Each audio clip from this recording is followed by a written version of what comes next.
Famer Kent Brown takes you live to where the fish are biting every Saturday morning. Only Ultimate Bass feeds your passion with the latest news, products, tips, and advice from the pros. Ultimate Bass with Kent Brown, Saturday mornings at 5 a.m. on Sactown Sports 1140, part of SEP's Saturday Morning Outdoors. Capital Casino is conveniently located in downtown, 411 16th Street, and has been a part of the greater Sacramento area for over 20 years. They offer the best variety of games in the region in a safe and friendly environment, and there's plenty of parking, all well lit and monitored by security. Come have a great meal at the cafe and restaurant inside. Capital Casino has the best food, the best service, and the best action. But please always remember to gamble responsibly. 1-800-GAMBLER. Spring is here, and warmer days are right around the corner. Before the heat hits, call Brower Mechanical. Right now, when you purchase a new high-efficiency AC system, you can choose a water heater or a whole house fan for just $1. Or get your AC professionally tuned up for just $89. Don't wait until your system breaks down during the heat. Brower Mechanical, where quality meets comfort. 916-352-3113. Residential and commercial HVAC sales and service. License number 1081055. This is the story of the one.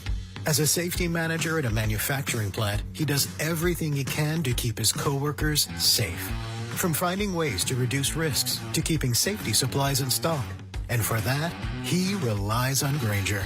Grainger offers a broad range of quality products and next-day delivery, so he can always play it safe. Call 1-800-GRAINGER, click Grainger.com, or just stop by. Grainger, for the ones who get it done.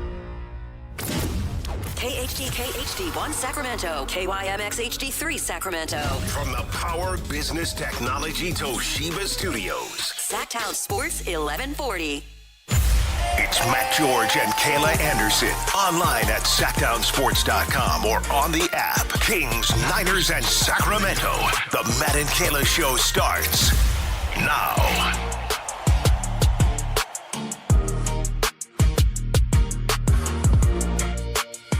Hey. You start the show today. All right, welcome in to Matt and Kayla. Matt is perplexed. What do I do? Is that the good word to use? Sure. At the start of the show, almost every day of the week, perplexed.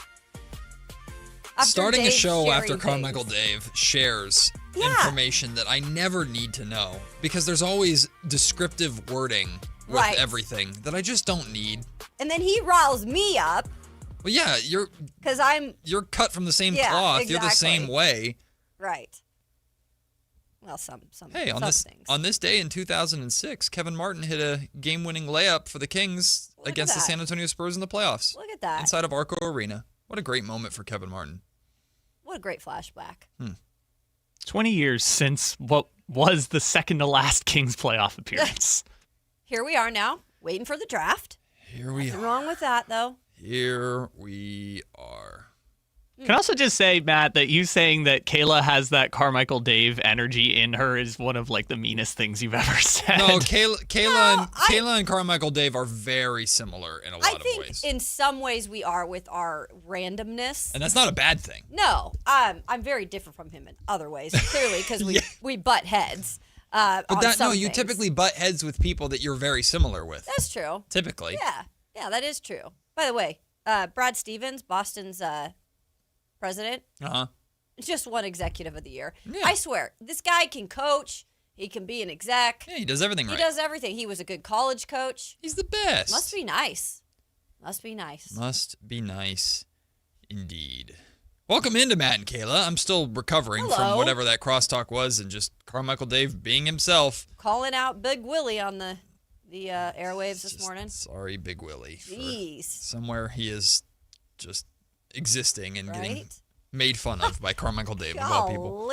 I'm Matt George. That's Kayla Anderson with me. We got Kyle Ledbetter on the other side of the glass. Lots to get to on today's show. A couple of guests going to be joining us at 11 o'clock. Sam Warren, one of the new Raiders reporters for The Athletic. Sam will join us to talk about the draft and the offseason in general that the Las Vegas Raiders have had to this point and all the optimism over there in Sin City about the silver and black. Again, he joins us at 11 o'clock.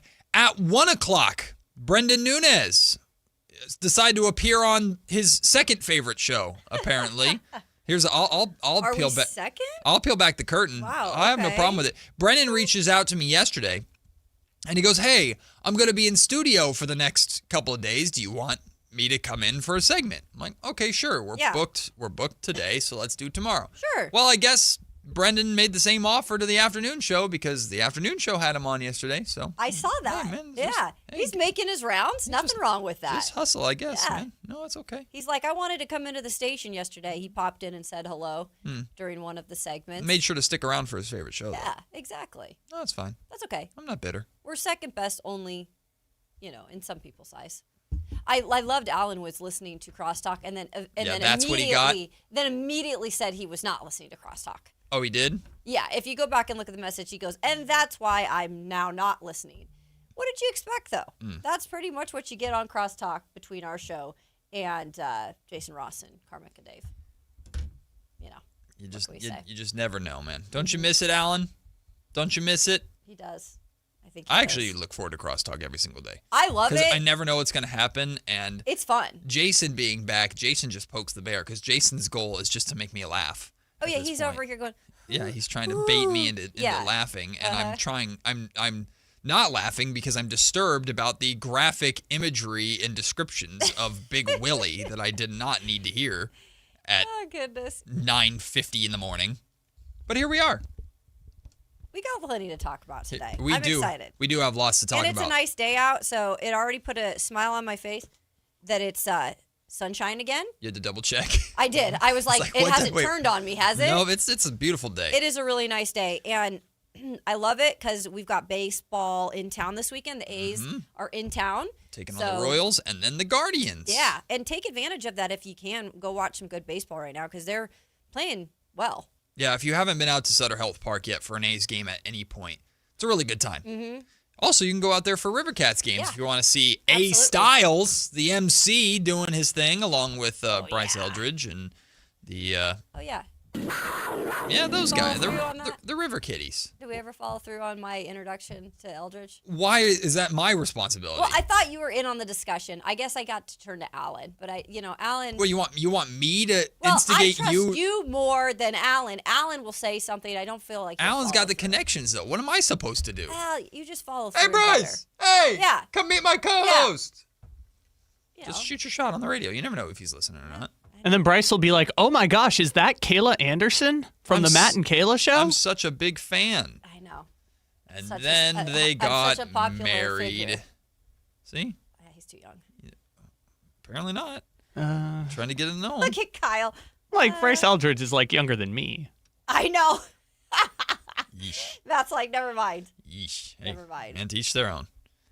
We got plenty of NBA playoffs to talk about today. We'll get into that in a little bit. Cooper Flagg won Rookie of the Year, and I get it, but I'm not happy about it. Well, I mean, it's not that I'm not happy about it. I'm happy for him. But... Yeah, I'm happy for Cooper. And it's funny because I've been captain, not defended Cooper, but for some reason, Cooper Flagg's been very disrespected this season. Not now. And I think a lot of it has to do with, but it's not by the NBA. It was just by the general conversation about him. And a lot of it was just fallout from the Luka Doncic trade that Cooper had nothing to do with, and everybody hates Nico, and he's gone, but now is Cooper still here, blah, blah, blah.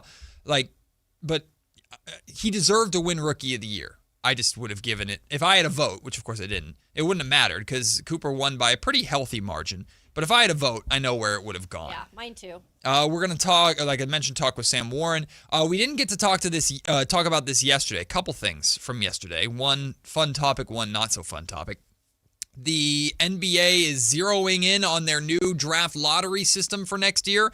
We'll talk about that coming up in a little bit because I get it. I think it's going to end up hurting the teams, though, that actually really need draft picks. So we're going back maybe to that conversation. I mean, no matter what you do, this is what it's always going to be. No matter what you do, somebody's going to get hurt. It's going to have an impact that is not always necessarily a positive thing, but the NBA is looking bigger picture over specific cases, which I completely understand in that sense. So the seller teams, the bottom teams, it might get harder for them to get out. So a team like this year, for example, the Grizzlies, the Kings, and the Nets in particular are three teams that I know John Morant is still on the Grizzlies, but we know where they're going. Those are three teams that are looking to reset and need star power. And those three teams, in theory, would have the same odds with the play-in teams. The same exact odds. So they could, like, consecutive years, any one of those three teams, and knowing the Kings, it would be the Kings, could fall to 8, 9, 10, 3 years in a row and get good players, but never get that guy to ultimately get them there. And right? then I'm sure we'll be having this discussion again, and the league will look into it again. Exactly. It's just adjustments.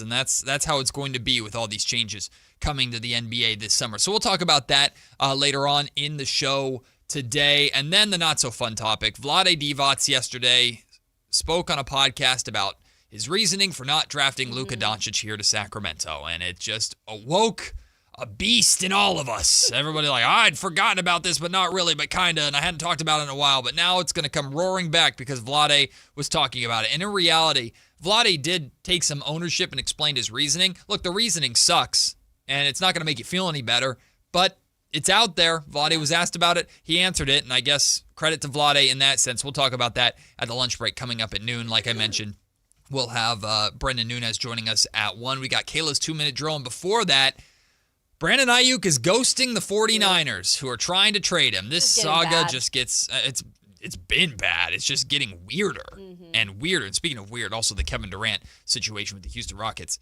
is pretty weird as well. We'll get to that at some point, too. So lots to get to in today's show. I was planning on starting the show before Dave derailed it, talking about how I reached a new adulthood, dad level yesterday because I actually went and bought a barbecue.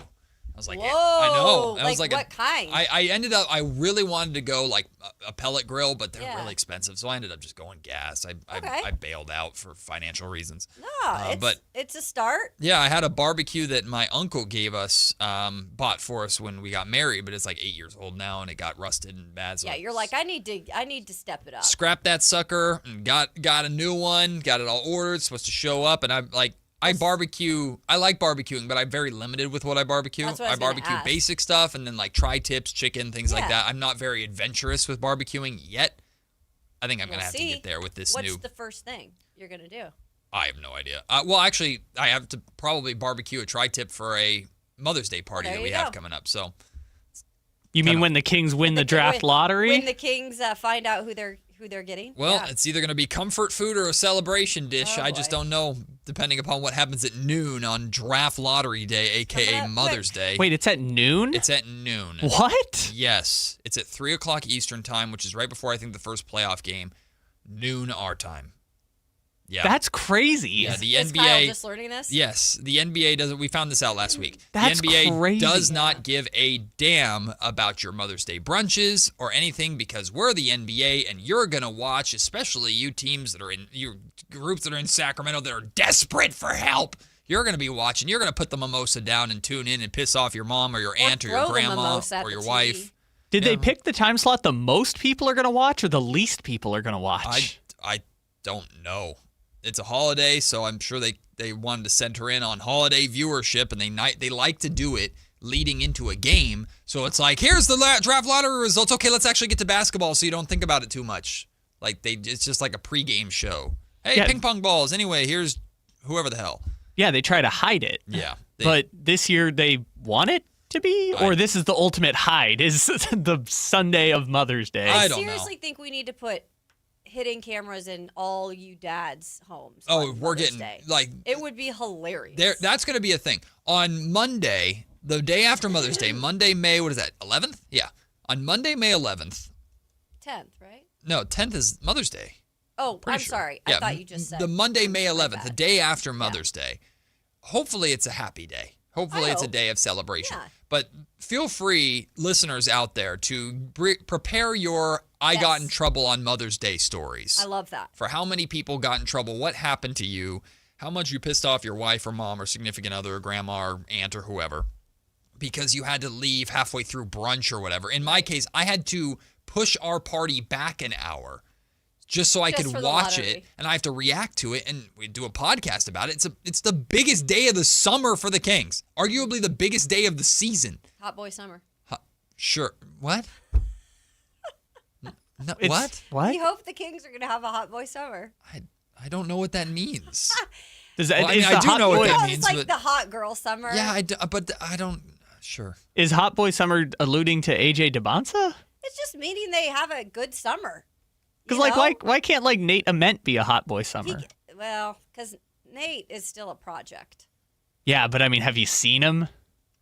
Well, it's a good-looking man. Yeah. Okay, we are getting off of this train right now, and we are getting onto actual basketball.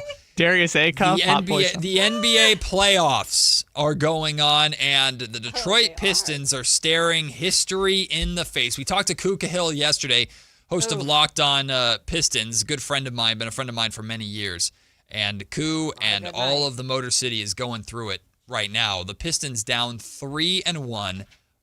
Or 3-1, should I say. They are on the brink of becoming the 7th number 1 seed in NBA history to lose to an 8th seed in the first round of the playoffs. That's bad. And Orlando, by the way, because we were talking about these are two starved organizations in terms of success in the playoffs recently.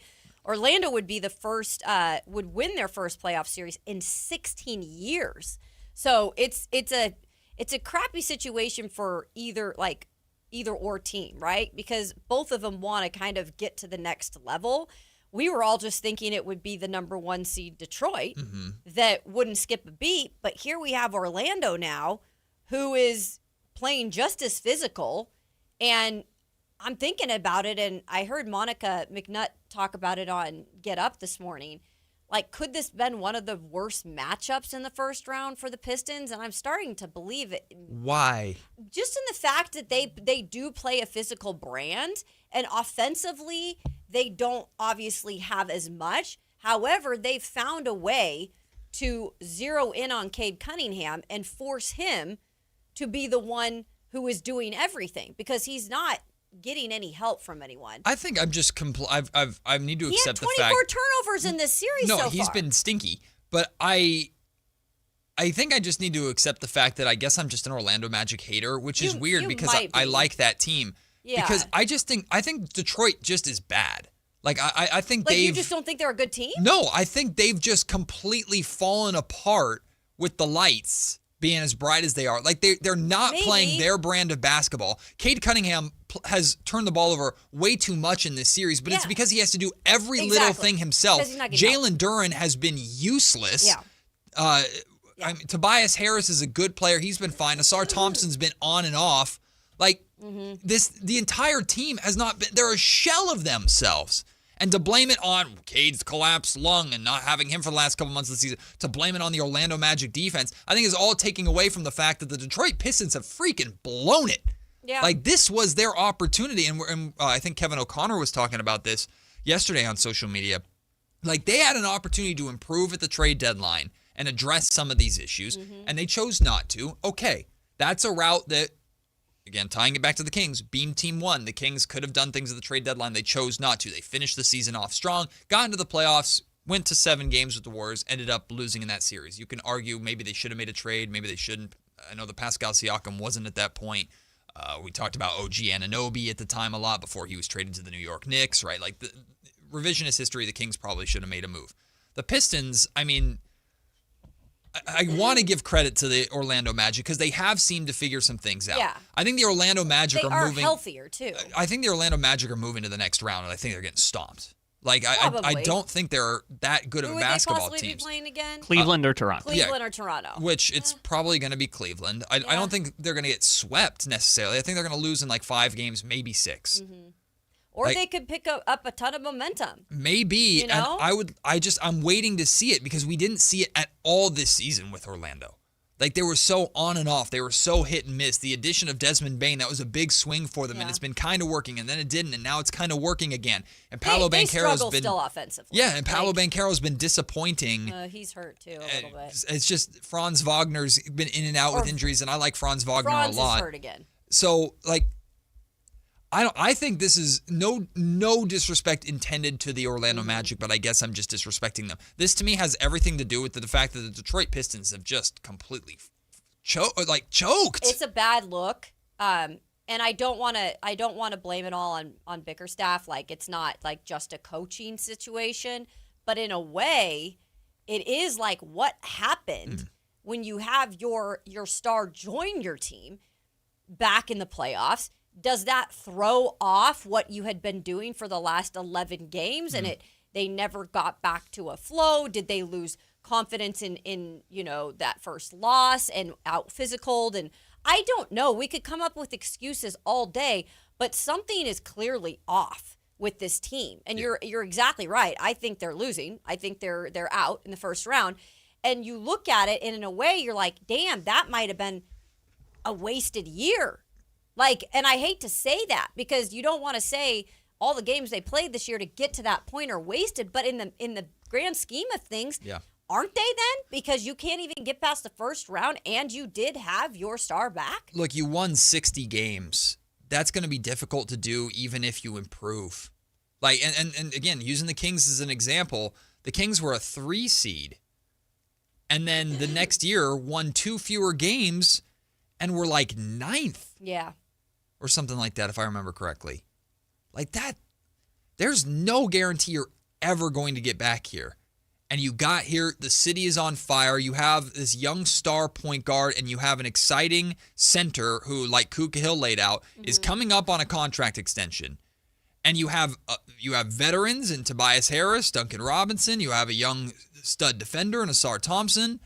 And the Pistons bench hasn't shown up. Nobody's been consistent outside of Cade Cunningham, but the Magic can just blitz him and force him to and be physical with him and try and get him to turn the ball over. One, because he's never played in the playoffs before, although a lot of Magic players haven't played in the playoffs before. Right. That's another element of this too. It's not like you're losing 3-1 to the Cavs or to a team with experience. They're not experienced. You're losing 3-1 to a team that's in the exact same boat as you, but is not as good.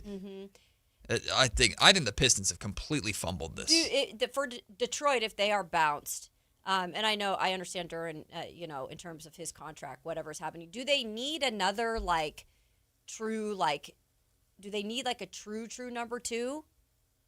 I mean, apparently yes. I just don't. I thought know Duran was it, but apparently too, yes. But I don't know if that's the case. And they're going to have to decide how much money they're going to give Duran. Because he's going to get some sort of extension, and how much money can he demand after flopping in the playoffs the way that he has? But if you're the Detroit Pistons, you're looking at this roster and going, my bench is terrible. Yeah.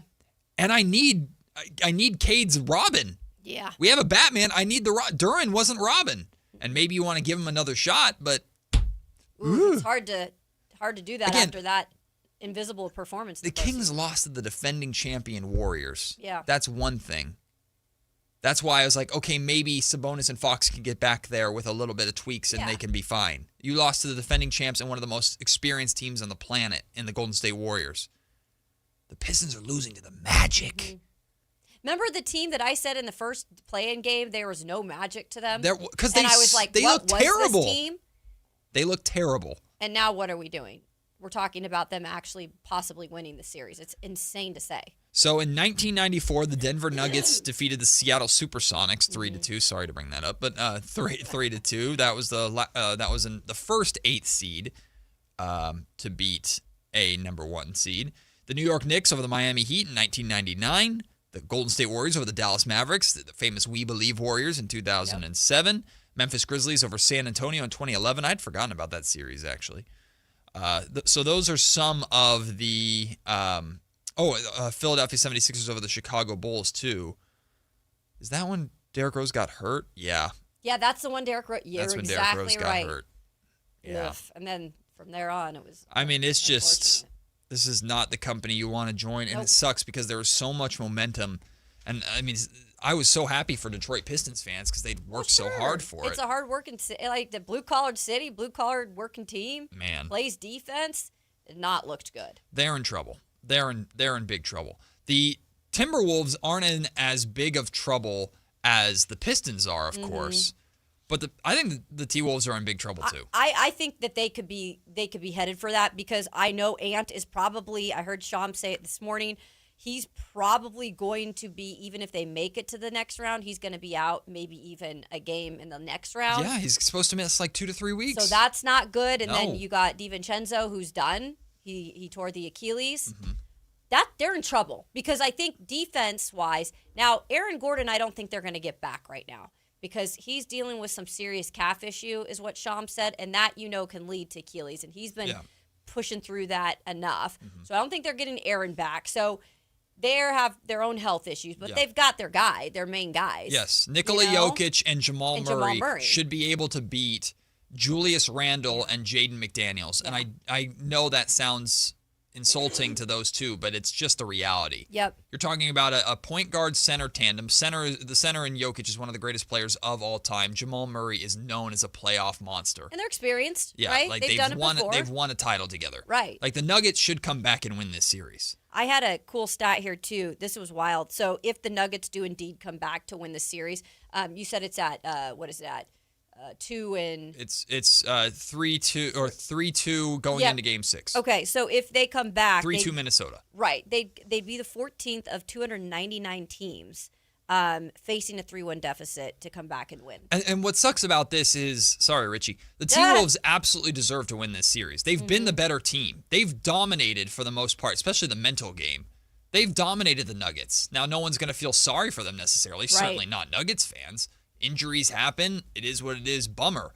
The reality is, though, from just a basketball standpoint, not having a horse in the race, I think the general NBA audience should be rooting for the Nuggets to win because that means we're getting a better series next series. I agree. If Ant's going to miss extended time, and I mean DiVincenzo's a role player, but he's an important role player. Yeah. But he's done.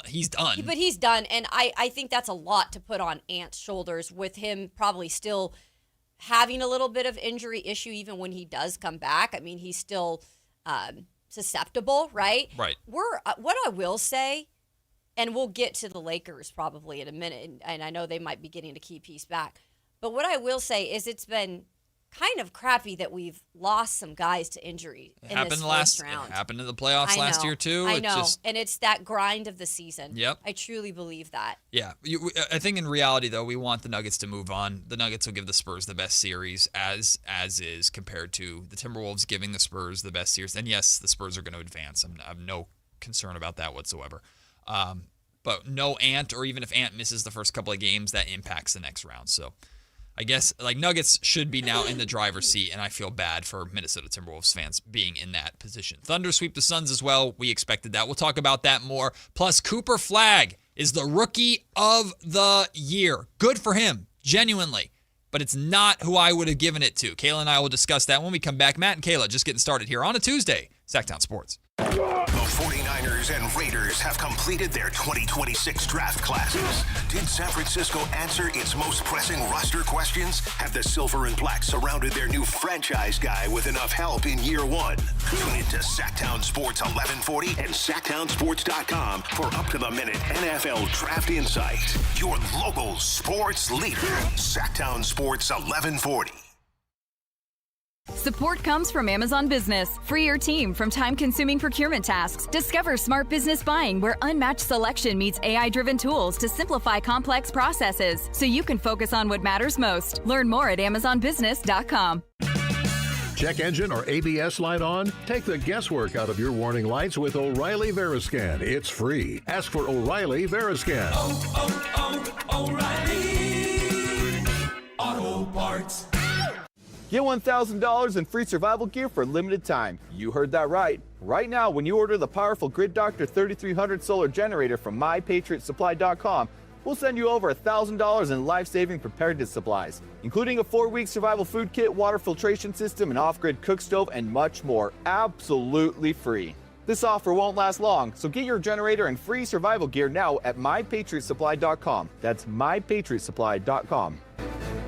If you're serious about getting better at golf, start with The Fit. At Hagen Oaks, everything begins with Total Game Fitting. The TrackMan Player Performance Studio analyzes your swing to match you with the right clubs. Ping's Ballnamic Fitting helps you find the golf ball for your game. The Hagen Oaks Putter Fitting Studio helps you roll it true. And with FootJoy's 3D foot scanner, you'll walk the course in shoes that actually fit. From driver to putter and even what's on your feet, Hagen Oaks fits every part of your game. Total Game Fitting, only at the Hagen Oaks Golf Super Shop, Fulton Avenue at Business 80. Country in the Park is back. May 8th and 9th at Cal Expo. Miranda Lambert, John Party, Chris Young, Turnpike Troubadours, Dylan Scott, and more. Line dancing live DJs, mechanical bulls, huge festival area, and food trucks. Tickets start at only $68. Country in the Park, May 8th and 9th at Cal Expo with Naturewood Home Furnishings, Metro by T-Mobile, and A1 Appliance. More info at CITPFest.com.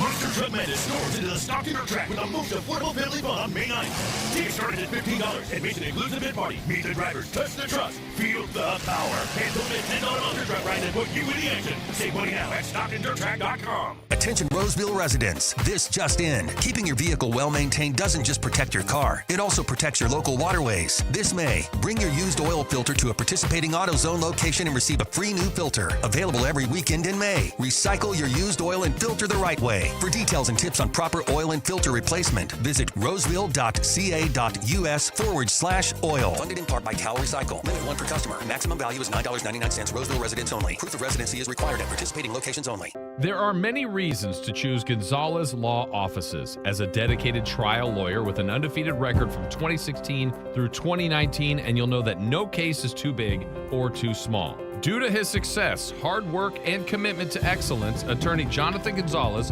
has been listed in Super Lawyers Rising Stars, as well as in the top 40 under 40 list by national trial lawyers. You can find Gonzalez Law Office online at saclegaldefense.com or call him at 916-304-9187. This is the sound of Claire, cooking dinner at home. And that's the sound of a fraud alert from Wells Fargo, flagging a charge for a pricey restaurant in Paris. Considering Claire isn't in Paris right now, that seemed odd to the bank and to Claire. 2 taps later, Claire says nope to the charge, and Wells Fargo is on the case. However you make money work, Wells Fargo can work with that. Wells Fargo Bank, N.A., member FDIC.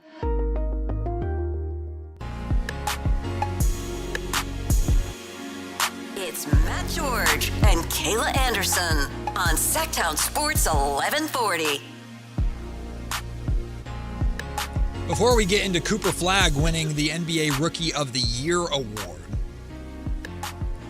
which team do we believe will give the Thunder the best series in the next round? Because the Thunder, they made easy work of the Suns, right? They won all 4 games by a combined 69 points, an average of 17 points a game. I mean, it was I'm sorry, Devin Booker. I'm sorry, Dylan Brooks. I know they were a surprise story this year. They played a real team. They got smacked. And that's what we expected pretty much any 8 seed to do when they got into the playoffs with the Oklahoma City Thunder, because the Thunder are just that team. They're that good. Who's going to challenge the Thunder in the next round? Because ultimately the marquee matchup that we've talked a lot about is either the Thunder and Spurs or the Thunder and Nuggets. And that's Western Conference Finals. That's the way it's happening. Yeah. So the Thunder, we want the Thunder to not just have a breeze all the way through for viewing purposes. I think the easy answer, I guess, is the Lakers. They're optimistic they will get Austin Reeves back for Game 5, which is on Wednesday. Kevin Durant has already been ruled out. Mm-hmm. That just continues to kind of be a weird situation for KD. I mean, I guess the easy answer is the Lakers because they have LeBron, Luka, who knows, it's still TBD, but Austin Reeves coming back. Maybe it's just I don't know if I'm disrespecting both these teams too much or if I just am that big of a believer in the Thunder. I don't think either of these teams are going to pose much of a threat to OKC. Look, I believe the Lakers, if anybody is going to, it's going to be the Lakers. I think Houston's going down, like, for sure. It's been a really disappointing first round series for them, and part of it is because of the weirdness of whatever has happened to Kevin Durant, and again, it's always something I feel like that we're talking about with a weird situation, and cryptic messages and all that stuff, or decisions that are made, that other people don't know about on the team. Burners. But the Lakers, I do feel like with getting Austin Reeves back possibly, which is looking like it's going to happen, there is a chance. There is possibly maybe a chance they get Luka if they move on at some point in the series. I think that they can make it interesting, Matt, in terms of like winning a couple games and that could, make it more of a fun series. I don't think by any means OKC is going to sweep them like we just saw with Phoenix. Okay. I do feel like it's been fun watching LeBron, and he's kind of been on a different level in this postseason. He's turned back the clock a little bit. It's kind of like, what are we seeing? Are we seeing like the 3-year-old LeBron James, who's really, 41 at this point? And again, without his pieces.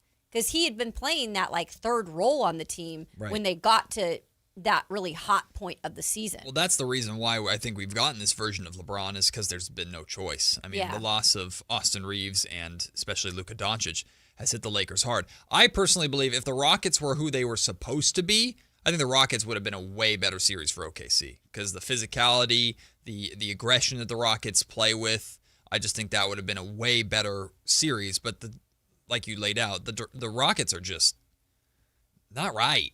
Like there's some inner turmoil, there's some issues stemming back to burner accounts with Kevin Durant or whatever on social media, and KD missing time and players not knowing what the hell's going on with him, and Ime Udoka is just kind of being Ime Udoka about it. I don't know if he knows how to really deal with that, or if he should deal with that, because when you have a guy like Kevin Durant, he kind of in a way is the guy that runs the show. And Alperen Şengün hasn't stepped up as much as he needs to either, being the next star of that team. So, and they've never had a point guard this season. Yeah. And I know we said that's not as much of an issue, but it's an issue. When it gets to the playoffs and you've had all these guys playing and it's been by committee and everybody's tired when you hit the playoffs. I get that, but then when you don't have a true point guard or a guy that you can rely on in some situations like they haven't all year, and then Kevin Durant's out. Yeah. It's kind of a mess. Well, congratulations to Cooper Flagg. He was named the Rookie of the Year. Of course, the number 1 overall pick for the Dallas Mavericks last year. And listen, I think he deserves it. He does deserve it. He's had a really, really good season. I think he's been disrespected in a lot of ways that were just kind of perplexing, like why he wasn't getting as much love as he should have throughout the year. And I think a lot of it, like we talked about, had to do with kind of a fallout from the Luka Doncic trade and everything like that. If I had a vote, though, my vote would have been Con Knippel. Mm-hmm. And now if we're doing just numbers, Cooper Flagg's the Rookie of the Year. His numbers are better. Do you have his numbers by any chance? So a lot of times they'll do this. They'll just base it off of numbers, and I understand. Cooper Flagg averaged 21 points, 6.7 rebounds, and 4.5 assists a game. Okay. Con Knippel averaged 18.5 points, 5.3 rebounds, 3.4 assists. So Flagg has Con in every single one of those categories. How many games did Flagg play in? There we go. Yeah. Cooper Flagg played in 70 games. Con Knippel played in all but 1. Yep. Con Knippel's shooting splits across the board are way better than Cooper Flagg's. Now, the field goal percentage, it's only 1% better, 47% to 46%. Con Knippel's three-point shooting percentage, 42.5% to 29% for Cooper Flagg. And then slightly better, 86% to 82% free throw shooting. So the shooting splits are better for Con Knippel. The overall averages are better for Cooper Flagg. Con Knippel played more games, played more minutes, and this is where how the season played out and how he impacted his team matters to me. Because the Charlotte Hornets had an epic turnaround to the point where they were one of the best stories of the season, period. And the catalyst of that turnaround, I'm sorry, it was Con Knippel. It wasn't LaMelo Ball crashing his car. He helped LaMelo Ball be a better player at the end of the season and a more consistent player. Yeah. I think how Charlotte's season turned around, the turnaround that none of us saw coming. The fact that I know they lost in the play-in, and a lot of people are bringing up Con Knippel didn't play well in the play-in. That doesn't count, does it? It's a regular season award. But I know, listen, the voting happens, I think, after that, so I'm sure that's going to turn some heads. But that, in theory, who wasn't in the playoffs? Yes, the Dallas Mavericks were a disaster. Dallas Mavericks were terrible. That's not Cooper Flagg's fault, by the way. He's brought in to start to fix it. Exactly. But it's whatever argument fits or whatever narrative fits my argument better, that's the one that I'm going to go with on both sides, and I completely understand it. I put more weight into how the team reacted to or benefited from the way that the player played. Same. Cooper Flagg, his argument is completely numbers-based. He had a better season statistically than Con Knippel did. That is more than enough for clearly the majority of voters and a lot of people, and that's fine. I'm not saying they're wrong. I'm just saying I would have been one of the 44 people giving Con Knippel a first-place vote. Cooper Flagg got 56 first-place votes. Yeah. So that's why Cooper wins. I am different when it comes to some of these things. I think some people are so analytically based, analysis, all of that stuff, the numbers, that is how they base their votes. And I completely get it. It has to be part of it 100%. The analysis of numbers is not the only thing I'm about when I look at a whole picture of voting on an MVP or a defensive player or rookie of the year. I look at exactly what you said. How did that specific player, especially in a rookie of the year vote, how did that player impact the team's winning? And if you took Con Knippel off of the Charlotte Hornets this season, not only would I be okay with saying I don't think that they would be a very good team, I know that they wouldn't be even a playoff team. They'd be tanking with the Pistons or the Pacers and the Kings and the Nets and all those. They would have been in that group. And I think we'd have more of us saying LaMelo Ball might be on his way out. I'm telling you, he, as Con Knippel, I'm saying, he has made a huge impact on that team. And he did play more games than Cooper Flagg. And when I look at all of that stuff as a whole, the numbers weren't that drastically different for me. I feel he was deserving of the Rookie of the Year. That is nothing to take away from Cooper Flagg. Nothing to take away from him. I just feel like when I look at the other things, Cooper he didn't impact his team enough because he wasn't a good team. He was his team. Right. In reality, the Dallas Mavericks are bad. And next year, I'm sure he'll be even better and maybe they'll be more successful. I don't know. I mean, I'm sure that he's going to get to that point. Drew Down, it's not the most valuable rookie to their team. The title is Rookie of the Year. You can take that whatever way you want. You're right. The title is not most valuable rookie. It's the Rookie of the Year. So is the Rookie of the Year the one that puts up the best numbers? Traditionally, that's what people go with. But Con Knippel was the most impactful rookie for winning basketball this year. It wasn't close. And VJ Edgecombe's number 2 to that. I'm surprised so many people, and again, to each is your own, I'm surprised so many people disagree with Con not being worthy of it. I just don't know why it gets such a sarcastically heated debate. No. It's to each their own. Exactly. It's to each their own. Yeah. Cooper is absolutely deserving. He won it. Good for him. Con Knippel impacted winning more. That's why I would have voted for him. Doesn't mean I'm right or wrong. It's just my opinion on the situation. We'll take the break. When we come back, switching gears to baseball really quick, ESPN's ready to give out all-star awards and disappointments based off of just the month of April. We'll look at some of their all-stars, early all-stars. Do the A's get any love? And, some prominent names also not getting very good reviews after how they've started the season. We'll talk about that when we come back. It's Matt and Kayla on Sactown Sports.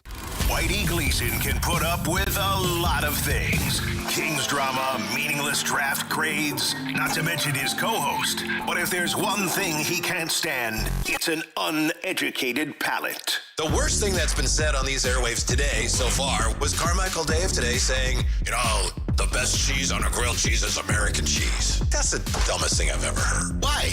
You ever had Gruyere? To say that's the best just shows that you are a gastronomical illiterate.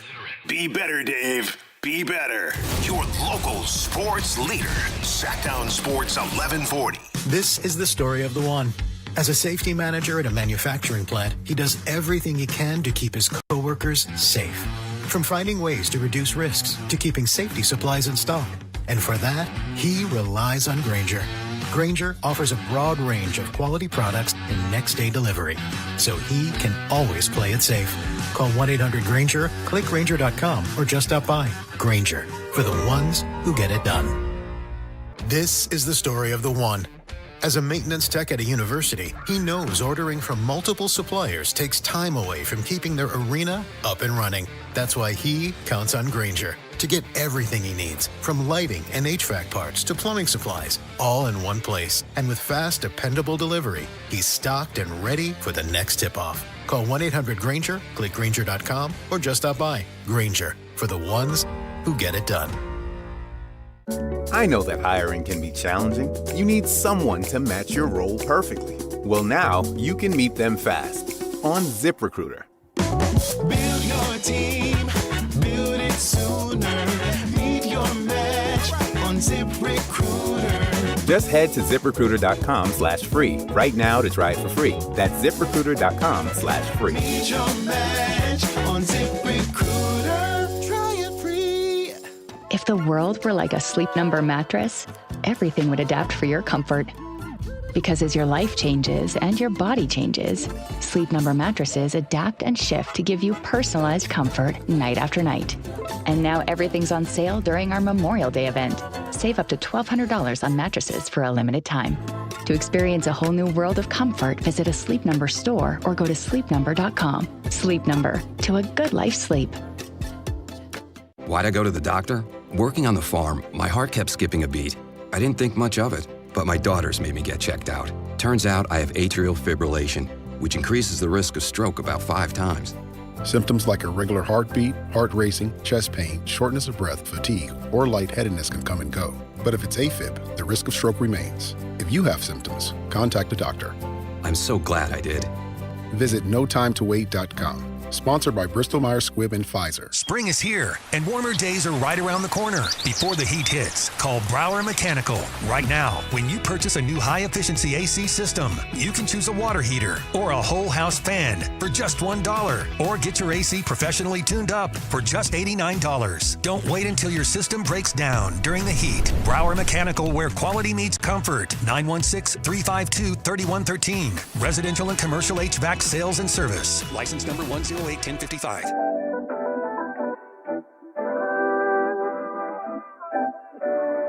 Matt and Kayla on Sactown Sports 1140. It was certainly it's not even over yet, but it's certainly an eventful month of April in the MLB. You got the bloodbath with Boston, which, by the way, Kayla's got a victory lap to take later on today. We'll get to that. You did say I could take it. I told you. I gave you the green light. You absolutely can take it. I know. You 100% can take it. Well, the Philadelphia Phillies, they just took the axe to their head coach. Their manager, Or manager, excuse me. You're right. It's manager in baseball, Matt. Baseball, they wear the funny uniforms. They do. I don't hate it. I kind of like it. I like managers wearing uniforms. I think it's cool. I just feel like they're cosplaying as baseball players. It's cute. Sure. The Phillies fired Rob Thompson as their manager today. That was wild. They hired Don Mattingly as their interim, and apparently his son is the general manager. I heard them that's not problematic, right? What could go wrong? Dude, that's wild. Is it like nobody wanted the job? Or Oh, it's not that, Kayla.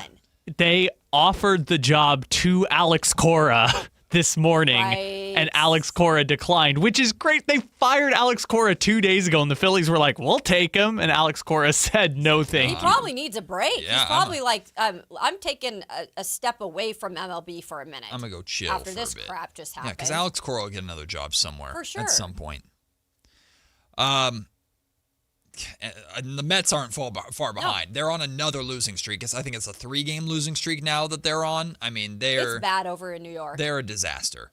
They are a disaster. So I'm sure another axe is coming for another managerial job here in Major League Baseball. That being said, there are some good things that are happening in the MLB. There are some good teams, some fun stories, and ESPN has put out their April All-Stars and biggest early disappointments. Immediately, so these are by position, right? Okay. Immediately, I'm scrolling as fast as I can to the catcher position because I want to see if Shea Langoliers is getting any love. Nope. What? Crickets. You got to be kidding. Their early all-star is Drake Baldwin, Atlanta Braves. Makes sense. Drake Baldwin's playing really well. The And they're playing well. Braves are really, really good. Okay, I'm good with that. Then they have a player to watch, right? And I'm thinking, okay, you can put Shea Langoliers in this. Like what Shea's doing to start. Nope, it's Dalton Rushing of the Los Angeles Dodgers. Hey, a player to watch. Here's the 17th man on the Dodgers. You should watch him while you're watching the other $1 billion that they have on the field at any given time. I'm not doing this to rile you up. The disappointment is Cal Raleigh. Well, to start the season. I understand that. Because he's a one-hit wonder. This is mostly in relation, this is me reading it from ESPN. This is mostly in relation to Raleigh's own impossible standard from last season. Like most of the Seattle lineup, he struggled the first few weeks, hitting 145 through his first 18 games, but it looks like he's found his groove, hitting 5 home runs in his past 7 games, 3 straight against the A's, by the way, and climbing his average over 200. He probably won't hit 60 again, but I'll stick with my preseason prediction of 47. So he's still going to be amongst the home run leaders in the MLB unless things fall off a cliff. Again, I went over the stats like when we started first talking about the first week he was slumping. And it is historically known with him in particular that he gets off to slow starts. Like the month of April for him is not good historically for him. Some players just take a little bit longer to get into a groove. Yeah. But going back to Shea Langoliers, that is obviously not the case for Shea Langoliers. He has started off hot. He has been a big reason why the A's are where they're at to start the year, and he gets zero love, but a Yankee? No, Dodger. A Dodger, same thing. A Dodger the other evil empire gets a player to watch nod because he's a Dodger. Yeah, of course. And that's the only reason why. Yeah, and I mean, and it looks sexy on an article. No disrespect to Dalton Rushing. I mean, he's playing well. No disrespect to Dalton Rushing. Okay, Kayla disrespects Dalton. Look, the A's are in first place and in the AL West, and their bats haven't been that good except for Shea Langoliers. I know. Kurt's slow start. Brent Rooker's been out with injury. It's been Shea Langoliers leading that charge. No love for him. Okay, what it is. I think that's weird, and that's where I go to say market is impressionable, and that's where they're going to get the little extra love if they're a bigger market. Jacob wants to call in, talk about the A's. Jacob, you mad with me about Shea Langoliers not getting love or what? Yes, I'm mad with you about that, but I'm even more upset about one other player not getting love, and I haven't even heard his name yet. Carlos Cortez, the AL Player of the Week. That's right. Yes, you are 100% right. We didn't get to that yesterday, and shame on us. Carlos, he had an insane week. Thank you for shouting that out, Jacob. These A's are fun to watch right now, huh? Oh, yeah, they're a blast. Every single game I'm tuned into, you can't miss. Carlos Cortez is hot as fish grease right now. He is on a heater. Sorry. I liked that. Jacob stealing a line from Mark Jones. Shout out, Jacob. Cortez was insane last really week. good. He's been really, really good. Congratulations to him getting the honors. Thanks for the shout out. Shame on me for not even mentioning that at some point. Call myself an A's fan. How dare I? Yes, fantastic. Good for him. Going to first base, the first base all-star, according to ESPN. First base all-star, New York Yankee, Ben Rice. Player to watch, Sal Stewart from the Cincinnati Reds. Okay, the reason why I'm bringing up the first base is because the biggest disappointment at first base so far this season, Rafael Devers from the San Francisco Giants. Correct. The excerpt, Devers has started more games at first base than designated hitters, so we'll list him here. But his defense is, well, concerning enough that he'll likely end up with more time at DH. That's not the biggest problem, though. He's hitting .216, .256, .306 splits with 36 strikeouts to just 6 walks. Last year, he drew 112 walks, nearly doubling his previous career high. This season, he's on pace for only 35. Okay. He has also had trouble catching up to fastballs. It's like he has forgotten how to hit. So they're talking about overall, like they're putting in his kind of like performance at first base, and they slumped him in at first base because he's playing more first base, more of it. But he's not a very good defensive first baseman. No. And they're saying his hitting, if they were to move to DH, his hitting hasn't been good at all either to start the season. I get that. It makes sense. Although it is a little interesting because he's not the full-time first baseman. But yeah. Giants aren't too bad though. Just sifting through this, I believe this is the only Giants mention in here, former A. Mason Miller, of course, getting a lot of love for relief pitching with all the great work that he's been doing in San Diego. Rustdog brings up real quick the A's. He's talking about Lawrence Butler because he's struggled. Yeah. And he was saying like they're considering, or they should consider trading him for some pitching, in terms of Butler. I would hate to do that because I love Lawrence 140 Butler. something. Yeah, he hasn't really lived up to the contract the A's gave him. He was one of their two big signings when they came to Sacramento. It was him and Brent Rooker who got extensions. Lawrence Butler, one, phenomenal personality. No, absolutely. But yeah, he's struggled. He struggled to live up to those expectations, and I definitely think he would be someone to shop. But if it's to Russ's point, if it's to improve your roster, the A's are not going to be sellers. They cannot be sellers. That ship has passed. The last selling move they made was Mason Miller. Yeah. Okay, that was the last time you can do something like that. Right. You're going to compete. You're going to compete now, and you're going to compete heading into your shiny new ballpark in Vegas, wherever the hell that's going to be. That's starting now. So the selling days of the A's, at least short term, should be over with. I don't know how much value you're going to be able to get for Lawrence Butler. I know Lawrence Butler is loved in that clubhouse. Celebrating that clubhouse is a big personality. And maybe he's in a slump. So he could just be slumping, but last season he really struggled too. So he's just kind of picked up where he's left off. God, those contracts sometimes when you sign those contracts and you get... That's true. But also when the lineup is as good as it is and you struggle, you stand out. Yeah, that's a good point. So I don't want... I want him to get hot. I'm rooting for him to get hot because he's a very dynamic player and a fun player too, but hasn't been great for him. We'll take the break. When we come back, let's talk silver and black. Let's talk Raider football. Sam Warren, who covers the Raiders for The Athletic, joins us to break down the Raiders draft, the phenomenal offseason that they're having that everybody loves. Apparently, the Raiders are just going to have a lot of fans or at least curious viewers next season. I, of course, am one of them. Sam Warren joins us next on Matt and Kayla, Sactown Sports. After suffering a torn Achilles tendon last postseason, will George Kittle be ready to take the field for training camp? Head to SactownSports.com for the star tight end's latest injury update and all things 49ers this offseason. Your local sports leader, Sactown Sports 1140. This is the story of the one. As a maintenance tech at a university, he knows ordering from multiple suppliers takes time away from keeping their arena up and running. That's why he counts on Grainger to get everything he needs, from lighting and HVAC parts to plumbing supplies, all in one place. And with fast, dependable delivery, he's stocked and ready for the next tip-off. Call 1-800-GRAINGER, click Grainger.com, or just stop by. Grainger, for the ones who get it done. I know that hiring can be challenging. You need someone to match your role perfectly. Well, now you can meet them fast on ZipRecruiter. Build your team, build it sooner.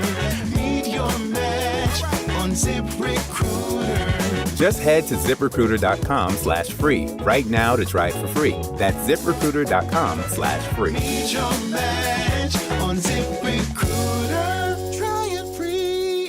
Capital Casino is conveniently located in downtown, 411 16th Street, and has been a part of the greater Sacramento area for over 20 years. They offer the best variety of games in the region in a safe and friendly environment, and there's plenty of parking, all well lit and monitored by security. Come have a great meal at the cafe and restaurant inside. Capital Casino has the best food, the best service, and the best action. But please always remember to gamble responsibly. 1-800-GAMBLER. If you want unlimited talk, text, and data on a super fast network, Big Wireless will sell it to you right now for as little as $70 a month. Or you can buy it from Pure Talk for half of that. I'm talking about unlimited talk, text, and data for just $34.99 a month. But wait, there's more. When you switch to Pure Talk, you'll be switching to an American wireless company that's committed to keeping 100% of its customer service in this country. I appreciate that. In fact, that's why I switched. I also appreciate the way they support our vets and our skilled workforce. Dial pound 250, say micro, and get unlimited talk, text, and unlimited data for just $34.99 a month. That's pound 250 Mike Rowe. Stop paying twice what you need to pay for the service you want and switch to an American wireless company that actually stands for something.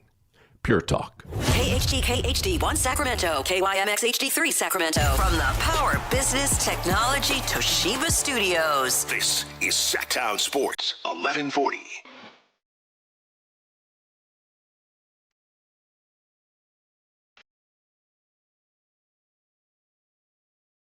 It's Matt George and Kayla Anderson on Sactown Sports 1140.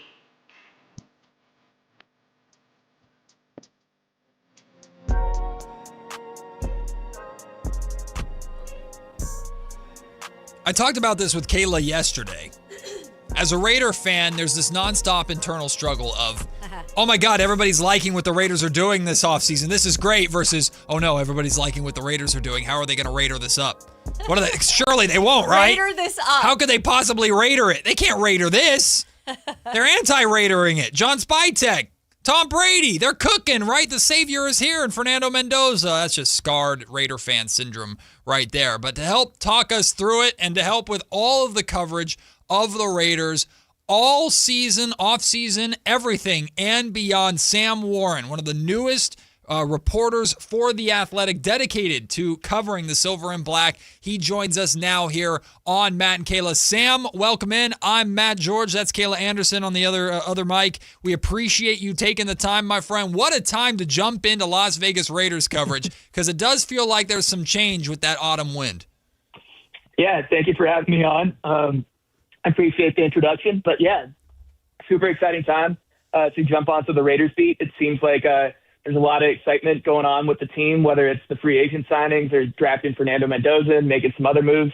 It seems like, there's a lot of honeymooning going on with this Raiders team right now. But how does it go beyond that, Sam? It's moves that a lot of people are liking, but to me, the main thing is it's just consecutive things that make sense, right? Everything that the Raiders have done seems to suggest they're laying out or rolling out the red carpet for Fernando Mendoza. They're preparing for Fernando Mendoza. They're addressing their line. They go out looking at the draft, going and filling in other areas. Like, it just feels like the Raiders are competent is too harsh of a word, but for the first time in their history, at least in their recent history, they're doing things that make sense, doing things that are synonymous with each other. And we don't see that very often with the Raiders, or at least we haven't recently. Yeah, definitely. It seems like they actually have a vision for once, and things are kind of on the same page. This team has had so much, turnover in the recent seasons, whether it's at the head coaching position or at the GM position. There's been, I think it's, 4 regime changes at general manager over like the past 6 years or something like that. So a lot of holdovers from recent teams. I think we saw in the draft, John Spytek really take control of the roster and having kind of a vision alongside his handpicked guy in Clint Kubiak, and really shaping the roster the way that he wants, whether that's moving on from players from previous regimes or, getting players that he thinks could supplant some of those guys that were holdovers from previous teams. So it really seems like they have a vision and somebody who's really in charge rather than, the constant turnover and not really trusting whoever is making the decisions there. Sam Warren of The Athletic covers the Las Vegas Raiders. He's joining us here on the Matt and Kayla Show. Sam, and along the lines of that, I should say, with the amount of draft picks that they had, how confident do you feel like they really did fit their needs when it comes to, I believe it was 10, right? Yeah, it's 10 picks. Obviously they got their franchise quarterback that they believe in Fernando Mendoza. So, that was the biggest need that they needed to fill. And then with the other picks, I think they, from the outside looking in, I think there's some concerns at the receiver position. They didn't draft one until the 6th round. There's, maybe some concerns at the defensive tackle position with them kind of needing a nose tackle, kind of a space eater up front. They didn't really address that until the 7th round, I believe.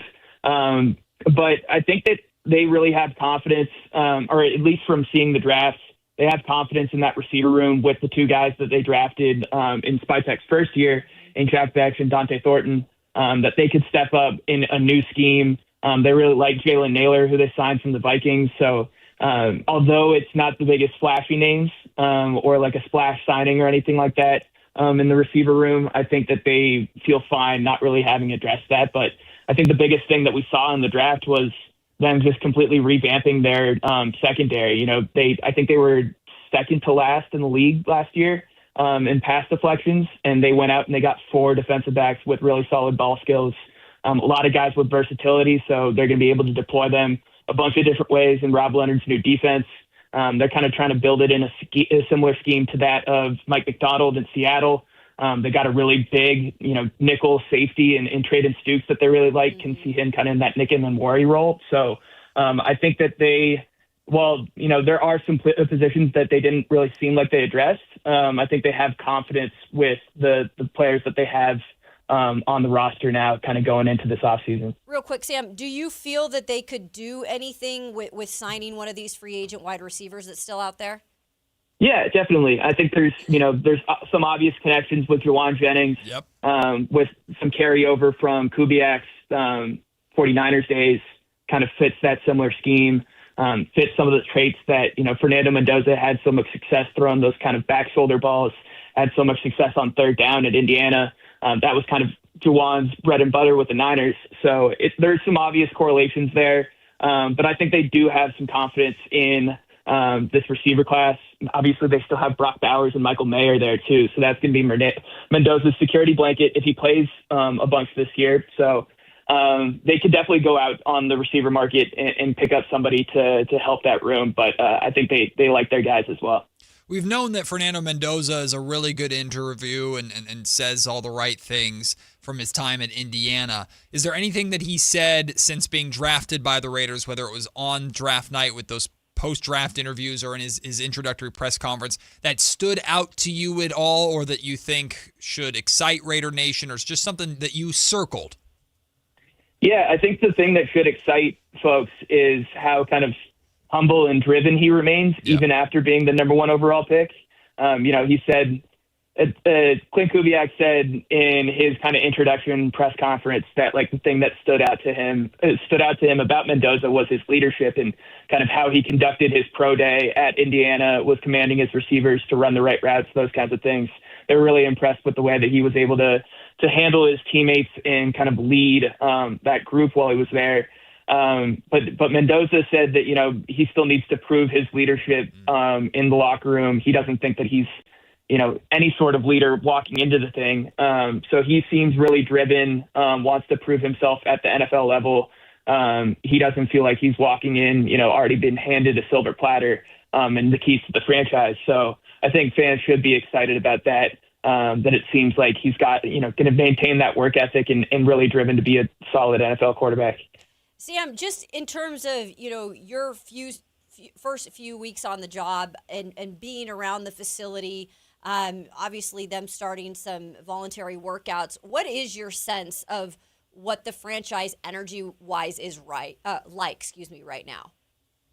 Yeah, I think everybody's excited. Obviously when you get the number 1 overall pick and it's a quarterback that seems like he could, turn this franchise around a little bit, it's hard not to be excited. But it seems like the vibes are high. With Kubiak, with Spytek, everybody seems like they like the free agent acquisitions.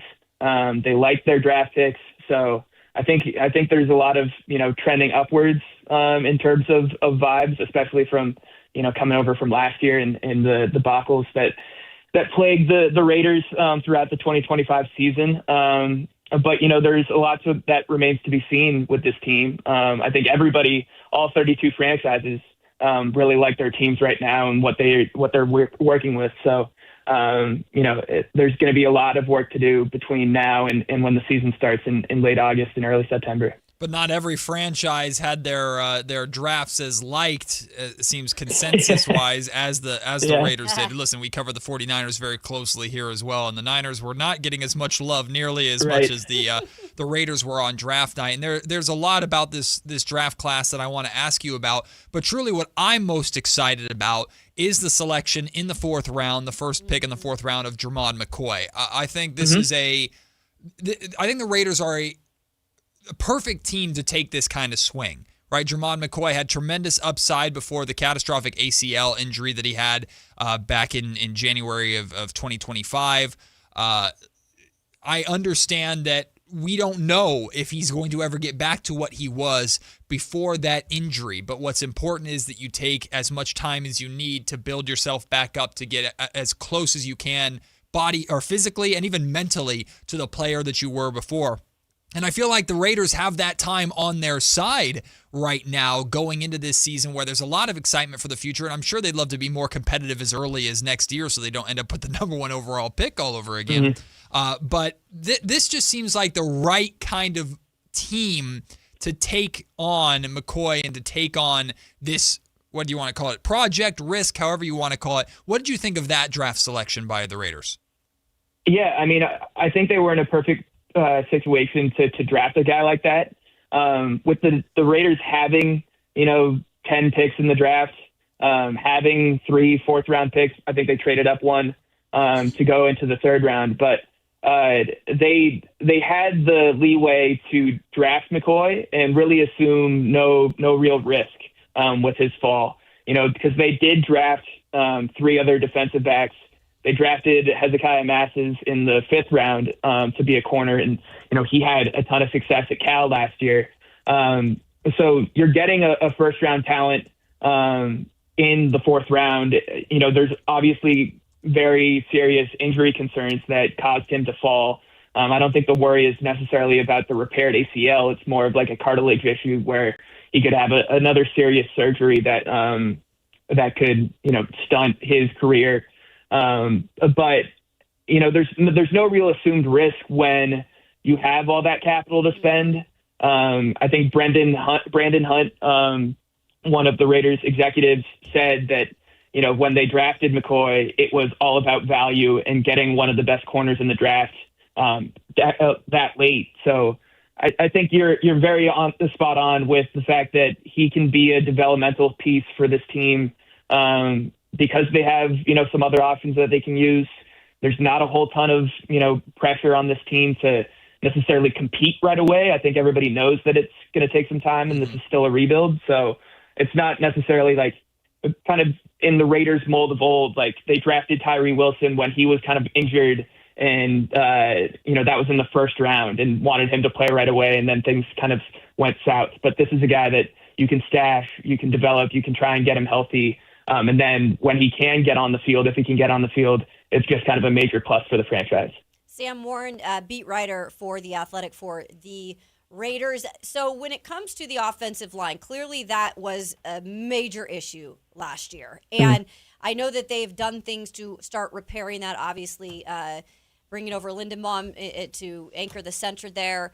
There's been some other things that they're talking about in terms of movement on the line. But when you go and get a guy by the name of Trey Zune, 91st overall in this year's draft. I get it. He's not an instant starter. He is labeled as a center, but I think the biggest thing about him is he's versatile. And correct me if I'm wrong, but that's probably what they liked about him is they could maybe see putting him in different spots on the line.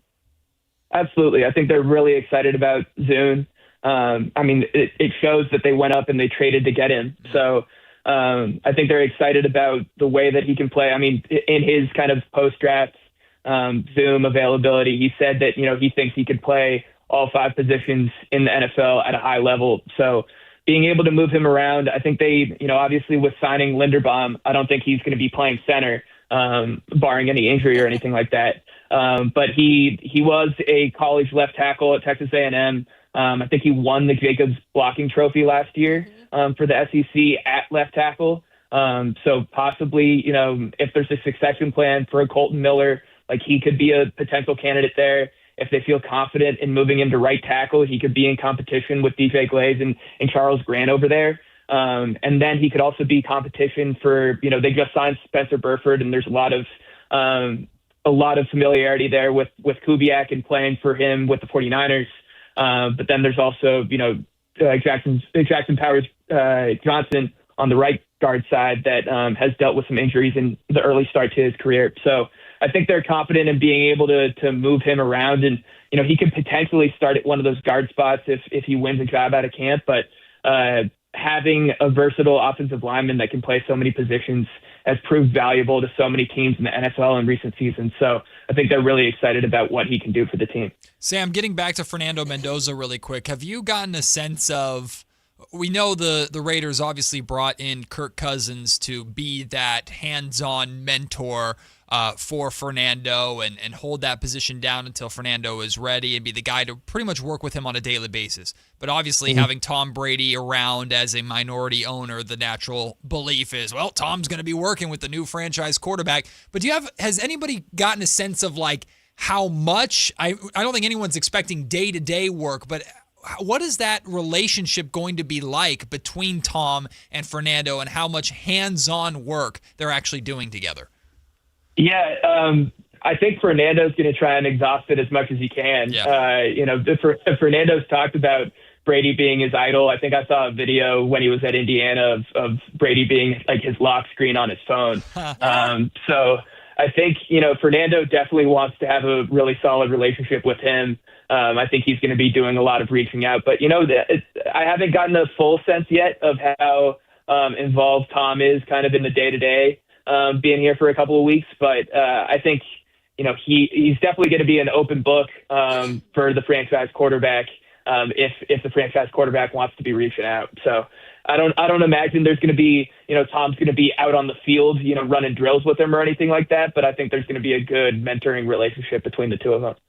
Sam, what have you kind of heard just in terms of Max Crosby? I'm sure he's been in the building. We obviously know all the stuff that happened, all the drama that happened, but it feels like as awkward as it could have ended up, it feels like it's not as awkward and it could end up kind of putting another chip on his shoulder, playing this season, what it looks to be playing this season for the Raiders with all the stuff that went on. What can you tell us about that situation right now? Yeah, I haven't really gotten to talk to Max yet, being in the building or anything like that, but it does seem, like things are pretty solid. I think him coming back did throw a little bit of a wrench in the plans of John Spytek for this offseason. It was going to save a bit more cap space. They could have gone out and signed a couple more people. It would have had another, first-round pick where they could have taken, an edge and restarted the clock a little bit there. But I think they're, having an all-pro pass rusher come back isn't a bad consolation prize. And I think you're definitely right that with that kind of whole situation, Max could definitely have like a grass isn't always greener kind of attitude about it and kind of more of a appreciation for being back with the Raiders and playing in Las Vegas. So I think the vibes around him, obviously it could have been pretty awkward coming back. I'm sure there was, it wasn't the most pleasant thing making that return trip from Baltimore, but as horribly as things could have ended up, I think the situation is pretty solid. I wanted to ask more about a couple elements of this draft. I'm trying to figure out like which one I want to take the time to dive into. So many. I think we'll go. So let's go with Traden Stukes. He's the second overall or second round pick rather that the Raiders made. I was reading about him, and you start reading about his story and his rise at Arizona, going from a walk-on to working his way up to captain, and the amount of things that I was reading about his communication skills and the leader that he became, and being kind of that voice on the back line. It's hard to expect that from a rookie right away to step in and be the guy that's calling the shots for a defense, but there's obviously upside to that. What did you get the sense of the excitement around him within the Raiders facility and what they like about Stukes? Yeah, I mean, they needed to address the safety position in the draft. John Spytek even said that beforehand. I think they had 3 safeties on the roster going into the draft. So that was definitely a position of emphasis, and you can see that by them drafting, 2 of them in the draft. But they're really excited about Stukes. I think, talking about Rob Leonard's defense, it seems like they're trying to fit that Seattle kind of Baltimore mold that they've had. And Stukes is a player who's had experience at pretty much all over the secondary. He started as an outside corner, He played a ton of nickel last year. He's played deep safety. I think he'll kind of start as a deep safety because that's where the Raiders need most help right now. But he's the kind of guy that you could see in sort of that, Nick Emenwari, Kyle Hamilton type molds where he can play kind of all around the field. He can defend kind of slot receivers, bigger tight ends, that kind of thing. He's going to be a really valuable piece for this defense and somebody that they're going to tout down the line. And, you talk about his leadership skills. I don't expect him to come in right away and, be championing the defense, but definitely that kind of chip on the shoulder, under-recruited guy who kind of works his way up to being a team leader. That was kind of a common theme for a lot of the Raiders draft picks with, guys that weren't the, number one guy coming out of high school or, didn't have a whole ton of experience with the sport, but then came up and started, finding their legs and built up some leadership skills. So I think they're definitely attracted to his character and just the skills that he can bring to the defense. All right, Sam Warren of The Athletic joining us now. We're talking a little Raiders. They had pretty good draft, pretty good offseason. And this one's fun. I'm interested to hear what you say about this, but undrafted free agents obviously had a bunch of signings in terms of those. And one of them by, I'm not going to say his name. You can say his name, but we know him as, I guess, the Tokyo Toe. And tell us about him in particular, his story, and why this might be something that could actually maybe come into something. Yeah, well, Kansei Matsuzawa, I believe is how you pronounce his last name. Yeah, that sounds good. Well, it's an interesting story. He has the chance, I think, to be the first Japanese player in the NFL if he, plays in a regular season game. Kind of grew known as the Tokyo Toe, but kind of got attracted to the sport through, I think, watching on YouTube. I think the first NFL game he went to was like a Raiders game, and he fell in love with the sport of football kind of through going to that and that experience. But so a super cool story. He was in the draft. I think he was in the green room in Pittsburgh. Didn't get drafted, obviously, but had like a cool moment with his coach and everything. So it seems like an awesome story to dive into. But the Raiders moved on from Daniel Carlson this offseason. I think he was their kicker for the past 7 years or so. So they wanted to go a new route. They brought in Matt Gay, who was with the 49ers a little bit last year, but had been a pretty solid kicker in the NFL for a couple of years. But I think he got cut a couple of times last year. So is a veteran guy who has a track record of success, but not as much recently. So they definitely wanted to bring in some competition for him. And it seems like they landed on Kansei. So I think there's going to be a chance for him to beat Gay out during training camp. And it could potentially be a very fun story for an undrafted guy. That's cool. After the Raiders took Fernando Mendoza on draft night, everyone was waiting to see, okay, the next biggest story was where is Jeremiah Love going to go, right? And we saw Jeremiah Love as a running back go number 3 to the Arizona Cardinals, and that made me think back to the Raiders pick of last year, Ashton Jeanty, and the hope that the Raiders still have for Jeanty going forward. Have you gotten a sense at all of just what the expectations are for him in year 2 and how the Raiders and Kubiak may want to unlock him and unleash him a little bit better than Pete Carroll and the last regime was able to? Yeah, I haven't gotten to talk to Ashton just yet, but I think there is, going into year 2, a lot of excitement kind of about what he can do in Clint Kubiak's system. Kind of in that zone scheme, there is a lot of run-heavy focus and stuff coming off the play action, using running backs in the passing game, that kind of thing.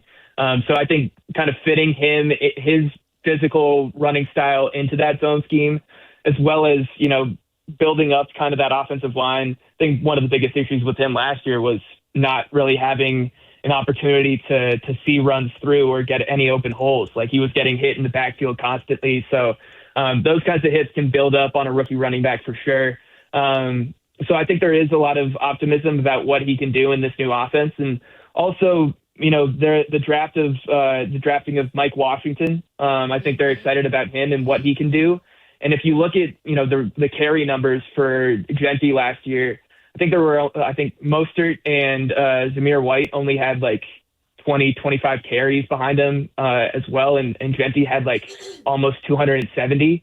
So he really didn't get much help in the backfield. So having a guy like Washington who can provide a little bit more juice, maybe give him a little bit more of a rest on certain down situations, should refresh him a little bit more, make him more explosive, give him a little bit more confidence and juice in the backfield. So I think it's seeing his college tape. It's not hard to see that there should be excitement about what he can do in kind of more of a confident offense. Well, Sam, as the Raider fan on the show, I can tell you I'm very excited for your coverage as you really truly start to get going here, getting your feet into the Raider culture and Raider Nation down there in Las Vegas and everything going on over there. It seems like you're jumping on right at the right time. What can we expect from you in terms of content? What are you working on? We got rookie minicamp and things like that coming up, but what can Raiders fans or just curious Raiders observers expect from you and The Athletic in terms of Raider coverage for the remainder of this offseason going into training camp? Yeah, I'm excited about what we've got planned. I'm going to do my best to kind of start learning the team a little bit more, learning the faces in the room, getting to know some folks. So we'll see what I can do there, providing analysis kind of just on the off season with The Athletic, and doing some, multimedia content, some videos, those kinds of things as well. So, we're going to hit a little bit of a lull after this draft, and it's such a cliff with the draft happening and Mendoza getting drafted and all this excitement, and now you've got rookie minicamp, you've got OTAs, but there's not a whole ton of NFL action to be happening for the next couple of months. So I'll do my best, but looking forward to kind of getting to know Vegas, getting to know the Raiders, and getting some workout with Athletic. Well, listen, Raider Nation, we know it's the Fernando Mendoza era for the Silver and Black now, but it also, side note, it's also the Sam Warren era for the Raiders as well. Sam, we appreciate you, my friend. Looking forward to having you back on the show in the near future. It's going to feel like training camp is here tomorrow, but at the same time, it feels like it's going to be 3 years from now. That's right. Always the excitement after and the impatience after the draft. But we appreciate you, my friend, and looking forward to having you back on the show very soon. Thank you so much, y'all. Appreciate it. Thanks, Sam. The great Sam Warren from The Athletic covers the Las Vegas Raiders. I'm looking forward to covering his work and following his work. Very good stuff. Over the course of his career, hopefully long and successful career, covering the Raiders' rise back to a Super Bowl champion. What a fun job right now. Oh, he's jumping on right at the right time, man. Right at the right time. We'll take a break. When we come back, that pesky NBA draft lottery. This is the last time it'll be the way we expect it to be or know it to be until the NBA makes some changes. And apparently, according to Sam Amick, one change has gained a lot of momentum. The possible future draft lottery. Is it good? Is it not? We'll discuss when we come back. It's Matt and Kayla on Sactown Sports. On the move? Got somewhere to be? Take Sacramento Kings basketball with you. The Sactown Sports app will let you stay connected to your passion. Never miss a moment of Sacramento Kings basketball with the Sactown Sports app.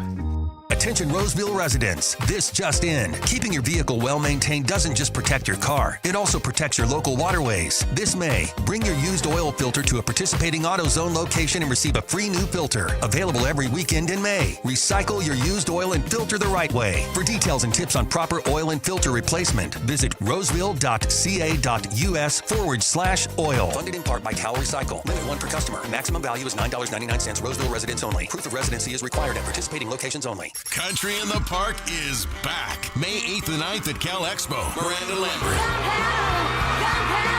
John Party. Chris Young. Turnpike Troubadours. Dylan Scott and more. Line dancing live DJs, Mechanical Bulls, huge festival area, and food trucks. Tickets start at only $68. Country in the Park. May 8th and 9th at Cal Expo with Naturewood Home Furnishings, Metro by T-Mobile, and A1 Appliance. More info at CITPFest.com.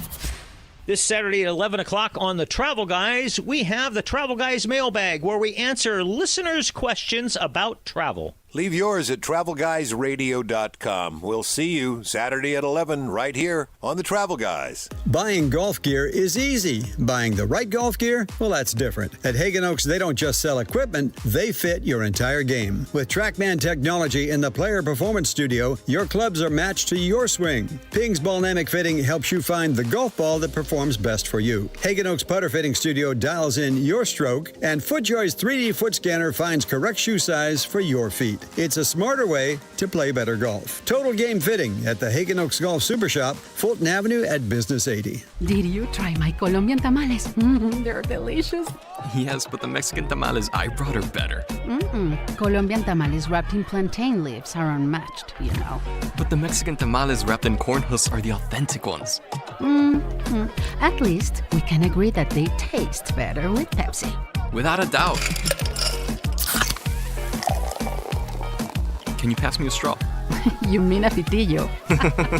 Tamales deserve Pepsi. Buying golf gear is easy. Buying the right golf gear, well, that's different. At Hagen Oaks, they don't just sell equipment, they fit your entire game. With TrackMan technology in the Player Performance Studio, your clubs are matched to your swing. Ping's Ballnamic Fitting helps you find the golf ball that performs best for you. Hagen Oaks Putter Fitting Studio dials in your stroke, and FootJoy's 3D foot scanner finds correct shoe size for your feet. It's a smarter way to play better golf. Total Game Fitting at the Hagen Oaks Golf Super Shop, Fulton Avenue at Business 80. Matt and Kayla on Sactown Sports 1140.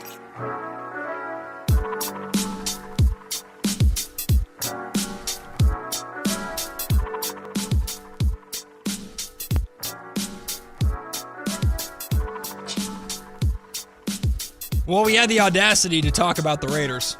Our comment section says, no. Don't do that. They left. Well, here's what I got to say about that. They left, Kayla. Don't talk about them. They're gone. There is actually listeners in the market. There are? That aren't on YouTube. Really? Now, we're very thankful for our YouTube family. I love them. Don't get me wrong. They're here every day.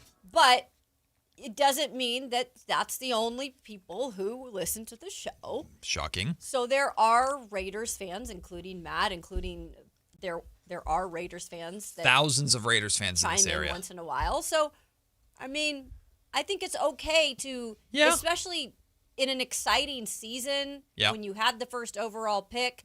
Again, we don't talk Raiders every day at length. Oh, we're going to start. But, yeah, Matt will do that just you to want me spite to? y'all. I'll be petty. Just to spite y'all. Oh, just I left wait. out Alan Stiles. Just wait for the Raiders to get good. Just wait. Oh, just wait. I'm telling you. Just wait for Fernando's first start. This would be a fun team to watch. And with there being Raiders fans still in this area, we're going to touch on them once in a while. Listen. Okay? In all seriousness, I think I've talked about this before. When the Raiders left for Vegas, I was so mad at them. So mad at them. Well, and I still am to some extent. As you have a right to. And I genuinely tried. Like, I genuinely tried to. I'm going to see if I'm going to. I'm going to see if I can. Because I'm very much. I like to be a local fan. I like to support teams that I can actually go to watch them. I understand that. And I can board a plane or drive a long way to Vegas if I want to go and see. But for those ticket prices and the fact that I'd be basically at a road game because of the amount of home or opposing teams fans that are in the Allegiant Stadium, I'm okay. By the way, Allegiant Stadium is wonderful. It's gorgeous. Can I add one more thing real quick? Please. Raiders fans are honestly some of the most dedicated but honored original fan bases that we've ever seen in the National Football League. We got a sickness. And I think it would be actually hard to know that some of them did not go and continue to support the team. Well, a lot of them have been through this before. I know. A lot of them are in LA. Right. And so they're in a way even more unique. Yep. In the way that they are. Raider Nation goes beyond states and cities. Yeah. Just unique. But I tried. I genuinely tried. I was I think I'm leaving the Raiders. I think I'm going to try become a Niner fan. And then I wouldn't have been mad at you if you did. And then went, bleh. You can't do the Raiders, or you can't do the Niners. And I covered the Niners very closely over the last handful of years. And I've been to Levi Stadium a number of times professionally. Wonderful people. And we still cover them. Great. Fans are awesome. Yeah. Not for me. Not for me. Silver and black for life. Don't talk about them, though. They left. Don't talk about them. All right. So who's here that we can talk about? Well, the NBA draft lottery is not here. Where is it at? Chicago? Is that where they do it? Is? Yeah, they do it in Chicago. Okay. Can we talk about that? It's in Chicago. It's not here.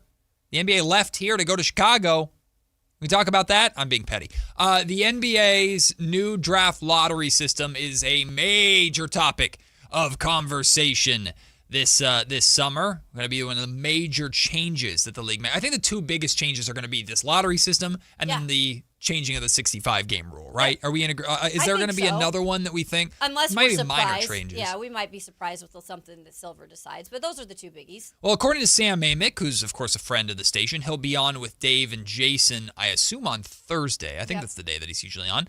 I'm sure he'll talk about this more. But Sam put out or said this about what the NBA is leaning towards or strongly considering the change to the draft lottery system that they're considering. According to league and team sources, a heavy front runner has emerged among the top 3 proposed solutions to curb the widespread tanking problem that puts such a stain on this season. Option number 1, in which 18 teams would be part of the draft lottery rather than the current 14. So it would expand by 4 teams, the 4 play-in teams. And the bottom 10 teams would all have an 8% chance of landing the number 1 pick. Then the remaining odds, which is 20% in all, would be divided among the remaining 8 teams. In the current system, the bottom 3 teams have a 14% chance of landing the number 1 overall pick, and the odds decline from there. So in reality, the best chances at the number 1 overall pick only would drop by 4%. Problem is, it's distributed now between the top 10. So let's assume this was the case right now. That means the Wizards, Pacers, Nets, Jazz, Kings, Grizzlies, Atlanta by way of New Orleans, Dallas, Chicago, and Milwaukee, those 10 teams would all have the same odds. All 10 of those teams. Team 11, interestingly enough, is the Golden State Warriors.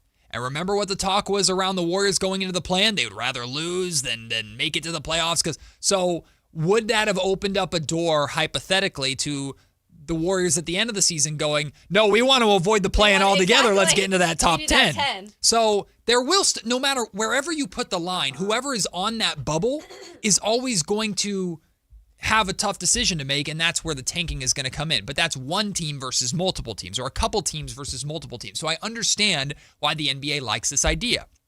The concern that I have with this is that out of those 10 teams that I listed, Nets, Kings, Grizzlies, Bulls, I guess Milwaukee kinda as well. We'll be kind and say Milwaukee as well because they're moving on from Giannis. 5 of those 10 teams, I would say, are in need of a top pick, a new star, a new face of their franchise. The other 5, Washington, Indiana, Utah, Atlanta, and Dallas, already have those guys and could be playoff contenders as early as next season. So from a Kings standpoint, selfishly, I'm like, I don't like that because the Kings could fall to 8, 9, or 10 or whatever and be like, well, we never got what we needed. But in reality, you could have multiple years of, depending upon how the ping pong balls end up, you could have multiple years of the teams that need stars not getting them, and teams that maybe are out of the playoffs for a year or two getting them because they just got lucky. I don't know if that works or not, but it could end up being pretty harmful to a team like Sacramento. I think right now it's more of a topic of concern here. Sure. Exactly for why, what you said, because we are in that situation where we are seeing a more of a rebuild here where they are looking for their star. Now, hopefully they get their star in this draft, but there's no guarantees to that. And if this changes next year and they fell to the 7 spot, let's say, and got not a star, maybe a 2 or a 3 to help continue the build, you're still looking for that guy. And you're right. It could become harder to have those chances of doing that moving forward. Now, I think it also, if we weren't in this position, maybe we'd think it was a little more fair. But I think this is only a time will tell type of situation, because if we continue to see some of these really bad teams stay at the bottom, Yeah. then there's going to have a conversation to be had because we can't continue to see, especially if it's a smaller market team. That's it. That's the biggie. You can't not feed your smaller market teams. Small market teams should hate this. Right. Small market teams should absolutely hate this. And Milwaukee's one of those teams. Because there are inherent disadvantages as a small market team compared to, like, listen, at some point, just like it happened post Kobe and even towards the end of Kobe's time, at some point the Lakers will be bad again. Sure. They got Julius Randle. They got D'Angelo Russell. They got Lonzo Ball, right? They were a bad team for a minute. At some point, the Lakers are going to be bad again. At some point, the Warriors are going to be bad. Post Steph Curry, the Warriors are probably going to be bad. Now, in that case, that situation, hey, they need a star. That's great. But those markets naturally have a better advantage of attracting talent compared to a Sacramento, a Milwaukee, certainly a Memphis right now with LeBron James that vocally. Might be the worst. Like, it's free agency destinations and those cities have an inherent advantage, and there's nothing the league can do about it. It's just the way of the world, right? Plus, you have, in the case of the Sacramento Kings, we're in a state with state income tax.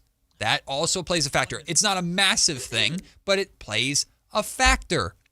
So this is something to where, not to make it poor us here in Sacramento, because the Kings are hopefully going to get into a position where they don't give a damn about the draft lottery because I don't want to talk they're about outside that. the top Right, 10 every year. right. 2/3 of the league is going to be outside this and not really caring that much. We want the Kings to get to that point. But the best way for the Kings to get to that point is by getting the talent that they need in the draft lottery. And this opens up the door to the Kings could be genuinely terrible for 3 straight years, and the best they walk out with is like the 5th or 6th pick because they have flattened odds with everybody else. And that's it doesn't matter who gets the pick over the Kings. It matters that the Kings don't get it or that Memphis doesn't get it. I won't say that will happen every year, but there will be 1 or 2 teams that are stuck in purgatory longer or who are worse longer than they need to be because the odds are not on their side. On the other side of that coin, though, there's going to be a team, let's say like the Portland Trail Blazers for years. The Blazers were always hovering. Now the Blazers, who are in 10th, let's say hypothetically, oh my God, they get the first pick. They add with Dame Lillard, the next star. Boom, the Blazers are a legitimate contender. So there are teams that will benefit from this too. I just think small market teams should be very spooked by this because they could be just stuck until the ping pong balls are really on their side. Yeah, and I could definitely see Adam Silver, making this change just because I know he needs to make a change. But we've said this again about Adam Silver too. Like, I feel like you got to make sure this is the right thing to do because in 2 years, if we're talking about, this is a nightmare. Change it again. Yeah, then you're changing it again. And this is, I think, a reason why there is so much frustration sometimes and confusion with the NBA because this is what happens a lot. Yeah. And these rules don't necessarily stay in place for a super long time. And there's always tweaking of everything. Well, there's going to be unintended consequences that we don't even realize, that we don't even think about that happen. I do think, too, there need to be caveats. Like what the Indiana Pacers are doing this year can't happen in this system. The Indiana Pacers, who were in the NBA Finals last year, can't be eligible to win the draft lottery. They can't. At some point, they need a cutoff. Like if you made it past round 2 of the playoffs, catastrophic injury or no, and I'd say this even if it was for the Kings, you should not be eligible to have like a top 5, top 6, top 7 pick because that's not helping anything. That's not balancing and sharing talent around the league. The rich get richer. So that the NBA needs to look into specific scenarios like that, which I'm sure they're going to look at and exhaust a lot this summer. We'll take the break. When we come back, it is time to pick a side, including more moves by the Baltimore Ravens, Mel Kiper's impressive streak. When I saw this, I thought it was weirded me funny. out. It's definitely different. We'll talk about it when we come back. It's Matt and Kayla on Sactown Sports. The Sactown Sports 1140 newsletter right to your email. Get your latest on the Sacramento Kings, athletics, and Republic FC with the Sactown Sports 1140 newsletter. Visit SactownSports.com to join. What is it, boy? Someone need help? Someone in trouble? Oh, okay. So you just want me to get Progressive Auto Insurance because their collision coverage covers up to $1,000 in vet bills if you're injured in an accident? That's it? Okay, calm down. Let's not resort to name calling. Progressive's collision coverage helps pay for care for your pet when they're in the car during an accident. No, you're right. Sorry, I shouldn't have said calm down. Progressive Casualty Insurance Company and Affiliates. Coverage included with purchase of collision coverage and subject to policy terms. I'm Ed Evans, CEO of Consumer Cellular. No, we're not one of the big guys. Truth is, we don't want to be. If you're over 50, Big Wireless probably has you paying for more data than you might need. You could be throwing away thousands over a lifetime. Our entry-level data plans start at just $20 a month. And for a limited time, switch and get your second month free. Call 1-888-FREEDOM, visit consumercellular.com or a store near you and get your second month free today. Plans include $5 credit for auto pay and e-billing. See site for additional details. Monster Truck Madness storms into the Stockton Dirt Track with a most affordable family fun on May 9th. Tickets started at $15. Admission includes a bid party. Meet the drivers, touch the trucks, feel the power. And don't miss $10 Monster Truck rides that put you in the action. Save money now at StocktonDirtTrack.com. Spring is here, and warmer days are right around the corner. Before the heat hits, call Brower Mechanical. Right now, when you purchase a new high-efficiency AC system, you can choose a water heater or a whole house fan for just $1, or get your AC professionally tuned up for just $89. Don't wait until your system breaks down during the heat. Brower Mechanical, where quality meets comfort. 916-352-3113. Residential and commercial HVAC sales and service. License number 108-1055. Card collectors know there's nothing as special as a rare one-of-one card. And now you can hear a very rare one-of-a-kind sports card show right here on Sactown Sports. Whitey Gleason here inviting you to join me and Mr. True Sports Cards himself, Imran Pilati, for the True Sports Card Show every Saturday morning at 10 on Sactown Sports. It's the only sports card radio show in the nation. For all your hobby needs, get to True Sports Cards, 6661 Stanford Ranch Road in Rockland. And for hobby insight and fun, join us for the True Sports Card Show Saturday mornings at 10 on Sactown Sports. There are many reasons to choose Gonzalez Law Offices. As a dedicated trial lawyer with an undefeated record from 2016 through 2019, and you'll know that no case is too big or too small. Due to his success, hard work, and commitment to excellence, attorney Jonathan Gonzalez has been listed in Super Lawyers Rising Stars, as well as in the top 40 under 40 list by national trial lawyers. You can find Gonzalez Law Office online at saclegaldefense.com or call him at 916-304-9187. If your business depends on reliable vehicles, it's time to upgrade your fleet at myelkgrovechevrolet.com. We specialize in fleet pricing, bulk discounts, and fast approvals, so your team stays on the road and on the job. From work trucks and vans to fuel-efficient sedans and SUVs, we have the inventory, service, and financing to keep your business moving. Call or visit myelkgrovechevrolet.com today and ask about exclusive fleet savings. myelkgrovechevrolet.com, driving business forward.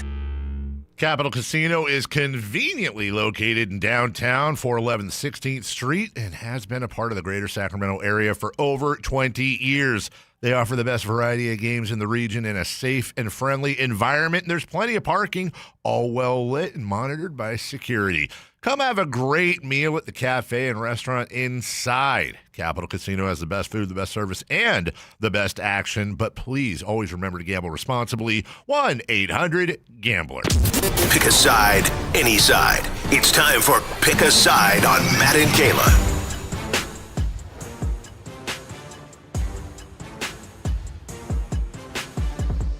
Yes, indeed, it is time to pick a side. Kyle Ledbetter, what are we talking about today? Today, I gotta be honest, I think this is a mostly Kayla one. Kayla put a lot of these together today.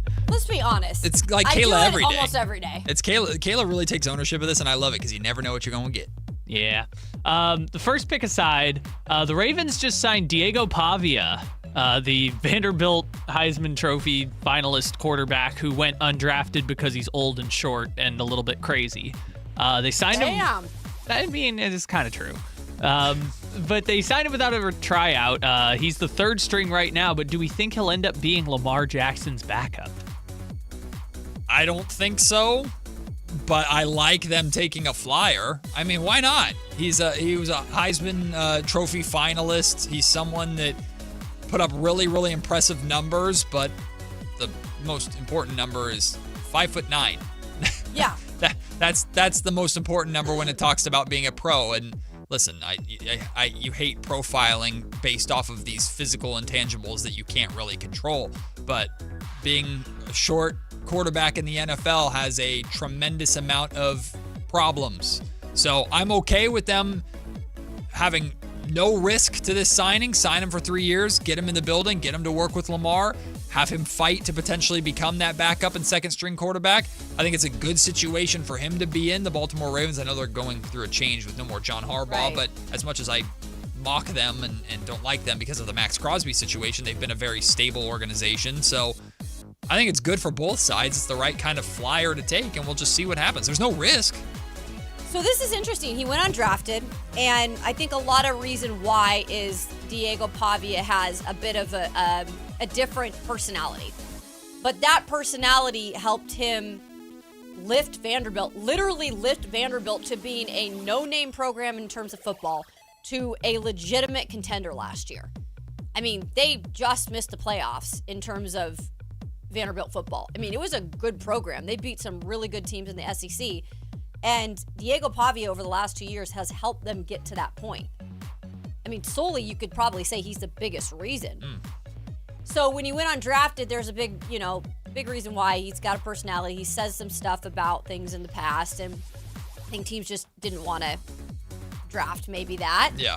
But the Ravens clearly believe in him somehow to give him a 3-year deal without even having a tryout. Just take a flyer. So I think what they're looking to do with this is, yes, I do believe at some point he will back up Lamar in a situation or something. Tyler Huntley is currently the backup. I think he could be utilized if he makes this roster in packages. He's very mobile. He's quick. Under center, I don't know if that's like going to be a guy that's ever going to be a starter, but I think teams could utilize him. And this guy is the toughest guy I've ever known in my life, like when it comes to a football player. So I don't think he'll be the designated backup to start the year, but I think he'll back up Lamar at a point this year. It's important to note, too, though, just because he signs a 3-year deal doesn't mean it's loaded with guarantees either. No. With these kind of deals, undrafted, there's outs upon outs upon outs for the Ravens. So there's virtually no risk to this situation, and maybe you strike gold. If not, well, you gave him a chance and you move on. I am forever rooting for Diego Pavia's success as a quarterback because every time we mention Diego Pavia, I feel obligated to mention the first time we ever learned about who Diego Pavia was, which was September 26, 2023, when he was at New Mexico State before transferring to Vanderbilt. And Diego Pavia was caught on camera by a local news outlet urinating on the logo of the rival school, University of New Mexico, and flipping the bird towards another Lobos logo during the week of New Mexico State versus New Mexico rivalry. It's one of the funniest things that has ever happened in college football, and I'm rooting for Pavia forever because he did that. All right, next topic. All right. It ties in well to this one, I guess. It does. Yeah, speaking of urinating, Mel Kiper has apparently made it through 43 NFL drafts in his career without ever taking a bathroom break. Field can attest that I have no bathroom break for the 43rd straight. Oh! No bathroom breaks. Never. You were with me. Never. Hey, am I lying, Field? No, of course not. I mean, Hold on. Down the I got to say something. I've always been impressed by that streak, Mel. But the older I get and the more I have to go to the bathroom every half hour, I cannot. That may be the most impressive streak in all of sports. Forget Cal Ripken. See, Matt made the same face that I did because I've always been impressed by that streak. Dude, it's not good for your prostate, Mel. And you're not young. Okay, there's so many details that I don't want to know that are important to this conversation. Is he intentionally holding it? Now he is. Is he? Well, we don't know. That's a big assumption. To do a streak of 43? That's a big at assumption. His age, I think he's doing it intentionally. He's not talking about the whole draft, like all 3 freaking days. He's talking about 3 hours. Matt, it's like 5 hours. It's 5 hours. Yeah, and look, he's older. This is like when I was on a plane when I was younger. I would hold my pee. Right? Because I didn't want to get up in front of everyone and go to the bathroom. What is this show, man? But this is... No, she's right. Let her cook. Little. Take a deep breath. I need to live a little? This is okay. We're having fun. People relate to this stuff. Talk about Mel Kiper's pee habits? Well, look. So when you're young, you can do that, and it doesn't bother you. But once you get older, once I hit a certain age, I'm like, screw it, I'll get up on the plane and go to the bathroom. I'm not going to hold it. That's not good for you. So all I'm trying to say is that is not impressive, Mel. That's unhealthy. What? It can be both. Those are not like mutually exclusive things. It can be unhealthy and impressive that he's gone 43 NFL drafts without ever having to take a bathroom break. I mean, it is impressive. What do you think is more impressive? When did he start counting? 43 drafts ago. No, but he's saying he's done 43 drafts on television for ESPN. Do we know if these numbers are snubbed? I mean, Mel Kiper's been on ESPN for 43 years. Right, but has he been on camera the entire time? He's claiming he's never taken a bathroom. Investigation. Investigation. Okay, so I got a question. What is more impressive? Pick a side. What's more impressive? Mel Kiper going 43 drafts without ever taking a bathroom break, or Scott Hansen doing Red Zone for 19 years and he's never taken a bathroom break? That's very impressive. That's insane. Because those are long freaking days. It's 7.5 hours basically, nonstop. And Scott Hansen has done it. 18 weeks for 19 years. That's crazy. 300 something episodes, has never taken a bathroom But break. what's so hard is all these people are like, well, he doesn't drink coffee or he doesn't drink anything. Like that's also hard to do because you're talking so much. Right. You have to take a sip of water. You have to drink water. Like, I doubt they don't do any of that or stay hydrated. I mean, Scott Hansen's not really talking that much on the Red Zone. Mel Kiper's doing hours of breakdown. That's true. No. Mel Kiper's good for you, Mel. What an athlete. Also, he eats pumpkin pie at the end of every draft? God. Isn't that a thing? Probably. Mel Kiper. He eats pumpkin pie on television because that's all he eats for lunch every day. I was gonna say, are we sure that Mel doesn't have a cup somewhere or one of those astronaut suits? He could have Depends. No free shout out. You're alleging that his streak isn't real?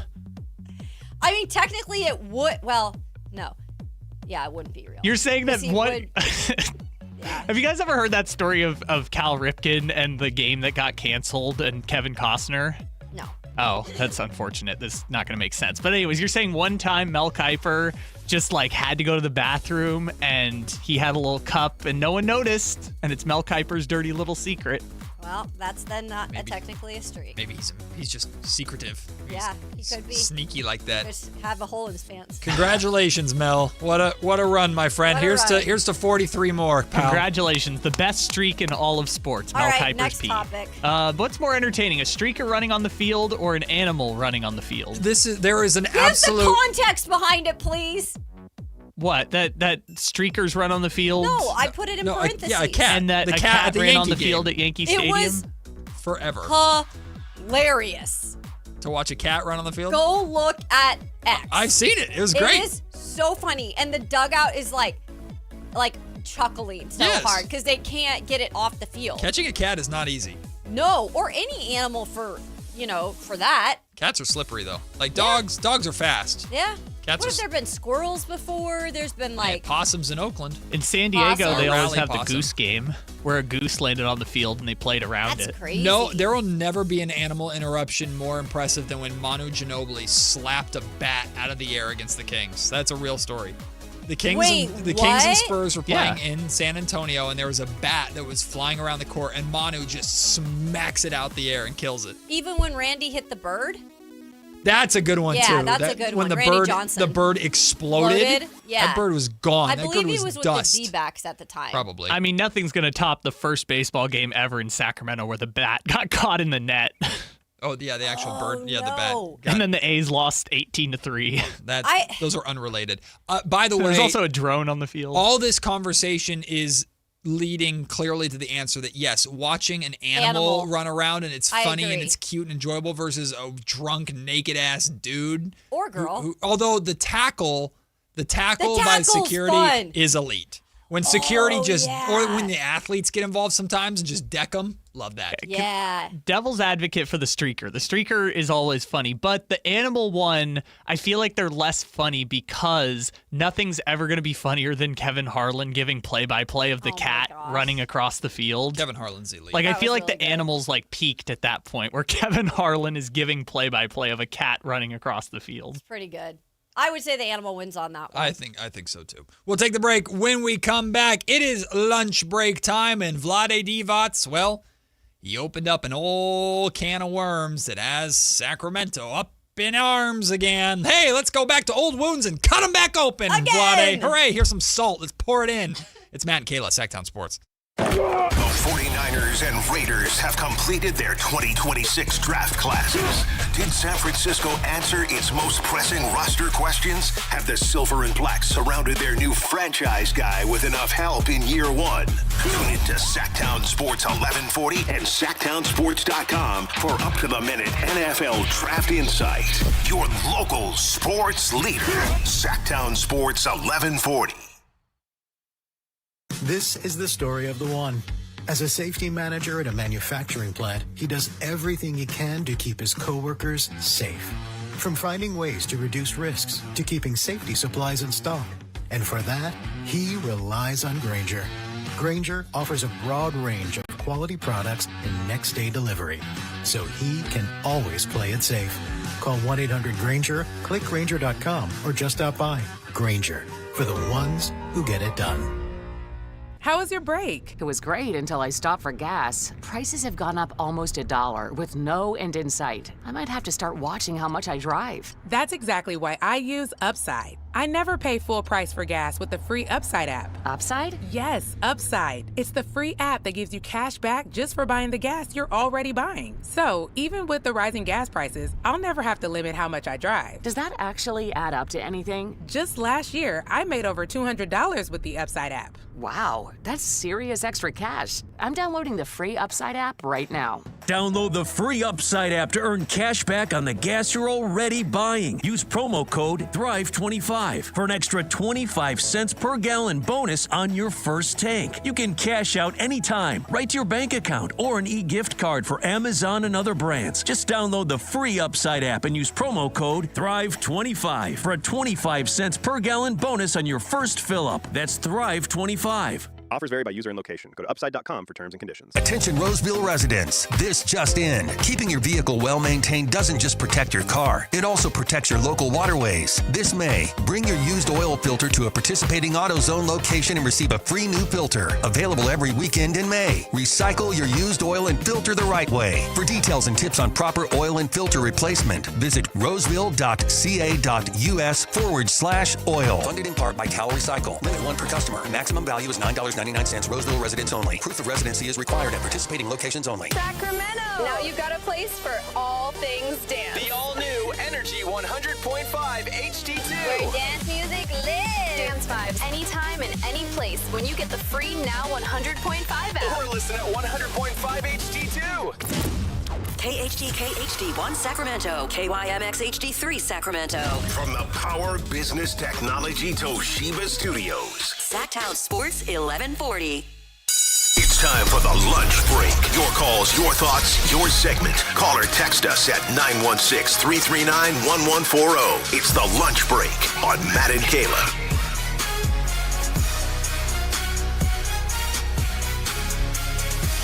First lunch break in a while that I haven't looked forward to.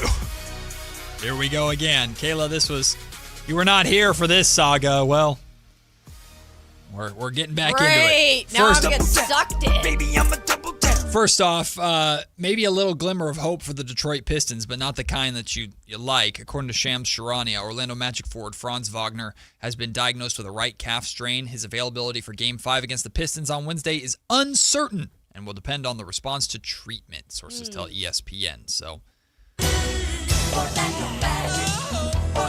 another one win away from making history.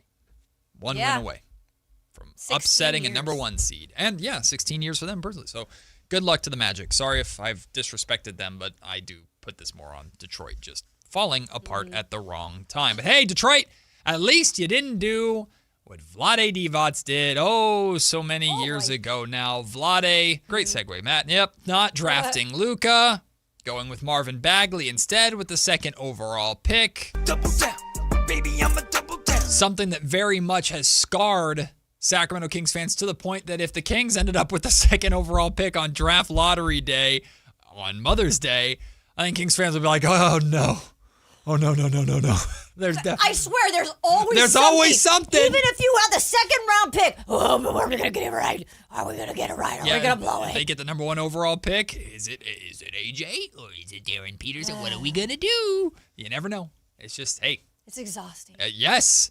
Try living in it your entire life. Try being part of it. Can we bring in like a masseuse here? Yes, please. I'm in. Let's get it sponsored. I'm in. The Midday Show. Ooh, Zen. Matt and Kayla, sponsored by So-and-So Massage.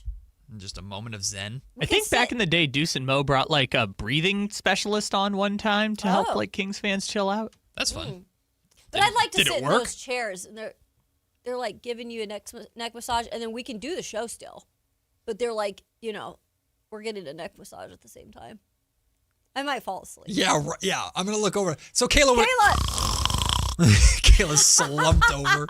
Oh, what? Marvin Bagley? What? Oh, goodness.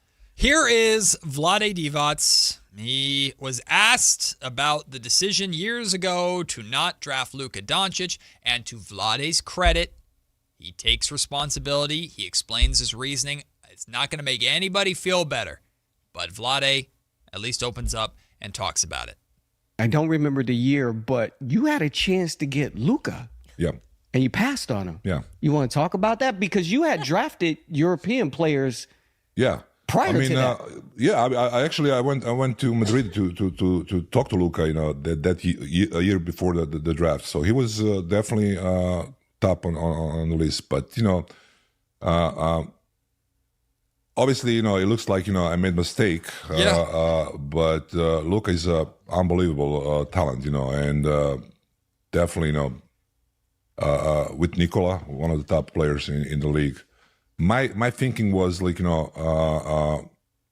because all my assistants, and told me that he can, play a small forward, and I said, no, Luka is a point guard. Luka is a coach on the floor. Luka is and I felt like, if I get Luka, I have to, trade Fox, and I already, got a relationship with the Fox, and I see he can do it. He can, small market team, it's a perfect fit for him. Luka is a big market player. Yeah, he is. And I felt like, if I get Luka, down the road, I may lose him, And so it's a tough decision, Yeah. It's a very tough decision, If I go back, probably I would draft him, but now he's having a great career. Yeah. Probably, Vlade? Okay. Probably? You probably would have? No, you definitely would have, sir. And you'd probably still have a job. All right. I have some things to say about that too. So that's what I was going to say. We have the baggage here in Sacramento. You do not. So you share your non-baggage thoughts, and we'll see how much they relate to the baggage of Sacramento. Go ahead. To me, it sounded like a bunch of excuses of why he didn't draft, or at the time didn't draft him. Okay.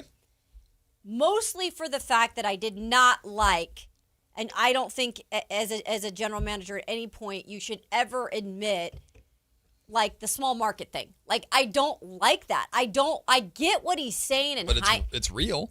But it doesn't sound good, and that shouldn't be mentality when you're drafting. Sure. That shouldn't be mentality. Sure. Mentality should be, do you think Giannis Antetokounmpo, like, Milwaukee is a small market. Sure. Yes, Giannis is now going to probably be moving on, but he won a championship there. Right.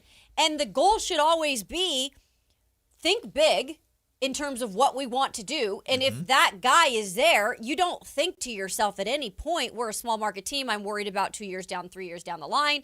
Your mentality should be, we get that guy, we try to do as much as we can, and while we have him, maybe you can keep him. I did not like that part. And again, maybe this is just part of the explanation, him being, transparent with the whole thing, but I don't like that mentality if that was truly a mentality of his. So that part was the only part that was new. Oh, was it? Everything else we've heard before to some capacity. Interesting. The Fox stuff we've known and talked about and defended or attacked for years. Sure. Where I disagree with you is simply this. I did not, watching that and listening to that, and I've done so multiple times now, I did not take that as Vlade was making an excuse. I took that as this was my reasoning at the time, and it was wrong. Like, that's what I took it as. Yeah, and I guess that's what I'm trying to say. I don't like the reasoning then. Sure. At the time. That's what duh. I'm trying to say. Yes, 100%. Yeah, that's all Obviously, he's dead wrong. Sure. He's dead wrong with everything. It's the mistake that cost him his job eventually. Yeah. And that his entire career as a NBA executive will be referenced by or summed up or marred by. Vlade will never, ever be anything except for, as a executive, except for the guy who passed on Luka. Now, he's not alone on that. The Suns took DeAndre Ayton number 1 overall. The Hawks technically drafted Luka, traded him to Dallas for a guy that they just ran out of town, kind of, in Trae Young. So Still lasted longer than Luka. He did, very much so. Like, it's that's not to take any of the heat off Vlade. I defended Vlade. I defended the draft for years. I made music videos about it for content purposes that people still take seriously to this day, and I love it. It's great. Baby, I'm a double tap. Still a banger. It is. We being me and those who defended the pick, we were all dead wrong. There is no defense. There is no explanation. Hi, Matt George, big believer, big supporter in De'Aaron Fox. If your reasoning now is I didn't draft Luka Doncic because I had De'Aaron Fox, you are wrong. Yeah. And if it came down to what Vlade was talking about, that the Kings had drafted Luka and it hadn't have worked out, and you had to choose between trading Luka or trading De'Aaron, it's an easy decision. Exactly. You trade De'Aaron. Imagine if I said you trade Luka. And then we would have been laughed at as well even more. And then everybody would have fought. Yes. Like, there's lessons to be learned from this. I have always kind of leaned a little bit towards fit in drafts because I think fit is important. Sure. Right? But fit is important at that 6, 7, 8, 9, 10 range where you're hoping for a star, but you also need to address what your team needs. If you're drafting number 1, number 2, number 3 overall, take the best freaking player regardless of who is on your roster. And he had been passed up, like you said. And you can go back. You can find, I'm sure, tapes from when I was on this station, filling in on this station, back when this was happening, saying the exact opposite. I'm here to tell you, I was dead wrong. Now, I don't like Luka.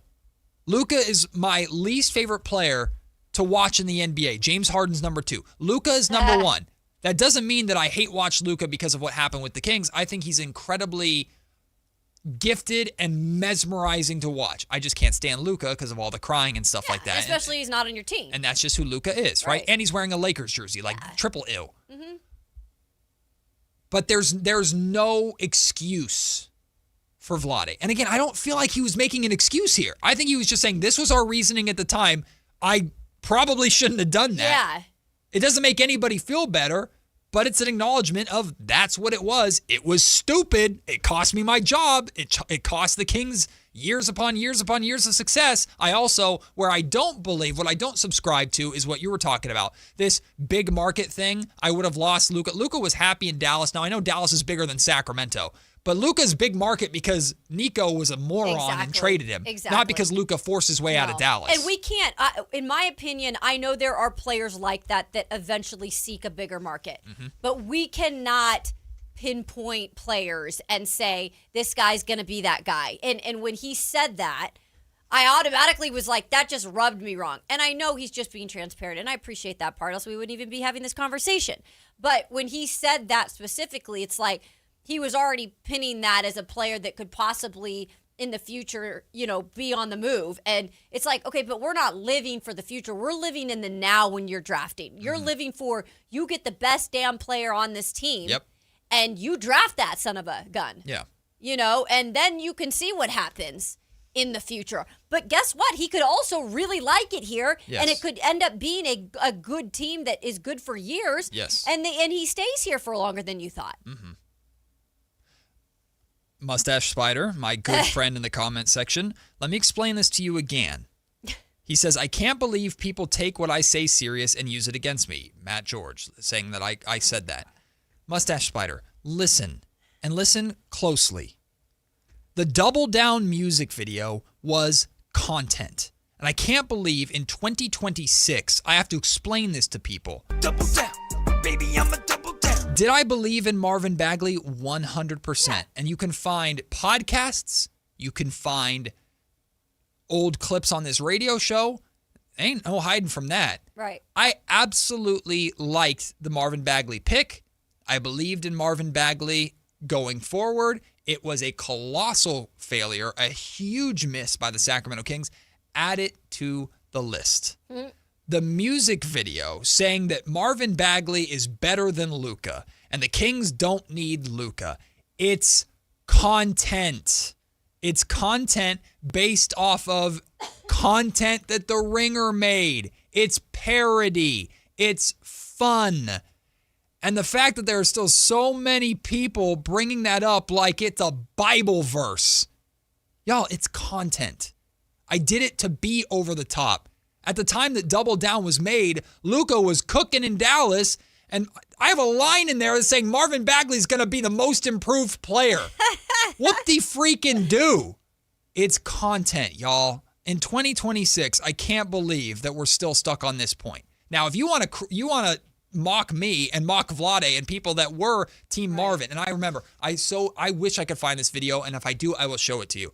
At the Kings draft party in Golden One Center, when they announced Marvin Bagley is the pick, half the crowd is cheering excitedly. Okay. A lot of people were excited about Marvin Bagley in Sacramento, but there's one guy. I'm standing in the grand entrance, and I'm taking a video of the reaction. Wait, you mentioned this to me before. And he's walking up the stairs towards the exit, yes, shaking his head.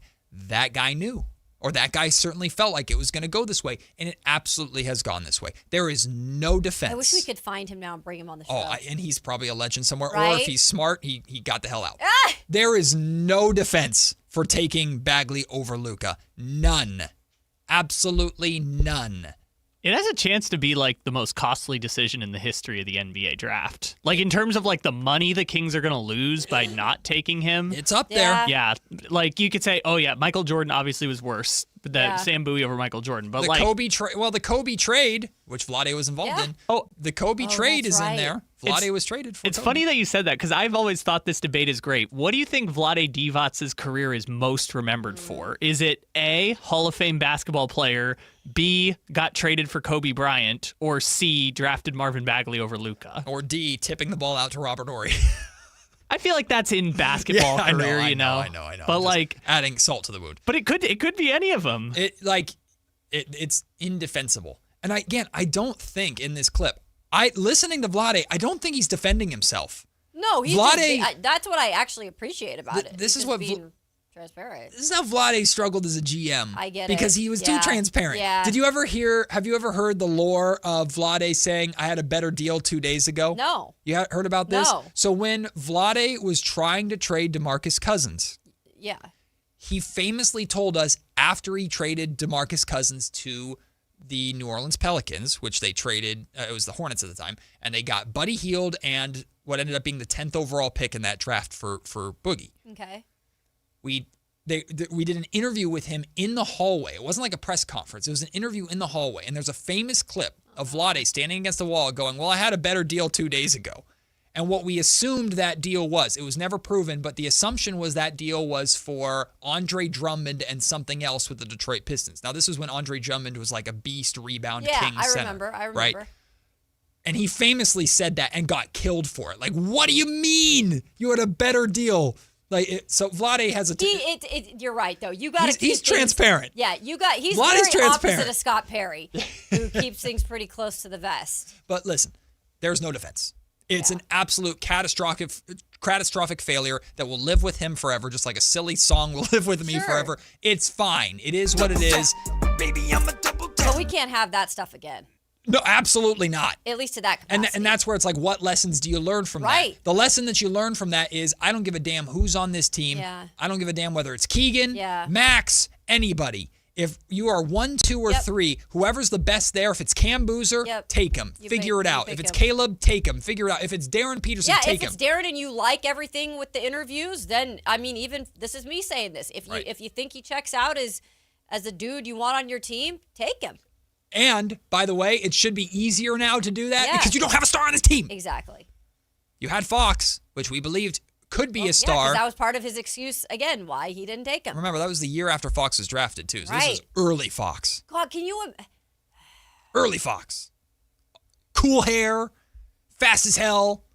I get Vlade's reasoning in the time. know. It was dead wrong. But also what would have became clear is like Luka had one of the greatest rookie seasons in NBA history.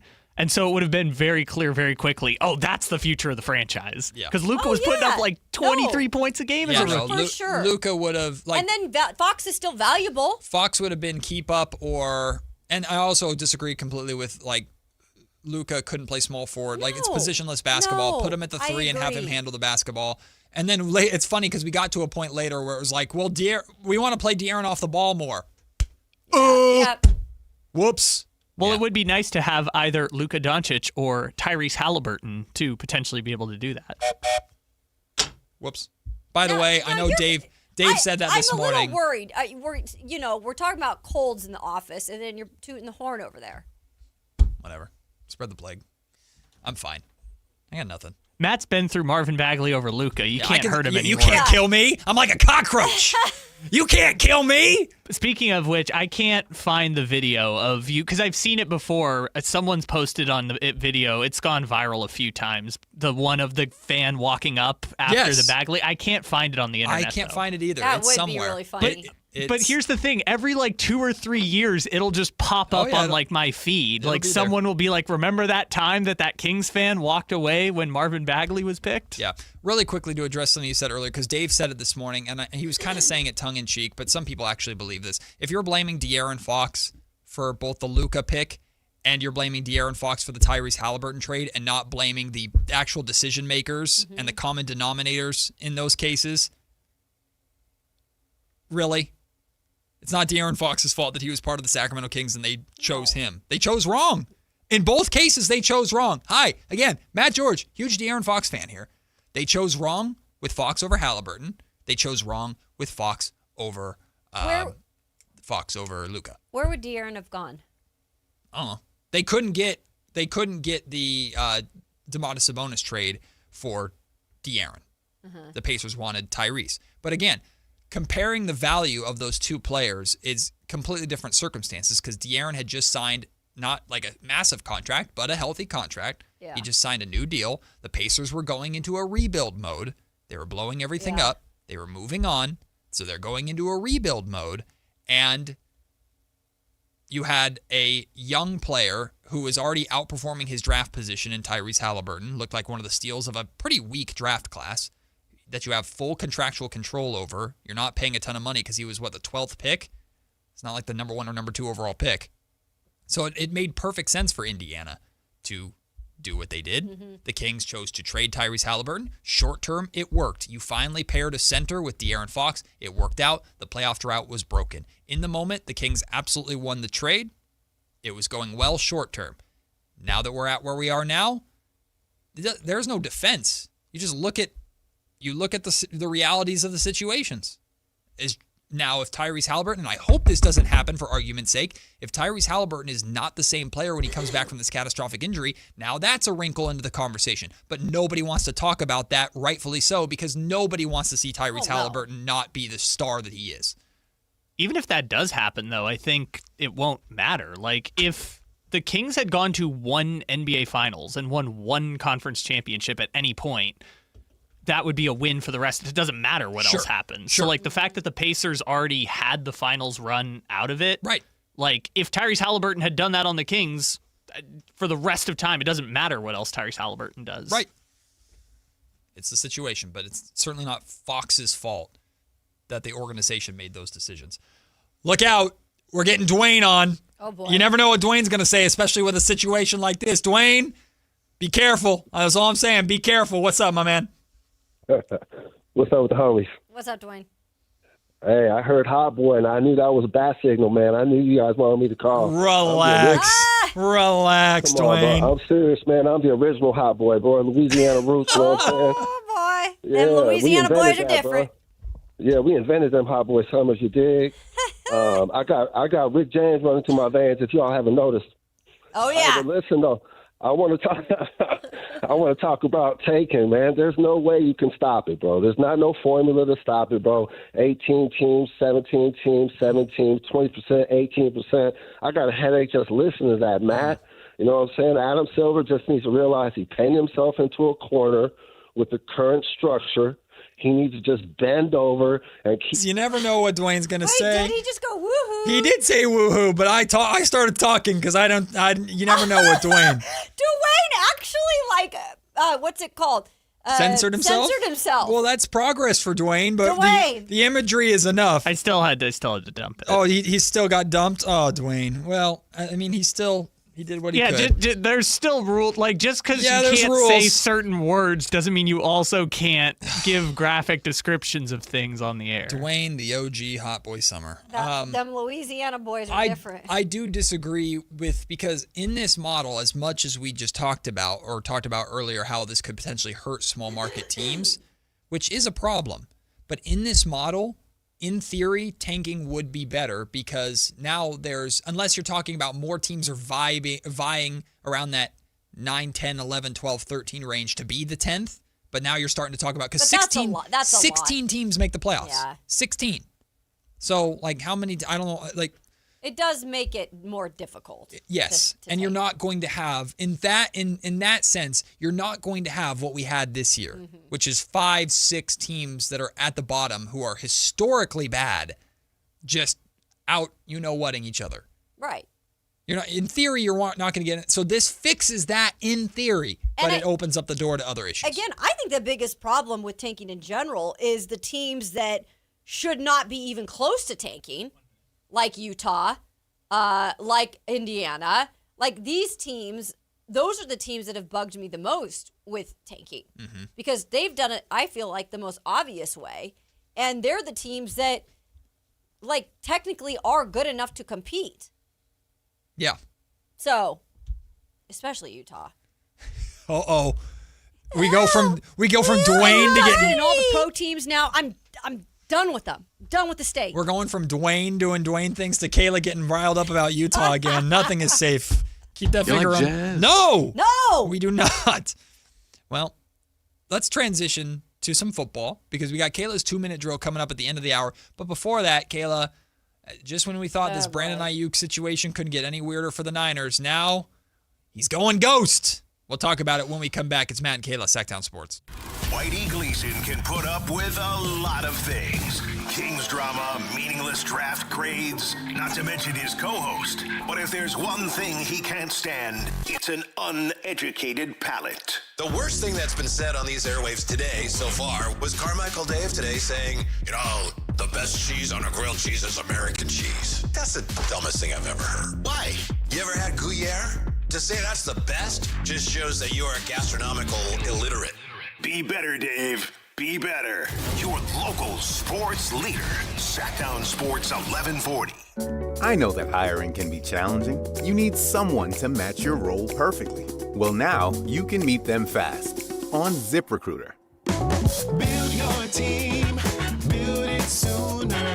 Meet your match on ZipRecruiter. Just head to ZipRecruiter.com/free right now to try it for free. That's ZipRecruiter.com/free. Meet your match on ZipRecruiter. Try it free. Wesley Financial Group is not a law firm, and Chuck McDowell, definitely not an attorney. This is Chuck. If someone talked you into buying something really silly and you want to get out of that silly little thing, my advice, get the facts. Call me and I'll send you our timeshare exit kit absolutely free. Inside, you'll learn how timeshare works and all your options for cancellation. Call Wesley now for your free exit info kit. 800-290-7100. That's 800-290-7100. Country in the Park is back. May 8th and 9th at Cal Expo. Miranda Lambert. John Party. Chris Chris Young, Turnpike Troubadours, Dylan Scott, and more. Line Dancing Live DJs, Mechanical Bulls, huge festival area, and food trucks. Tickets start at only $68. Country in the Park, May 8th and 9th at Cal Expo with Naturewood Home Furnishings, Metro by T-Mobile, and A1 Appliance. More info at CITPFest.com. Capital Casino is conveniently located in downtown, 411 16th Street, and has been a part of the greater Sacramento area for over 20 years. They offer the best variety of games in the region in a safe and friendly environment, and there's plenty of parking, all well lit and monitored by security. Come have a great meal at the cafe and restaurant inside. Capital Casino has the best food, the best service, and the best action, but please always remember to gamble responsibly. 1-800-GAMBLER. Only one radio program captures the excitement of hunting and fishing as it happens. The award-winning California Sportsman with Sepp Hendrickson. Only California Sportsman takes you where the action is, live on the water, live in the blind, and live with the top pros and experts in outdoor sports. California Sportsman with Fishing Hall of Famer Sepp Hendrickson is your premier destination for all things outdoors. Sepp's Saturday Morning Outdoors. Ultimate Bass and California Sportsman, 5 a.m. to 8 a.m. Saturdays on Sactown Sports 1140. Monster Truck Madness storms into the Stockton Dirt Track with the most affordable Bentley Fun on May 9th. Tickets started at $15. Admission includes a bid party. Meet the drivers, touch the trucks, feel the power. And don't miss $10 Monster Truck rides and put you in the action. Save money now at StocktonDirtTrack.com.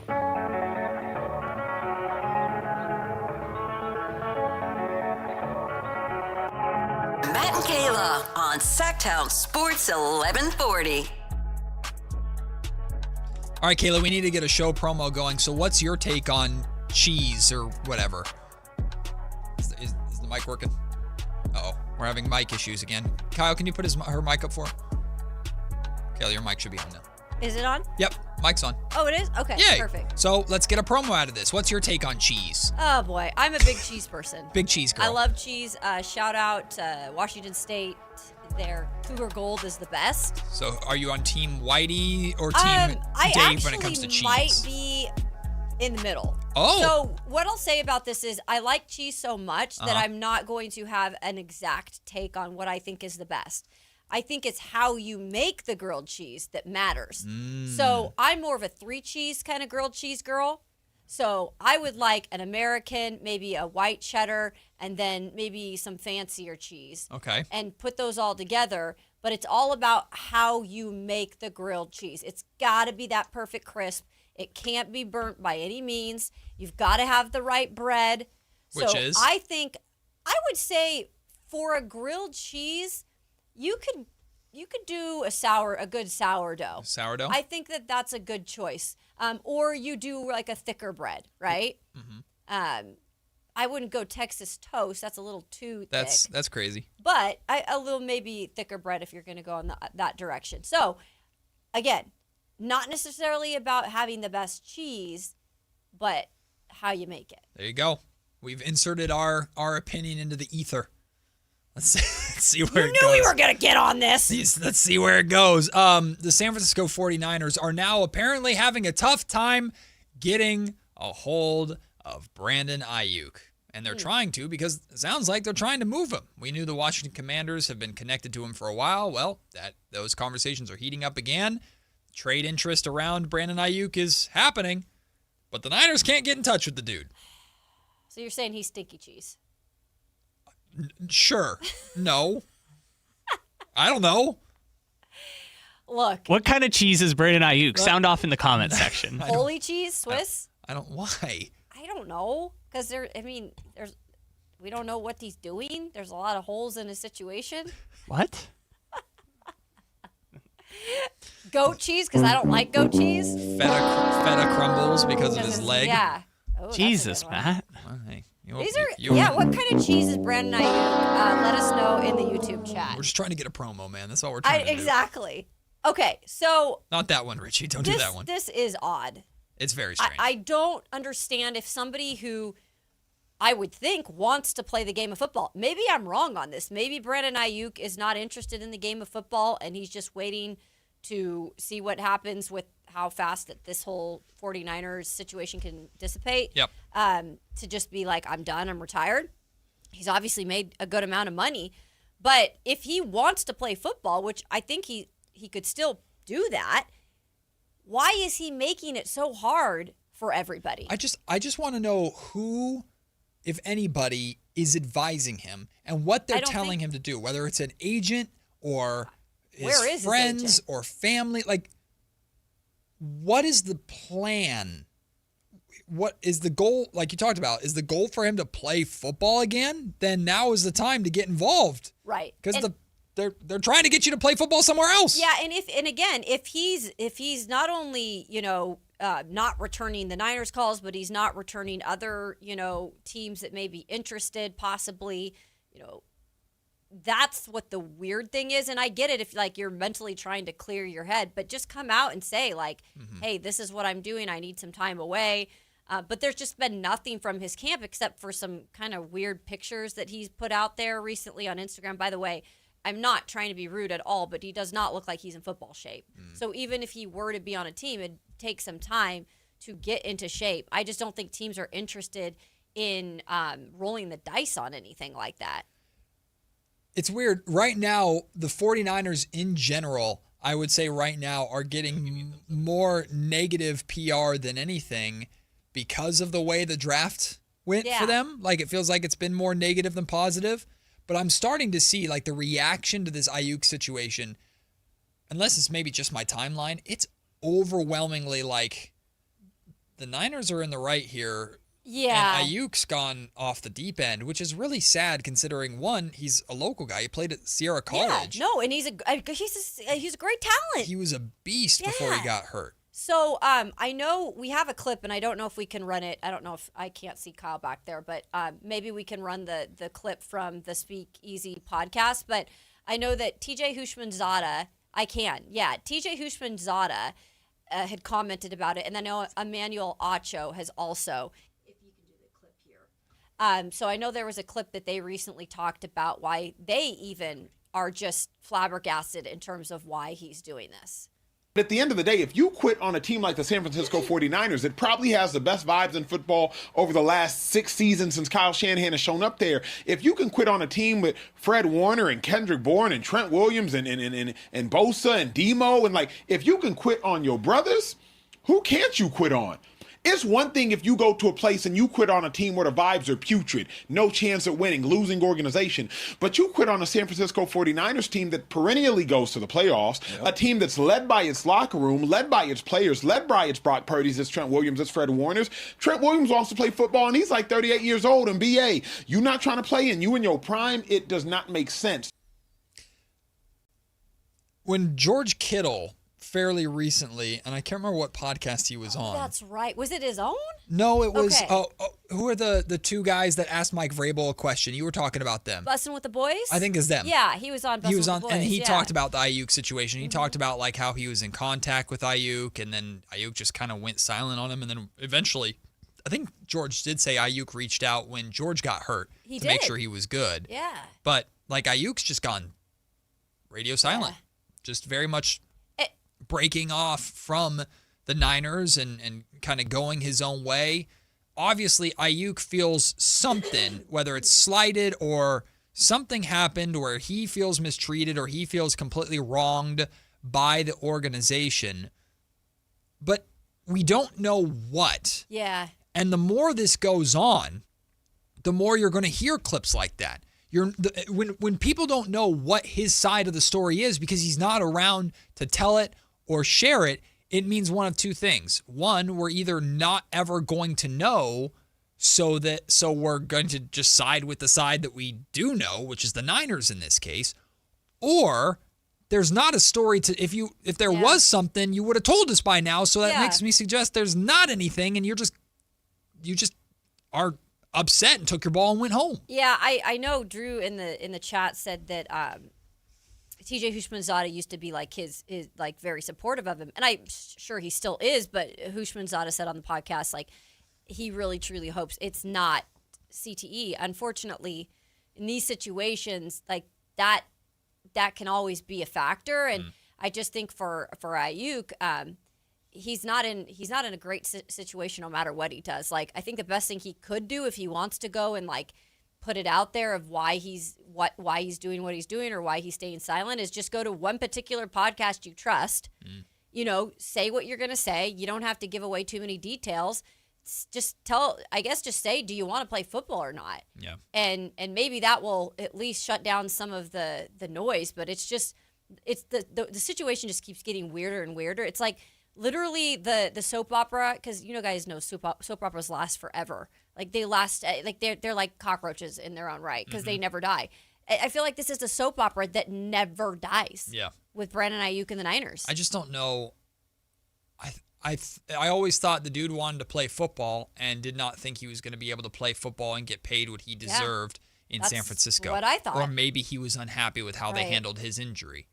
Yeah. So now all signs point to, okay, the Niners are doing what they need to do to move on. Mm-hmm. They're not trying to hold you hostage. They're trying to get something for you because you're valuable, or at least have some sort of value, even post-injury. He's not helping it. Like, what do you want? Do you want to stick around and drive your car really fast next to Levi Stadium? Do you enjoy being this mysterious story that everyone's just kind of waiting to see what is Brandon Ayuk going to do or say, if anything? Like, I don't get the motivation. And that's when there's not a clear explanation, because he won't give us one, that's where people start to get into the territory of, is something wrong? Right. Is he okay? Like, unfortunately, that's where the speculation has gotten to. It's no longer about a football player. Now it's about, is he okay? Yeah, and that, in all seriousness, though, that should be the number one thing. If you're the Niners, even if you're the Niners, he's still technically on your team. Yes.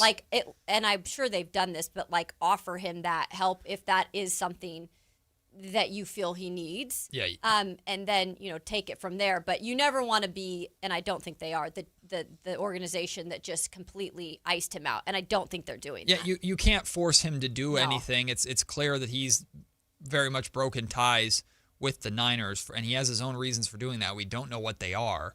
But the Niners do still have a responsibility to make sure he's okay, to take care. He's technically still an employee of the San Francisco 49ers as it stands, even though it's very weird at this point. So, by the way, it's just uncomfortable. It is uncomfortable. And I honestly, I always say this because covering the NFL and getting to know these players, I really wish them the best. So hopefully that situation gets figured out for his own sake and safety and health. When it comes to another wide receiver, though, I wanted to mention this really quickly. It came out earlier. Adam Schefter had reported that Juwan Jennings is making a visit, is going to have a workout with the Minnesota Vikings. So we talked about possibly, could the Raiders use a guy like that? Looks like Jennings is getting some interest in Minnesota. So we'll see how that all pans out. Would be interesting to have him next to Jefferson and just see what he could do over there. Yeah. I don't hate it. No. I'm just interested. He's going to get signed. What's the number? And that's what I'm curious. How much lower can it be with his original asking price that we were hearing in the 20s? I mean, does he get double digits? And what I mean by that is 10+ million? Maybe 10. Maybe. I'm very interested. We'll see how that entire thing plays out. We'll take the break. When we come back, more football on the way. It's time for Kayla's 2-minute drill, taking us around the NFL with different stories, including a secret meeting. Ooh, Kayla will explain what that is when we come back. It's Matt and Kayla, Sactown Sports. After suffering a torn Achilles tendon last postseason, will George Kittle be ready to take the field for training camp? Head to SactownSports.com for the star tight end's latest injury update and all things 49ers this offseason. Your local sports leader, Sactown Sports 1140. Patrick was way behind on his IRS taxes. I was in way over my head, and the total amount ended up being somewhere just over $30,000. $30,000. Then the IRS came to collect. Started getting letter after letter. A lien had been filed against me. They were going to basically hang me completely out to dry. He had to do something. That's when I reached out to Optima Tax Relief. Patrick's life quickly got a lot easier. It was very easy, pretty much hands off. They picked up the ball and ran with it. And how'd it go? I couldn't believe it. I had to ask 2 or 3 times. I saved an incredible amount of money. How does Patrick feel about Optima? Couldn't be happier. They definitely helped me. Optima Tax Relief, the best place to call. They're the best in the business. Do what Patrick did and call Optima Tax Relief for a free consultation. Call 800-343-6460. 800-343-6460. 800-343-6460. Optima Tax Relief.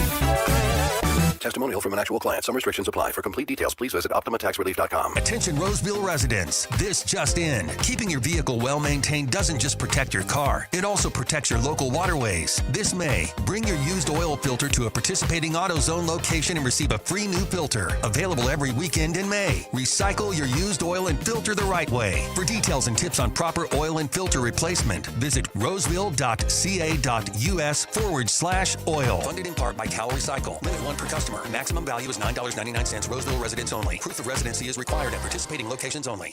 This is the sound of Jack buzz cutting his way to a small fortune. To Jack, every time he cuts his own hair, that's $50 right in his pocket. If Jack sees DIY buzz cuts as a saving strategy, Wells Fargo is right behind him. And with their mobile app, tracking his savings is easy. Oh, ouch. However you make money work, we can work with that. Mobile carriers' message and data rates may apply. Wells Fargo Bank, N.A., member FDIC. It's playoff basketball. You got to do a little bit of everything. The intensity levels are at an all-time high.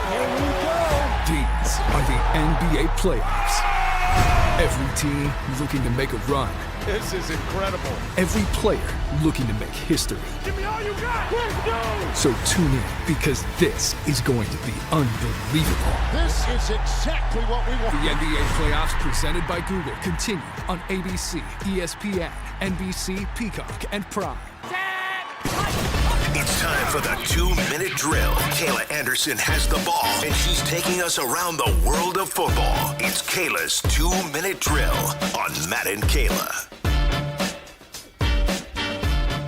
The draft might be over, Kayla, but there's still plenty happening in football land. A lot of fallout still from the draft to get to, including this first topic that I'm very fascinated to hear more about. What's going on in Kayla's 2-minute drill? First of all, I have to call out someone. Oh, God. What happened? That's right. Is it me? Nope, it's in the YouTube chat. Oh, boy. All right, brother Run DMG. I see what you did there. Very creative.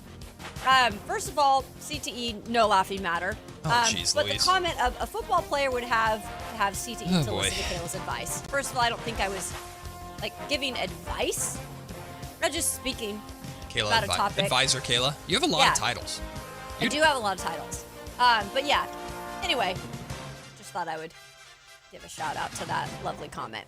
All right, let's start this 2-minute drill. And guess what? You don't have to listen to this because you don't have to take advice from me. Let me get to my notes here. I'd love some Kayla advice. Let's start with this secret meeting. The secret meeting. I'm very interested about the details this is freaking of weird. Because this is weird. Okay, Ty Simpson went on Amber and Ian on ESPN radio, and he told them that he was pretty much told not to say anything leading up to the draft in terms of how the Rams had been in contact with him.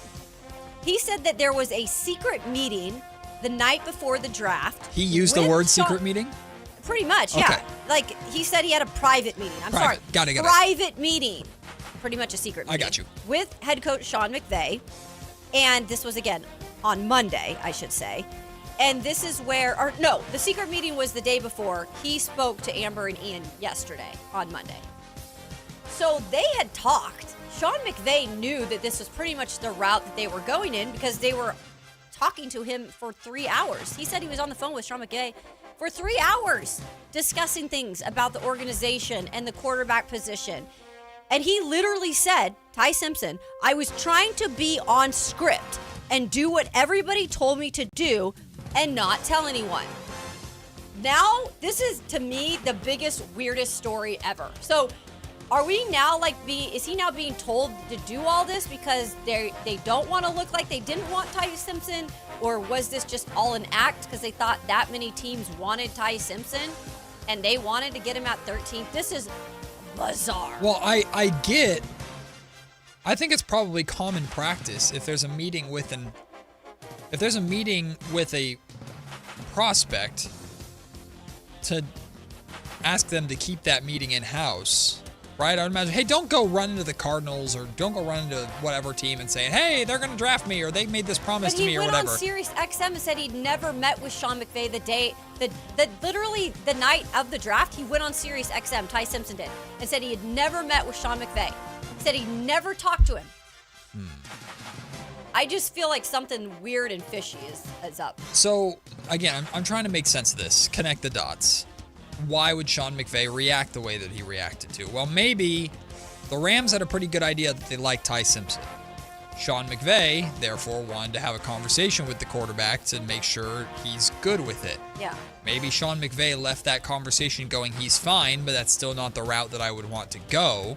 The Rams asked Ty Simpson to keep it quiet because they don't want other teams to know that that's what they're considering doing. That's a lot of effort for a quarterback that played 1 year at Alabama. It's just weird.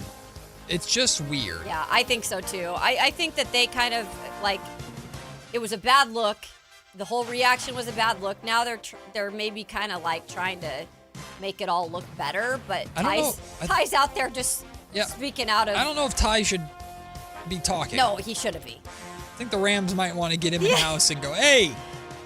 Let's reel him in a little bit. But didn't Sean McVay get in trouble because he had the pout face during the press conference? That was the biggest thing. So his reaction was, and then his phone call when he told him he was just getting drafted was awkward. Yeah, I believe in body language says more than words, and Sean McVay's body language was very much like I would not have made this selection. I almost feel like they told him to say hey, yeah, I did talk to Sean McVay before the draft. I did. Now they're telling him. Because, again, he told Sirius XM after the draft. I don't think. Yeah. That would be PR suicide to put the kid in make him do it. I'll move on, though. That's crazy. I'm sure we'll be reporting back to this at some point. Oh, I know. More details coming out. All right, fifth-year option dogs. They aren't actually dogs now, but they were dogs. We're talking about 2 Georgia players. And, yes, that's right. Philly has actually been the team, and I'll give Philly some credit. They've rolled the dice on some Georgia players who have had a past. We know the driving things that go on at Georgia. These 2 in particular, one of them was involved in that in terms of Jalen Carter. However, congrats to them. Eagles exercised the 5th-year options for both Jalen Carter, the defensive tackle for the Eagles, and edge Nolan Smith. Carter's option in 2027, about $27 million. Smith, just under 14. But again, the 2 were teammates at Georgia. I think a big reason why they took Carter, because he was the one that was involved in the accident, back at Georgia. Yeah. I think a big reason why they took him is because Nolan Smith was there, and they felt like, okay, this could be a good place for him to come. And to their credit, they've both been good for them. So congrats on those 2 guys getting the 5th-year option. Again, for a program that has had some issues with some players coming out of it. There's really 2 sides to the Eagles right now because there's the Nick Sirianni, A.J. Brown, this weird stuff, and Eagles falling apart, breaking at the seams. There's disruptions inside the locker room. The Eagles wrote an entire story about hey, this is why we hate Jalen Hurts. Pretty much. And it's then messy. And then the other side is people think they had a really, really good draft. I think they got an A on most. People like analysis. the off-season moves that they're making. Yeah. So it's in the front office, Eagles are great. In the locker room, Eagles are not. Right. And maybe it takes trading A.J. Brown. And again, I'm not saying A.J.'s the problem, but maybe it takes these little moves here and then to get the locker room right again. I don't know. You got to move on at some point. I think there's something with him and Jalen Hurts. That can't be a distraction the entire season. No, it can't be. All right, Coleman staying in Buffalo. You remember a guy by the name of Keon Coleman? Who was a late first rounder. I remember he got drafted and then everyone liked his jackets. Yes, and he was kind of out there, he was vocal, right when he got drafted. He was the 33rd pick in the 2024 draft. Bills GM Brandon Beane came out yesterday on WGR 5:50 a.m. in Buffalo and says that there was some talk about them trading him during the draft. He says Indy did reach out to them, but they said absolutely not. He says that we have hit the reset button on Coleman, and they're going to look at it as a new year. Obviously, very disappointing last year in particular. He was pretty much the 6th wide receiver. 38 catches, 404 yards. He is going to have a big year because right now, in terms of Josh Allen in the current wide receiver room, you've got Skylar Bell. They just drafted in the 4th round out of UConn. You've got DJ Moore, who they traded for. And then you've got Khalil Shakir and Josh Palmer. I mean, these are not big-name wide receivers, and I'm not saying that they won't be productive, but Keon Coleman was a first-round pick. He was expected to be a part of this offense, at least as a 2. He was a 6th wide receiver last year. Yeesh. But they're not giving up in hope in him. Yeah, I'm reading what was said. General Manager Brandon Beane, very transparent in an interview on ESPN radio, saying we had some people connect with us in Indy, at least one team there, a couple between there and owners meetings, but we shut those down. Our intention is for Keon to be here.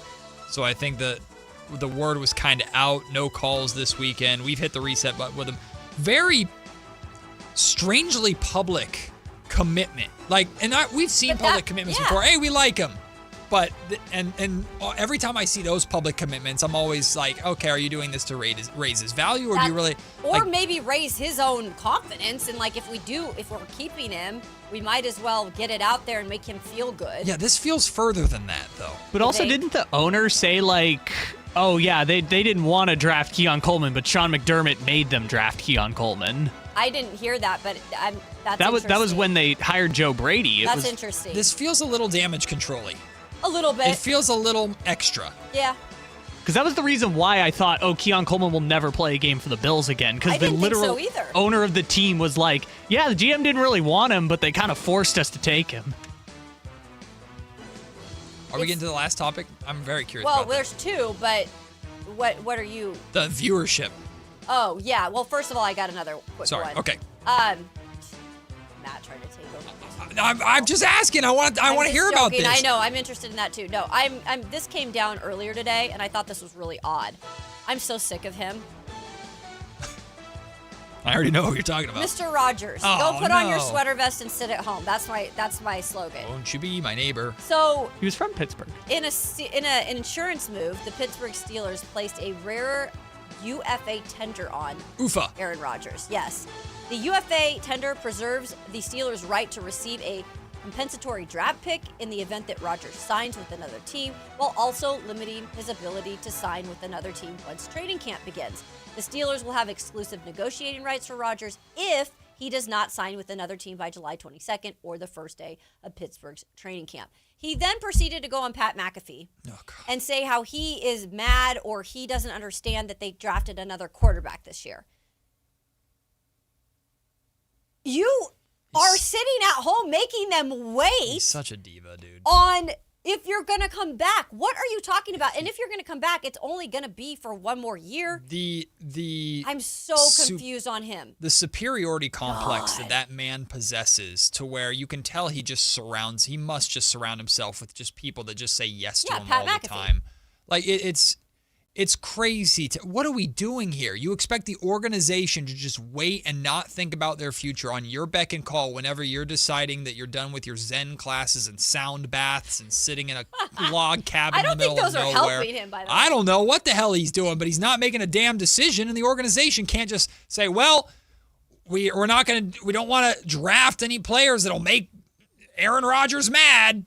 Heaven forbid we piss off Grandpa. He needs to be gone. I'm sorry. I know he's a future Hall of Famer, all of that stuff. That's great. Now he's just taking everybody hostage every year, and I don't want to talk about him, and although we are, because it's stupid headlines like this that he continues to make. It's easy for me to say, but if you're the Steelers, just go, man. You're not he's not the difference. No. Maybe you lose ticket sales, whatever. You've started a new era. You've moved on from Tomlin. Just let him appear on Matt McAfee for he gets $1 million as long a as year he wants. for doing that. Go ahead. Real quick, in terms of viewership, the first round of the NFL draft averaged 13.2 million viewers across TV and digital platforms. Yep. That's according to Nielsen. Yep. It was the third most watched first round on record, but it's behind 2020's audience of 15.5 million, and it is down from last year, who had a 13.6 million audience. It's just quarterbacks, isn't it? No, it's just Shedeur Sanders. Well, that too. Yeah, that drew a lot of eyes for sure. I think, like, naturally, even if we knew what the pick was, I think if Dante Moore is in this draft, I'm not saying Dante Moore brings that many more eyes, or Arch Manning. Yeah, like next year, there's going to be a huge audience for the draft because of Arch Manning. And it's in DC next year, which will be interesting. Yeah, I mean, I think it's just the quarterback position. But I remember last year it was like day 3, which is the Saturday of the draft. It was the highest rated day 3 of all time. I'm like, yeah, because everyone wanted to see where Shedeur was going. Right, but we're talking about this is night 1. This is night 1 specifically. Yeah. Like no one expected Shedeur. I don't think anybody expected Shedeur to be a first-round pick last year. Did they? Yeah. Yeah. Really? Oh, yeah, like Matt. late first? Oh, God, No, yeah. they thought he was going to be a top 10 pick. Oh, yeah. Oh, I talked about this way. so much, it made me blue in the face. But also, I thought it was weird. Pittsburgh set the attendance record. There's no way this is true. No offense, Pittsburgh. They set the attendance record for a 3-day span of 805,000 people. There's no way. I watched that draft day 2 and especially day 3. Day 3 was raining. There was nobody out there. There is no way they set the attendance record. It's all those umbrellas. There's no way. There's so many umbrellas. There was no one there. Come on. That's a fake. And Surely that's a they fraud didn't number. fudge the numbers of a mass of people in a courtyard That's that has a a lie. billion ways in and out. Surely they didn't do that. That's a lie. Go Pittsburgh. All the towels everywhere. See, that's perfect for the rain. There's terrible towels. You just dry off. Brendan Nunez joins us in studio next, switching gears to a little bit of NBA draft talk. Brendan is starting with some of his NBA draft profiles as we get closer and closer to the draft for the Sacramento Kings. And we might have a little fun going back to Keegan Murray's draft and doing a little redraft to see how many players would have been picked ahead of Keegan. Brendan joins us next. For that, it's Matt and Kayla, Sactown Sports. The Sactown Sports 1140 newsletter right to your email. Get your latest on the Sacramento Kings, athletics, and Republic FC with the Sactown Sports 1140 newsletter. Visit SactownSports.com to join. This is the story of the one. As a safety manager at a manufacturing plant, he does everything he can to keep his coworkers safe. From finding ways to reduce risks to keeping safety supplies in stock. And for that, he relies on Grainger. Grainger offers a broad range of quality products and next-day delivery, so he can always play it safe. Call 1-800-GRAINGER, click Grainger.com, or just stop by. Grainger, for the ones who get it done. Do you owe $10,000 or more to the IRS like Will? When I was 50, my whole life fell apart. I lost my job, I lost my wife, I lost the house, I lost pretty much everything except for my life. When the IRS came calling, I just didn't have it in me. I felt like Wile E. Coyote, just waiting for that IRS anvil to drop. Then Will found tax relief advocates. I heard their advertisement on the radio, I wrote down the number, and I made the call that changed everything. The IRS gave me a bill for $40,000. Tax Relief Advocates got that down to $3,200. I've paid 9 cents on the dollar. Now that's a great deal in anybody's book.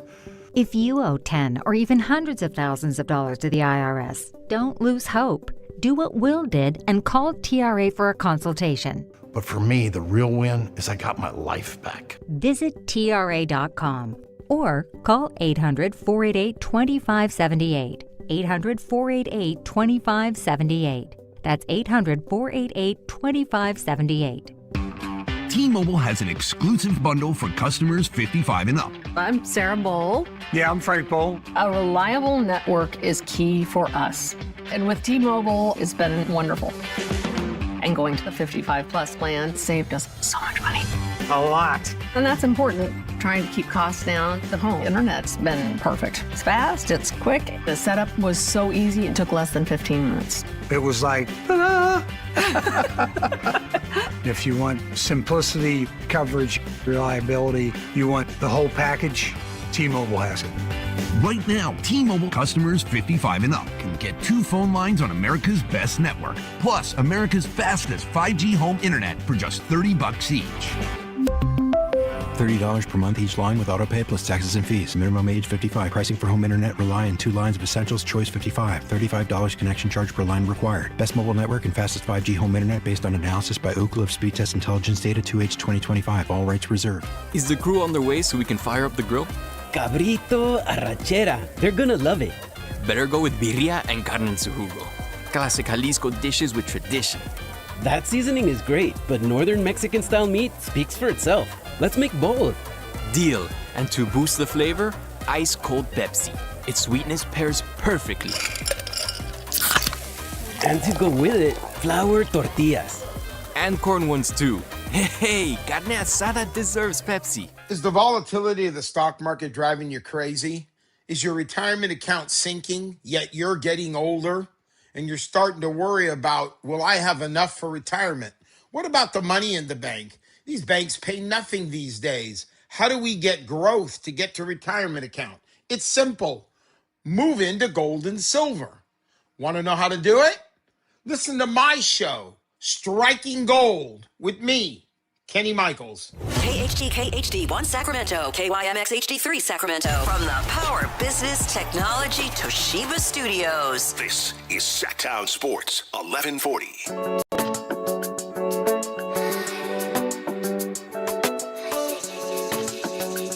Matt and Kayla on Sactown Sports 1140. Starting the final hour of the show on this Tuesday with a friend in studio, Brendan Nunes from Sactown Sports, joining us here. What up, Brendan? What's going on, guys? Thanks for having me. Hello. Yerba mate? I do. Yeah. That's a good energy drink. Yerba Madre, apparently. I didn't realize it's this. Madre Yeah, now? somebody pointed it out to me. No, I think I got the organic version on accident. You're kidding. Well, not that I really I care. didn't know there was two brands. Me either. Me either. Okay. Well, I think the same brand. I don't know. Yeah, I just don't the know. organic yeah. version. I think we all got some little. We've all got something. Got pick-me-ups, man. Yeah, exactly. 4-hour show. You got pick-me-ups. This is the title of me today. Did you? Unwell. Name of the drink. Love it. Every day. Right? Do you have an opinion, or did you have an opinion on Cooper over Kahn for Rookie of the Year? It's a weird one. I mean, I probably would go Cooper. Like, I just think that it's a little bit of a weird award. Like, Cooper is the better player. Yep. No questions asked. And that's probably what does it for me. Yep. Kahn, obviously phenomenal year. And it's one of those where you kind of want to give it to him because you're like, Cooper's going to get all the accolades down the line. But to me, I think in my mind, it goes to best player. It is a little annoying how much these awards are subjective. You know, like MVP. Does this actually mean the best player in the league, or does this mean the most valuable player? And I think you can have the same sort of conversation with rookie. Is it the best rookie, or is it the guy that was the most impactful towards winning? Because the latter would be Kahn, but I probably would just put it towards who's the best player that year. And Cooper just had absolutely ridiculous games. If you swap their places, it goes to Cooper, no question, right? If absolutely. Cooper's in Charlotte. That's a good point. I mean, I enjoy the vagueness of the titles of the awards because it allows for your interpretation of it, which I think is good for voters. Because if we blatantly just said the rookie with the best numbers, then what's the vote? It's just take the rookie with the best numbers. If you put the best player on the best team award, there's no vote. It's Shea. Or it's whoever has the number one record, the best player on that. It's that. So I love the vagueness. The vagueness that's open for speculation. The point of the voting system, and it's great for sports talk radio because we can dive in and talk about it. I think Kayla, you're the same way. Would have given it to Kahn based off of how the season went, the records that he broke, Keegan Murray's record. We'll talk about Keegan in a second, and just the impact that he had on that team compared to Cooper. It's not Cooper's fault that the Dallas Mavericks suck. Mm-hmm. I agree, he's the best player in this rookie class, which might be enough to give people an award right then and there. How your team played as well and how you impacted that team matters to me. Yeah. So that's what impacted my vote. And if there was a description, like Brenda just said, I probably would follow more of a description, like you just said, and probably go more so Cooper Flag. But there's not. So I interpret it in the way that I feel like is most impactful. Brandon. Like I'm Chris Watkins. Everybody does it. It's fine, Matt. Brendan. You've only known me for a little bit. John, whatever his name is. Yes. B. Yes. I'm just gonna call you B.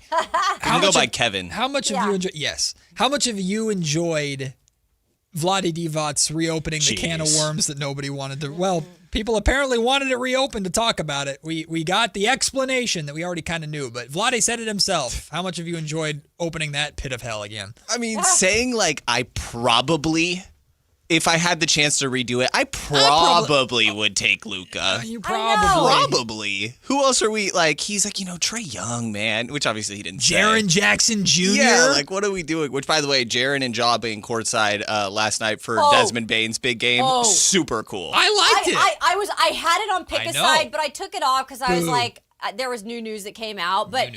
I wanted to see, did people like it, or did people think it was a little weird because that's not their team. They didn't make the playoffs. Yeah, but... I thought it was super cool. Celebrating with him after, that was a very cool moment. Got to be weird for Grizzlies fans. I saw a lot of them online of like, man, just pulling at the heartstrings a little bit. But yeah, I mean, Vlade, part of me wonders if he didn't feel like it was maybe the best way to go about it. Like maybe if you gave him true serum, he's just like, I thought Marvin was going to be better than he is. But Marvin is still in the league. Like, I could see why he might be like, I'm not trying to talk bad about Marvin right now, right? Yeah. A guy's still in the league. And maybe that's part of it. Because that's what I would have wanted to hear more so, right? I appreciate the honesty of, hey, I thought I was going to have to trade Fox.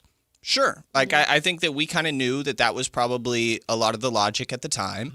And that shouldn't have stopped you. Yeah. I'll say that for sure. Yeah. And now De'Aaron's playing with two other point guards, and you drafted Tyrese not long after. And Tyrese, more of like a combo guard, was the idea coming out of the draft. But I don't know, man. It just felt unnecessary, I guess. And he was. And I found the clip to be very funny because Byron Scott, he answers in like 30 seconds, and he's like, so anyway, Drazen Petrovic.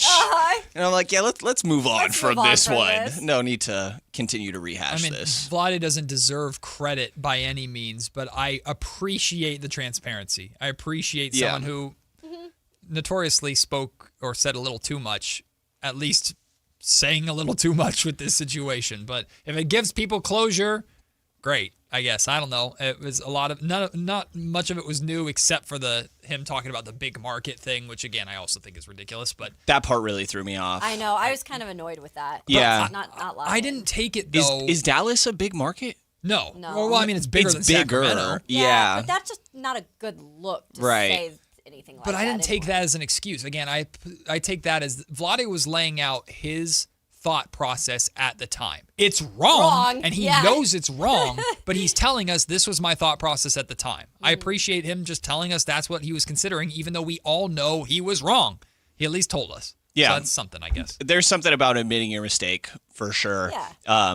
It reminds me of, like, I don't know if you guys saw the Wizards owner came out, Ted Leonsis, I believe. I could be saying his last name wrong, but essentially came out and said that, hey, our front office is playing chess now. Yeah. We may have been playing checkers for a long time, which you don't necessarily love to hear, but admit your mistakes. An owner saying that, though, is like, you put the checkers players out there, buddy. You're the one putting the pieces on the board, pal. Yeah. Anyway. Might have been a little bit more focused on their NHL team. Yeah, that too.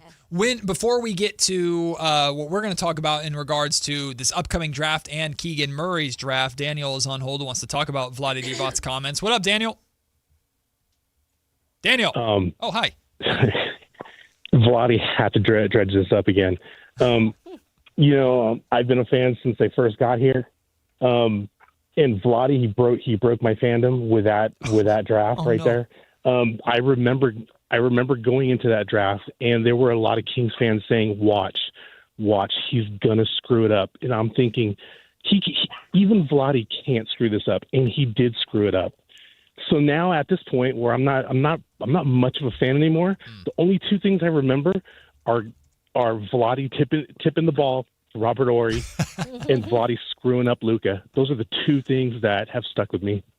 And his jersey, the number 12, is forever above the court at the Golden One Center. Yeah?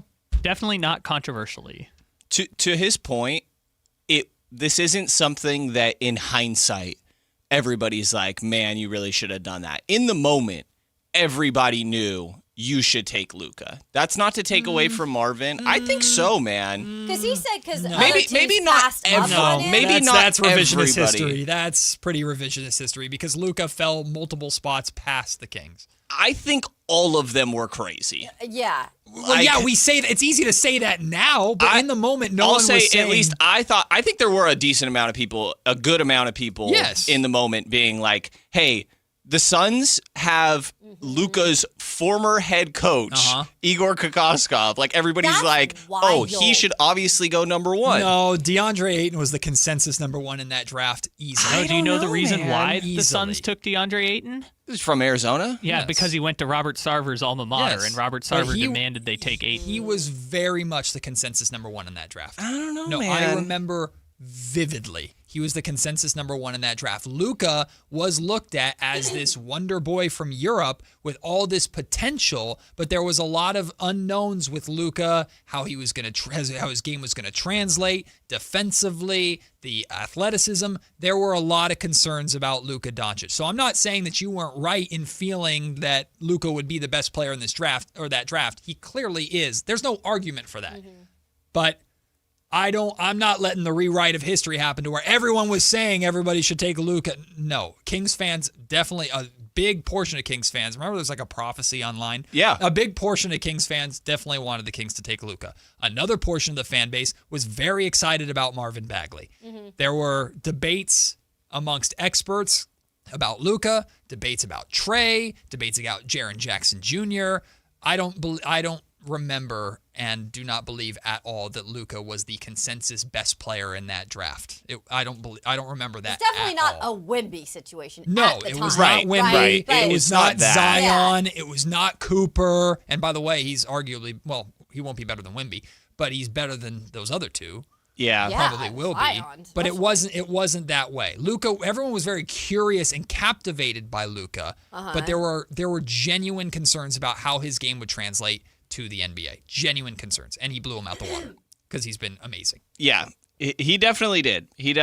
I think it was a polarizing decision at the time. It was definitely very much a conversation, at least.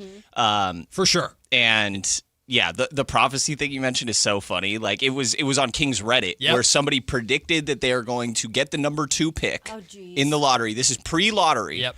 Predicted it, and he was like, they're going to do that, and they're going to take Luka. Yep. It was like his handle on Reddit and everything, and people are like, where did this guy come from? How does he know these things? And so everybody was just like, oh my God, this is going to happen. Like, it was a very entertaining part of King's socials. I was in this room sitting in the spot you're sitting in right now, Kayla, with Jason here, and Jason and I did a live draft lottery reaction show together. And when we saw that the Kings, when they showed the Chicago Bulls, which meant the Kings were moving into the top 4, I remember reacting to that with J. Ross. And then when we found out they were number 2, I remember sitting in that chair saying the Kings are getting Luka.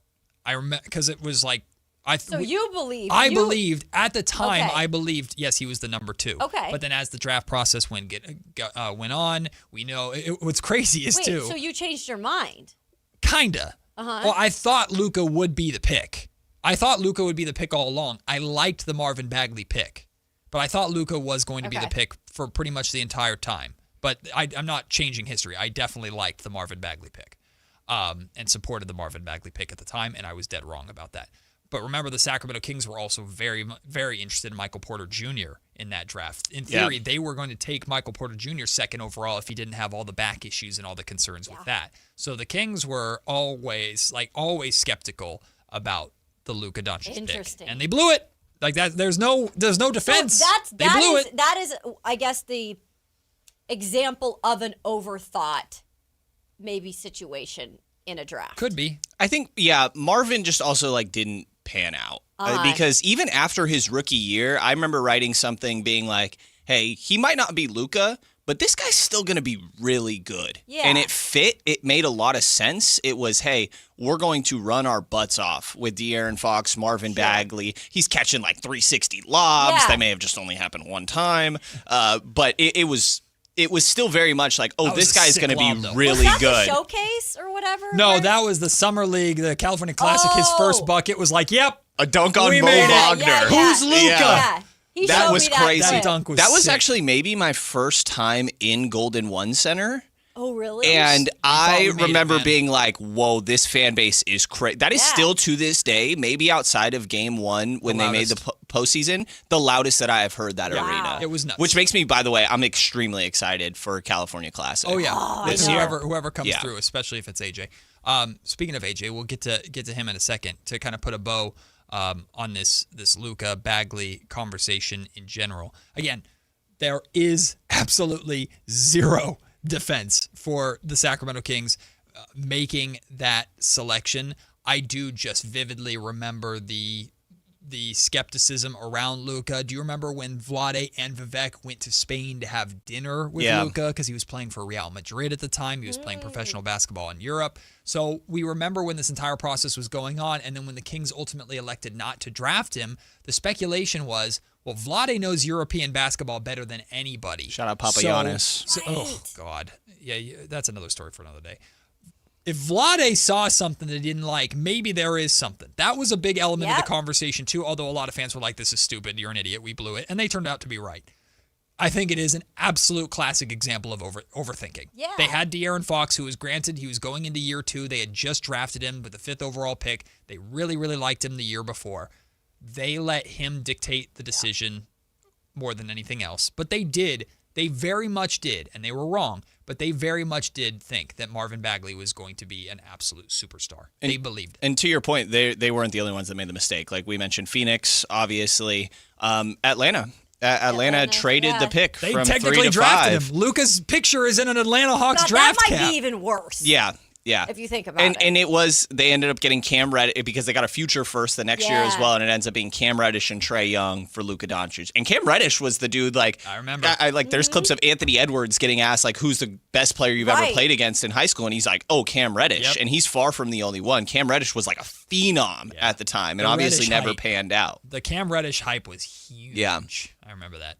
So they're not the only ones that made the mistake. It's always fun to go back and look at drafts and just try and remember where you're at in the headspace then, and then when we have the context of now, and that's something we're actually going to do right now. This is a suggestion by Brendan, and I think this is a great idea. And you said you're going to probably do something like this for Sactown Sports. By the way, check out SactownSports.com. Download the Sactown Sports app for articles covering the entire Sacramento Kings offseason, of course, all season long, whether it's Frankie, it's Brendan, all the graphics and videos done over there by Chris Watkins. Amazing work over there to keep you filled with content with the Kings and A's and Giants and Niners and Raiders and more, all off-season long, all year long. About to be a clean little update to our UI on our website coming this week, too. Upgrade! Yeah. Ooh, I'm excited. Here comes an upgrade to our... Looking nice and smooth. Oh, cool. Keep an eye out for that. But the 2022 draft. This was the draft where the Sacramento Kings, again, got lucky, moved up to number 4 in the lottery, and they selected Keegan Murray out of Iowa with the 4th overall pick. So let's do a little 2022 redraft exercise here, the three of us, just kind of talking through it. There is no right or wrong answers, but we'll see if we can come to a consensus. Okay. And the idea behind this is, okay, how many players or how far does Keegan drop? Yeah. That's what I'm curious to see. Yeah. Let's start at the very top. Paolo Banchero, which, by the way, the Magic one win away from their first playoff series win in 16 years and upsetting a number 1 seed, just the 7th in history. Paolo Banchero was the number 1 pick to the Magic in this draft. Are we cool with keeping him there, or does someone take that spot from him? I don't mind keeping him. I think there's a clear top 2. Yeah. Paolo and Chet. Chet. The 2 guys that got max extensions. For sure. They're the only ones that got it. Yeah. So I really could go any order between those with two. both of those because it's worked out in both spots. Yeah. That's fine by me. So it now, also, remember, by the way, I don't know if you guys remember this, Jabari Smith Jr. was the one that, like, coming into prior to maybe like an hour before the draft, he was number 1. Everybody's like, Jabari's going to Atlanta. Jabari's going to Atlanta. I remember. And the whole time, that was like the smoke screen, Yep. essentially. And then they took Paolo and everybody was shocked. Yep. And great pick. Paolo's comp was like Chris Webber in that draft, too. Okay. I remember that vividly. Yeah, Jabari Smith Jr. was, and we got excited because we didn't think he would make it out of the top 3, but when it was Paolo, Chet, 1 and 2, you're like, maybe. Yeah. Maybe. I do remember this. But obviously, Jabari Smith Jr. goes number 3. I do not believe he would go number 3 if this draft were redrafted. The question is, who jumps up there? There's at 6, Benedict Mathurin. 7, Shaden Sharp. 8, Dyson Daniels. Keep going. Yeah, keep going. There's one more, actually. I forgot one max contract guy. This is the other Jalen Williams, not the really good Jalen Williams in OKC. 13, Jalen Duren. No, it's the good one. The good one. Oh, that is the good Jalen Williams? They're I'm both so in sorry. this draft. That is the good Jalen They're both Williams. in this draft. So that You're needs correct. to go. He would be the one. up. Yeah. He could have an argument for number one. But I'm good with doing that's the top three. Yeah. Right? Again. Jalen Duren. OKC. Yeah, I mean, he's up there too, but OKC tanked in their own way for sure. They hit a grand slam. They won their A championship freaking based grand off this slam. draft. You're right. And then obviously Shea was a little nice peppering in. Well, he was the big piece of it. And funnily enough, they took Usman Dang over Jalen Williams, but that's fine. They had back-to-back picks. Huh. That's a good point. So okay. we move him up to 3. So Jalen is 3. I think that's fine. Fair. It's we could just call it the top 3 if that's good with you guys. Those are the top 3. No love to Jake LaRavia. Wow. I know. Insulting. Jalen Duren would be high up there. He was taken 13th by Charlotte, but based off of what's happened in the playoffs right now, I wonder how high up there. Because now we're at the Kings pick. Now we're at 4. So that top 3 is there. Now you're at the Kings pick at 4. So there's Shaden Sharp. There's Dyson Daniels. There's Jalen Duren. Okay. Am I missing anybody? And there's Keegan Murray. Benedict Mathurin? Walker Kessler? No, I'm not taking Walker Kessler. Christian Brown? Shaden Sharp, if you believe in the ceiling still. But, it feels like it's Jalen Duren or Keegan Murray, right? I agree. And the only reason why I would maybe go Duren, is because Duren has kind of helped them in some sense get to where they, he's not the main piece by any means, but he is part of the equation. Yeah. And I don't know if I want to just say just because he's not having a good series that we say, but it's just Keegan has been injured and Keegan has had some issues with the 3-point shot and getting back to that. I don't know. You could still go with Keegan though. You can still go with Keegan. I think in terms of overall upside, I think it might be Shaden Sharp. You think? Benedict Mathurin's somewhat in there as well, Mathurin's but okay. probably more Sharp. I would take Keegan over Mathurin. I like Dyson Daniels a lot. I do love Dyson Daniels, but not over these guys. I think I'd take Keegan over Dyson. So Jalen Duren's just a no because of the position? Well, no, because we just had a conversation. It's best player over position. So in this case, if we're talking realistically, if the Kings had this choice, they would. I don't think they ever would have taken Jalen Duren because they had just traded for Domas. Just traded for Domas before this draft. So I don't think they ever would have taken Jalen Duren. But a redraft is essentially ranking the class. Right. So if you want to put Duren and Sharp ahead of Keegan Murray, I believe that. I think that's how people look at it. Sharp's got incredible offensive upside. Keegan's a way better defender. Jalen Duren was the number 2 for Detroit, and look at the success they had. Now, granted, Duren is playing terrible. I think it's probably Duren 4, Keegan or Sharp 5, and then Keegan 6. 6. Yeah. I might swap Keegan and Sharp, but outside of that, I still see the ceiling for Sharp. It just feels weird to me that it's still hypothetical. At least to an extent, and we're 4 years into this? Yeah, good point. So, and essentially, you're kind of saying the same thing with Keegan. About Keegan. Yeah, because he has declined. Right. Keegan's a really interesting case because I think if people didn't watch every Kings game like we obviously do for our jobs, very specifically, I don't, just to be clear, not a fun team this year. It looks statistically really bad. Like the 3-point shooting, the injuries, but he never was a guy that was dealing with injuries that much. No. I think Keegan is an extremely valuable prototype in the modern NBA that you could plug and play Keegan into a lot more places than you could Shaden Sharp, I guess. Okay. This season, Shaden Sharp averaged 20.8 points, 4.3 rebounds, 2.6 assists. Here are his 4 games, because he's a scorer. Yeah. Here are his 4 games against San Antonio in the playoffs. 8 points, 4 points, 9 points, 10 points. Yeah. Yeah. And very much could end up being that's one of those where I guess it probably depends on the state of your team, right? And I know that doesn't factor into the redraft like we're talking about, but yeah, probably falls into about the same level to where there's not really a wrong pick between them. For the record, if this was draft night, I'm still taking Keegan. And those 2 are, if those 3 are on the board and the top 3 went the way that we said, well, actually on draft night, they'd probably then have gone Jabari Smith Jr. But I think I'm still going Keegan, but I might go Duran, but yeah. I don't think there's I'm not mad about Keegan at all. I don't think there's any way the Kings would have gone Duran after trading for Domas. I don't think there's any chance in hell yeah, they for do. sure. You're definitely right about that. If it was just a clean slate, clean Duran's ahead of Keegan.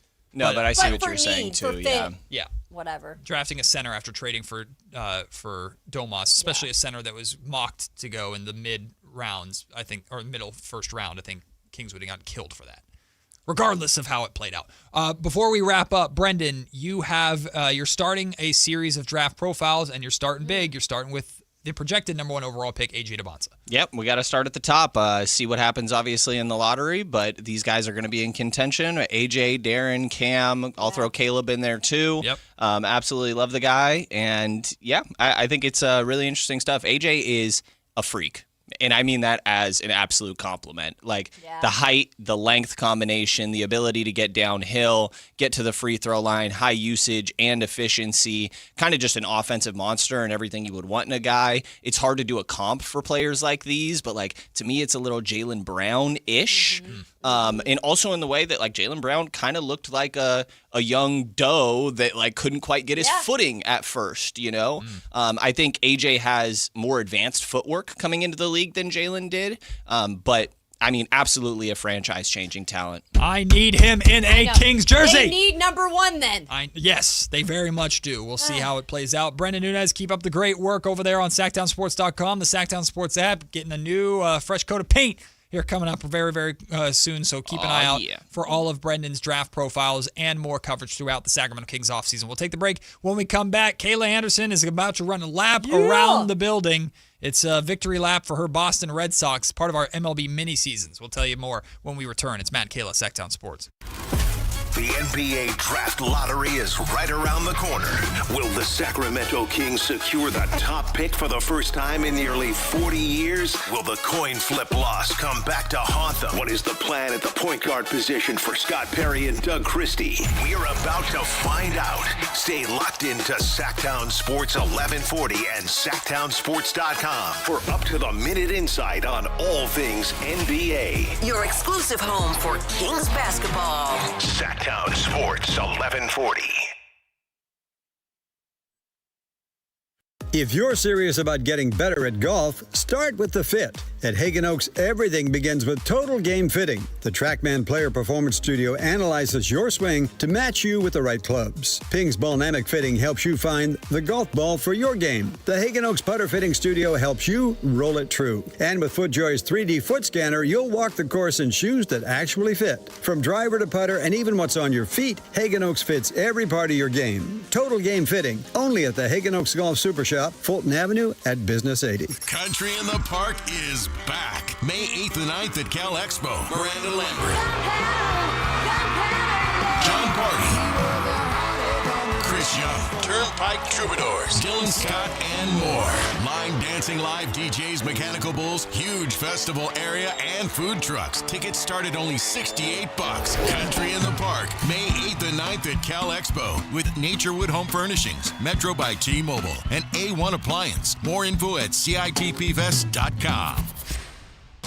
Monster Truck Madness storms into the Stockton Dirt Track with the most affordable penalty fun on May 9th. Tickets started at $15. Admission includes a bid party. Meet the drivers, touch the trucks, feel the power. And don't miss $10 Monster Truck ride that put you in the action. Save money now at StocktonDirtTrack.com. Attention Roseville residents, this just in. Keeping your vehicle well maintained doesn't just protect your car, it also protects your local waterways. This May, bring your used oil filter to a participating AutoZone location and receive a free new filter. Available every weekend in May. Recycle your used oil and filter the right way. For details and tips on proper oil and filter replacement, visit roseville.ca.us/oil. Funded in part by Cal Recycle. Limit 1 per customer. Maximum value is $9.99. Roseville residents only. Proof of residency is required at participating locations only. Capital Casino is conveniently located in downtown, 411 16th Street, and has been a part of the greater Sacramento area for over 20 years.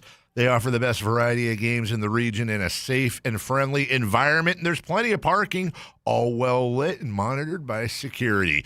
Come have a great meal at the cafe and restaurant inside. Capital Casino has the best food, the best service, and the best action. But please always remember to gamble responsibly. 1-800-GAMBLER.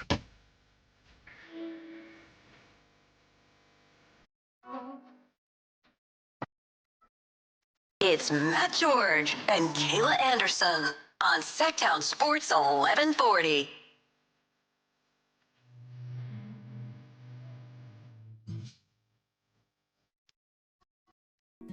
Big thank you to Brendan Nunez for joining us here live in studio. Again, check out SactownSports.com. Download the Sactown Sports app to follow all the great work that Frankie Cardicelli, and Chris Watkins do over there. Also Anthony, too. Shout out Anthony. Does amazing work over there. All right, Kayla. All right, Matt. It's your time. Your Boston Red Sox. Here she goes. The victory lap around the room. Victory lap. Running. Don't hurt yourself. Running like Rocky. I guess that was less of a lap. It was more like kind of ran a sprint, but that's okay. Can't really do much of that. Yeah, there is a table that cuts you off from doing a full lap of the room. But Kayla gets to do the victory excited. lap because she drafted the Red Sox first in our MLB mini seasons with the belief that, hey, they've got a new coach, new manager. Interim manager. And that's going to bring them good luck. Well, I picked the Blue Jays to go against her just for content. You did.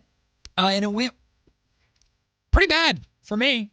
Yeah, it did. Blue Jays lost to the Red Sox 5-0 yesterday. So I start out my week 0-1. Kayla starts out her week 1-0. Congratulations to Kayla.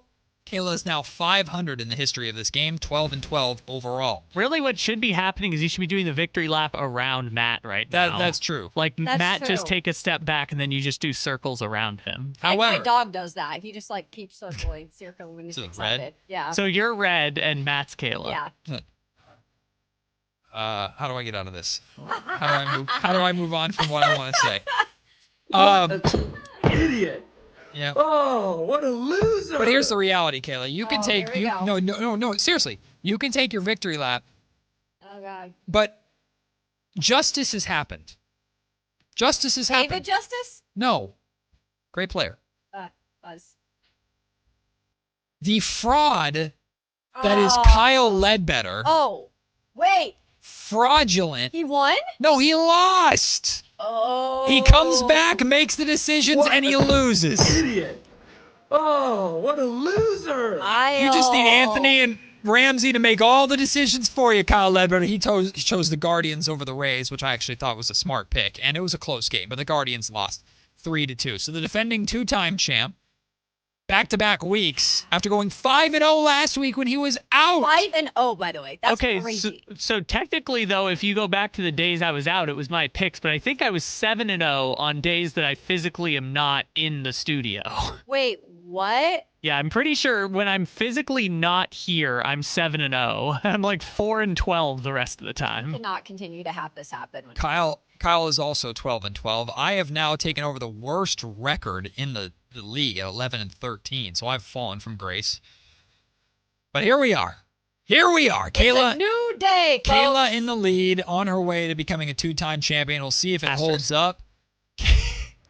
He said, No, not asterisk, because if anyone has one, an asterisk, it's you. K-sound. Is there an A and an asterisk? Yeah. Oh, no, I'm saying it. Oh, you're saying asterisk is plural. Yeah.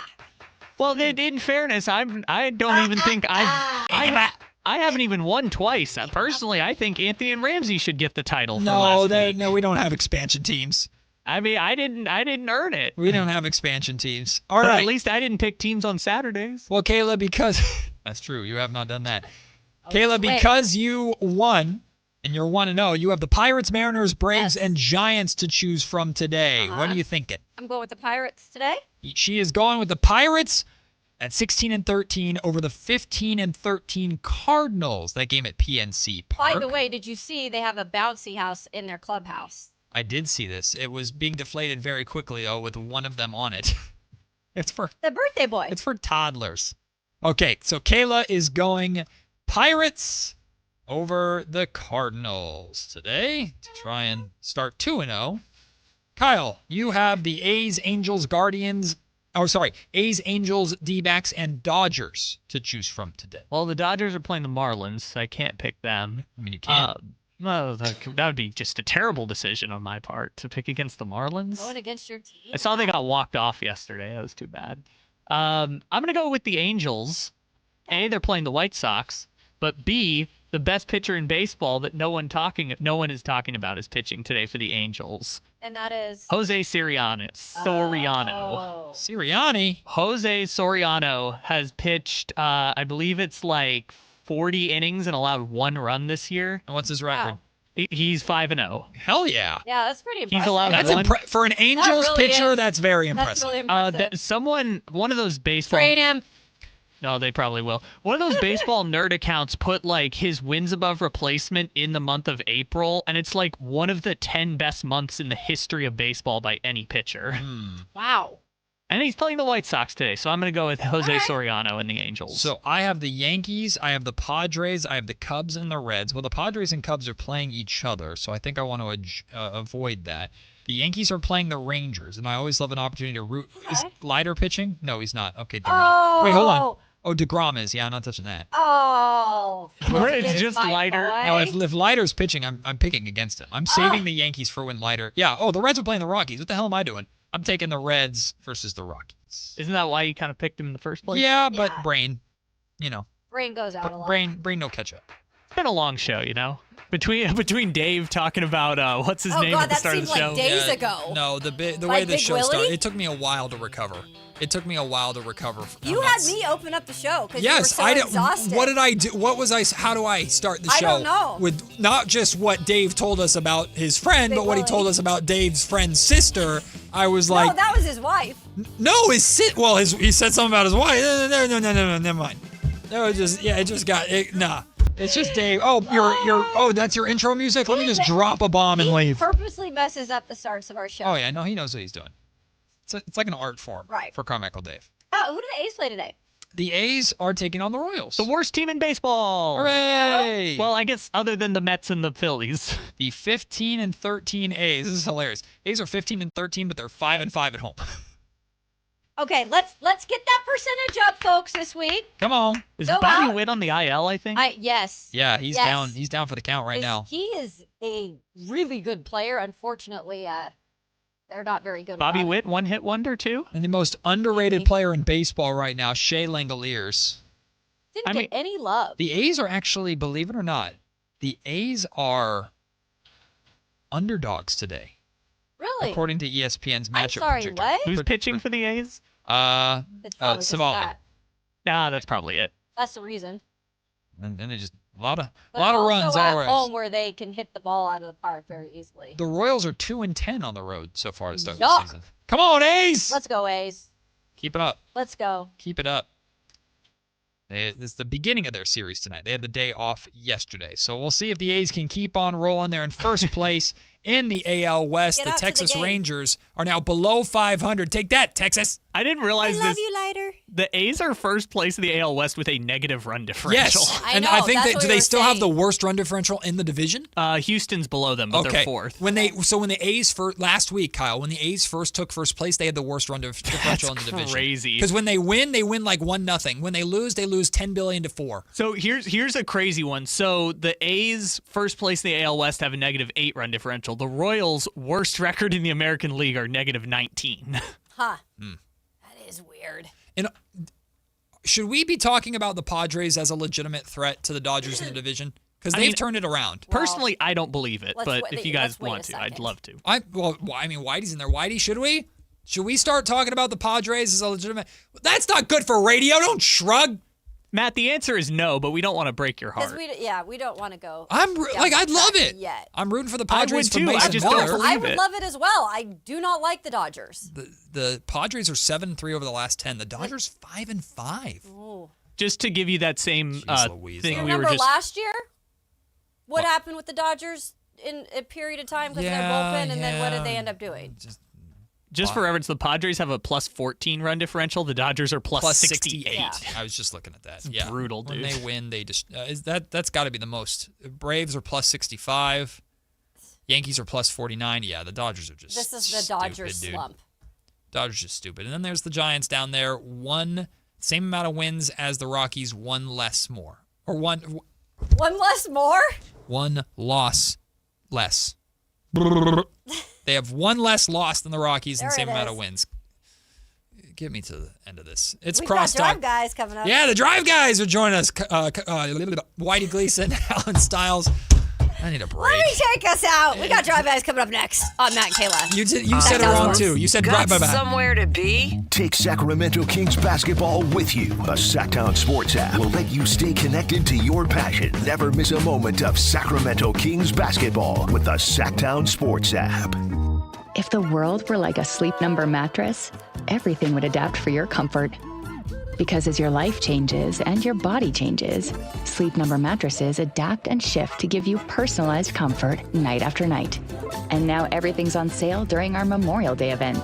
Save up to $1,200 on mattresses for a limited time. To experience a whole new world of comfort, visit a Sleep Number store or go to sleepnumber.com. Sleep Number, to a good life sleep. I know that hiring can be challenging. You need someone to match your role perfectly.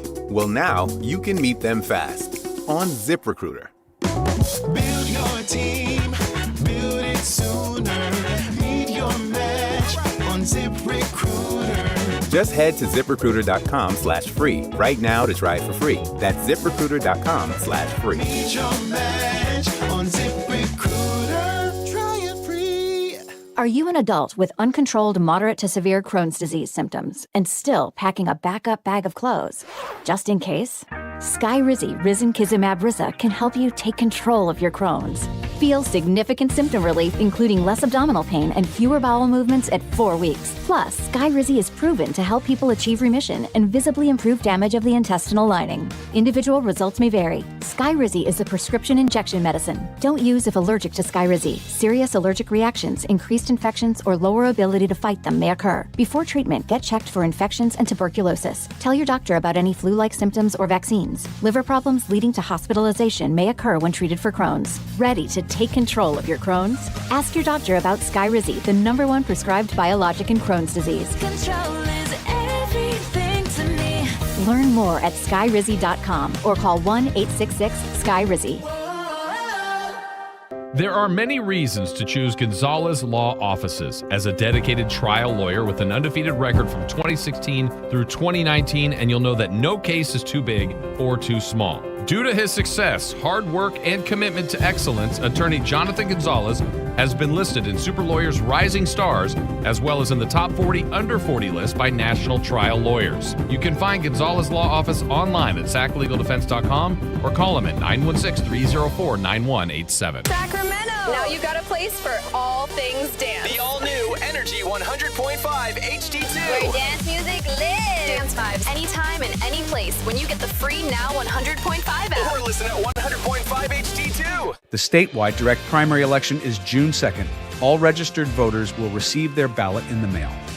Check to make sure you're registered correctly at elections.saccounty.gov or call 800-762-8019. To 15-year-old Harper, buying an $80 vintage rock t-shirt is a great investment. To Harper's mom, this logic has a few holes in it. So she helped Harper open a Wells Fargo Clear Access banking account. With no overdraft fees and tools to track spending, Harper's learning, one heavy metal tee at a time. However you make money work, Wells Fargo can work with that. Terms apply. Visit wellsfargo.com/deposit disclosures for fees and details. If your passion is bass fishing, only one radio show has the action, information, and excitement of your favorite outdoor sport. Ultimate Bass, hosted by Tournament Bass Pro and California Outdoor Hall of Famer Kent Brown, takes you live to where the fish are biting every Saturday morning. Only Ultimate Bass feeds your passion with the latest news, products, tips, and advice from the pros. Ultimate Bass with Kent Brown, Saturday mornings at 5 a.m. on Sactown Sports 1140, part of SEP's Saturday Morning Outdoors.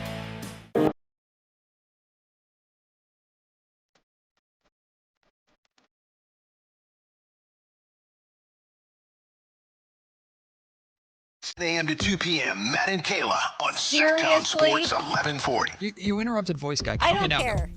What? He walks in purposely. It's okay. He was doing something. What? It's fine. Whitey said he was just sitting back there. Don't bring Whitey into this. No, he instigates everything. I will bring Whitey into it. Alan was sitting there. Exactly. I said, I'm not going in there, and I thought he was kidding, and then he was sitting there. Now he's here, so great. I was doing something. And look at that haircut. Look at that beard, huh? Yeah. Wait, Thank what? you. Look at that. That's good. I was doing Oh, something. yeah, you did get a haircut. So, back off. No. I'm not going to back off. I was, I got my fantasy league. Oh. It's way more complicated than your guys' league. For So. baseball? Yeah, fantasy it's baseball. very Oh, confusing. Fantasy baseball is actually a So lot of fun. it's super confusing how it works. You just pick players, and then if they do good, you win. So it's way more confusing than your guys'. I'm actually starting to have fun with it, especially today since I got the big win. Well, yeah, Kayla has fun. Kayla has fun when she wins. Front runner. I had the interim manager boost win. Yesterday, she was threatening to quit. Wow. And she got a win, and now she's back on. Oh, and you couldn't take the Phillies interim manager boost. Oh, that's yeah. right. Mm-hmm. With Mattingly's son. That's Are the right. Mets next? We shall see. Well, it is Kyle. Kyle loved this because Kyle had never had Taco Bell before because he thinks he's an elitist when it comes to Mexican food because he grew up in San Diego. Okay. So I said, Kyle, That's a real thing? You've never had Taco Bell before? Oh, hold on, I hold had on. Never, oh, sorry. So Kyle, one of these days, I said, Kyle, I'm gonna, we're gonna get you some Taco Bell, right? So we made a bet on the air. He lost the bet. He had to buy Taco Bell. He was complaining about how expensive the Taco Bell was. I say all this to say, you can buy a Mets ticket to the Nationals, Mets Nationals. Kyle, it is cheaper than that Crunchwrap Supreme that you bought me. $6. What, like $16? No, it was $6 and like 50 cents. There were $6 tickets to tonight's Mets versus Nationals game. Yeah. That's an all-time low. It is low. It's in Washington, though, right? It's not in New York. Probably. Yeah. Probably. But either way, I mean, Washington has a better record than the Mets. Right. It is in New York. It's a Oh, it's in New York? It is Wow. in New With York. that roster in terms of money for New York. That's surprising. Yeah. So, Yeah, it's, Karl Anthony Towns cost me on the Taco Bell. Yeah, we bet a playoff game, and Karl Anthony Towns didn't show up.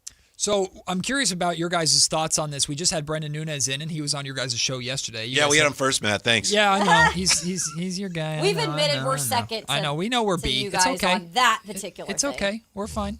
Go check it out on YouTube. Not bitter about it. But you guys had a good conversation with him yesterday about the the new draft lottery rule changes, and we talked about that earlier in the show. But we did a 2022, which was the Keegan Murray draft, like kind of a redraft. And the idea was just to see how many players are for sure ahead of Keegan. And we came to, there was the top three tier, which was in whatever order is Paolo Banchero, Chet Holmgren, and Jalen Williams.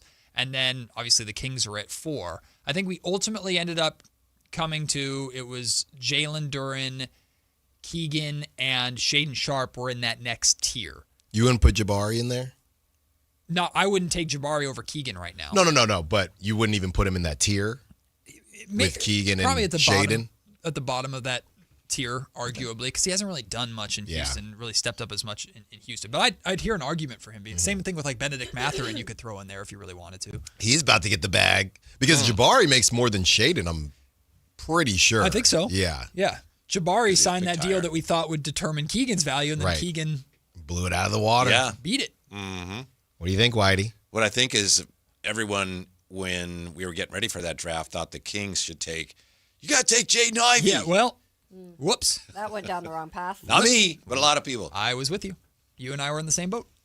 Yeah. Sometimes drafts are just stinkers, right? Sometimes there's just no the top right of that draft option. is, That's OKC. not bad top of the draft. Well, top of OKC the had a draft, grand yeah. slam in that draft. Yeah, top of the draft. Yeah. And then they got the value, of course, with Jalen Williams. Right. But yeah, I mean, there's just certain situations where just because something didn't work out doesn't mean that the other thing was the correct decision, right? Like Luis Matos just got DFA'd from the Brewers. And a lot of people were saying, well, the Giants did a good job in moving off of him because clearly he had enough opportunities. But that doesn't mean that keeping Jared Oliva was the right decision. Sure. That's like when a manager doesn't pinch hit and the guy that hits strikes out. People go, oh, you should have pinch hit. There's no guarantee the guy There's no pinch hit, guarantee. he might have hit into a triple play or That's something. right. Yeah. That's right. So these drafts, man, The NFL draft. We're going to look back today, start our series of looking back at previous drafts as we build up to this year's. We're going to start 10 years ago, or was it 11 years ago? 2016 NBA draft, which was the Domas draft, and a very interesting one for the Kings. A name that we... Name that you love. There was, believe it or not, there was a positive for the Kings to come out of that draft that enough people don't talk about, and I'm sure you guys will get to that in your show coming up. I know you guys will also talk about Magic and Pistons, so I don't want to lead the conversation too much, but where are you guys at with Jalen Duren at this point? He was also part of this 2020 I'm so old. When you say Magic and Pistons, I'm thinking Magic and Isaiah Thomas and Dennis Rodman. Ooh. You know? Well, that might be the last time they won a playoff series. Yeah, 16 years for the Magic. Yeah. They've won a playoff series. One of those odd situations where if the season ended, Jalen Duren would be in a better position to make more money if they didn't make the playoffs. Exactly. And he's, I guess, playing himself out of some money now. By the way, that was part of that draft, the Keegan draft. Yeah. Was he is he a restricted free agent he's about to be? Yes. Because he's at the end of his rookie deal. Yeah. I mean, it's these kind of very hyper athletic guys, but the skill is what pops up in the playoffs. So I don't know. He's one of those guys where you look at him and you say, who are you going to be? You know, that's what I struggle with. Because everybody's shooting threes now, Whitey. You got to shoot threes. We saw Time Lord was shooting threes for the Blazers. What is going on? I was thinking, what if DeAndre Ayton had that in his game? How good he'd be. Yeah. See? Yeah. Add it to anybody who doesn't have it. So I don't know what to do with Jalen Duren, but I mean, I'd take him. I know now would? it's like, what's wrong with him? I'd sure take him. You take him on the worst three-pointing? Three-pointing. Yeah, I'll find something for him to do. Okay. You're still trying to get off of Sabonis' contract then, because you ain't running. I mean, we got Dylan Cardwell, so I don't really know what we're talking about here. I'm just saying in general, if I have a team, everybody's down on Jalen Duren, and I understand why. Yeah. If I have a team, I think I can find a spot for him. That's all I'm saying. We drafted him when we did the redraft the segment ago. We drafted him actually above Keegan. Yeah, well, if it was a Not redraft, unfit, but if he was a redraft, he would be, I think, 4 in the redraft. However, if we were redrafting it in the day of situation, with that trade being literally right after they traded for Domantas Sabonis, there's no shot the Kings, I think, would have ever taken Jalen Duren. But here we are. If you were drafting cheeses for grilled cheese, where would American go? See, did you hear my response? Kayla had thoughts on this. We're trying to get our promo. Yeah, we're trying to because get our Dave's own. getting a promo with his response to I your know, promo I haven't about heard the it cheese. yet. So I guess unless you talk about grilled cheese, you do not get a promo. Yeah, we're working on our grilled cheese promo. So Kayla had strong thoughts about this. I more so am about, first of all, I like 3 cheese. So I like picking 3 cheeses, making it as, and then I think the best part of a grilled cheese is like you really have to make it the right way. It's got, the cheese is part of it, but it's got to be made, grilled, with either butter. Some people use mayonnaise.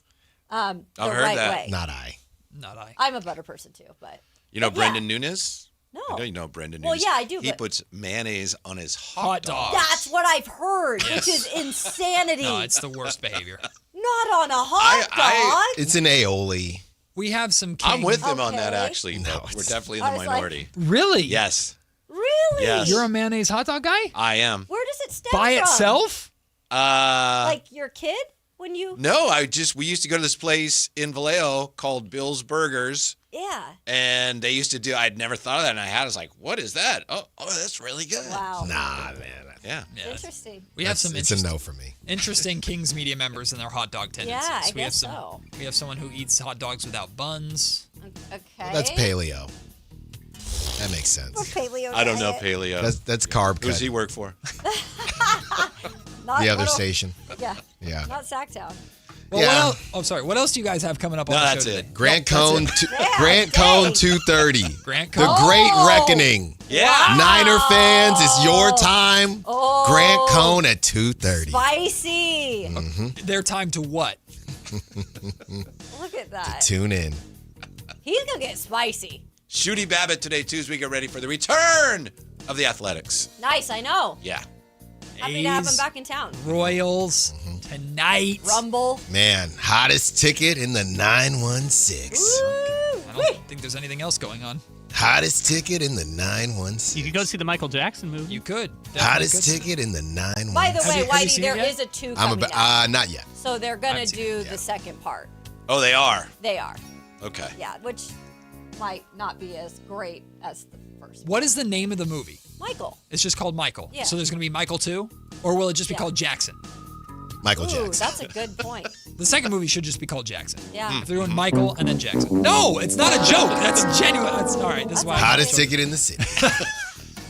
Alan Stiles, Whitey Gleason. It's the Drive Guys coming up next. They'll take you all the way until 2 o'clock. Kayla and I, wait a minute, 6 o'clock. What? It's 2 o'clock now. Wow, hey, your guys are done. You got 4 done. minutes. Kayla and I will be back at 10 a.m. tomorrow. We'll see you then.